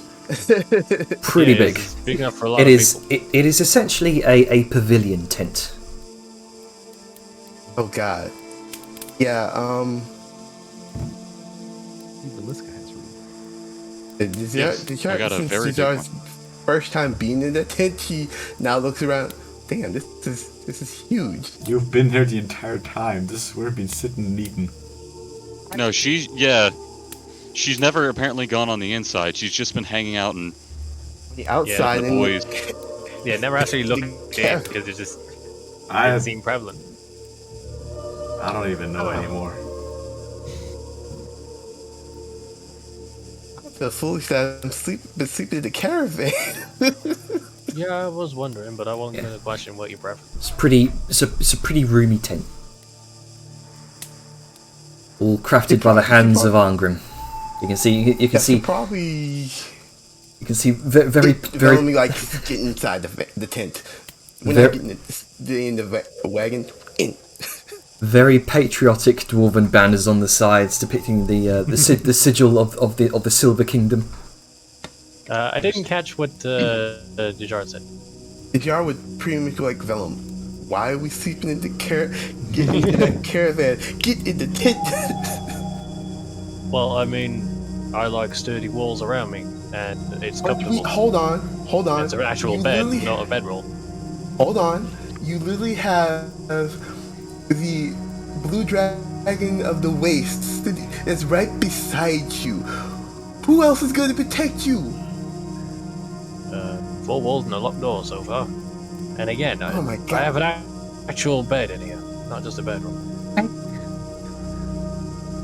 Just looks, just sound, and Liska is this. Is this boy for real? Is this boy for real? Like, Let's go shrugs like, he's made a lot of bad decisions in his life. He's not gonna stop now.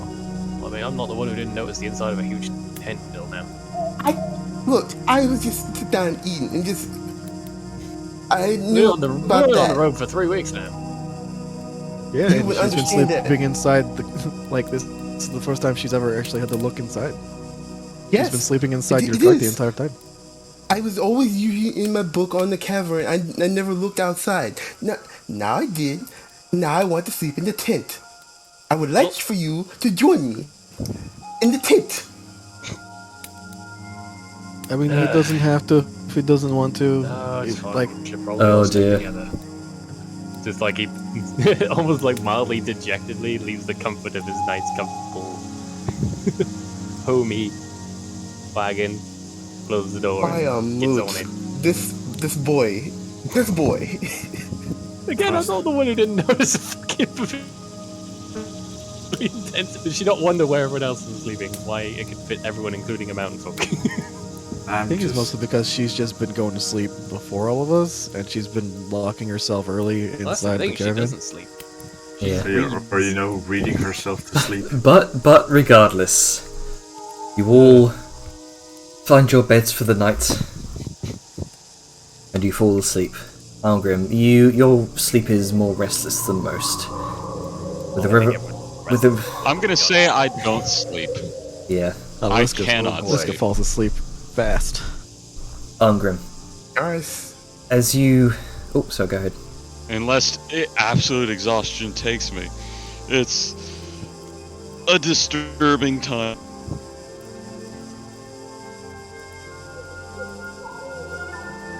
yeah, I got nothing to say. Go on, Gene. Probably gonna hear. Cause farting. This crook is like moving around in the metal bowl. Yeah, his new bed. He's gotta break it in, guys. It's Yeah. squeaky. Yeah. Okay. So, as you all fall asleep for the night, Algrim, you lay awake, disturbed by the recent revelations and sights. It's at that moment of thought, an image plays in your mind again. That vision you once had, a few weeks ago. The image of that single silver crown, tarnishing, rotting, melting. Perhaps this is what it meant.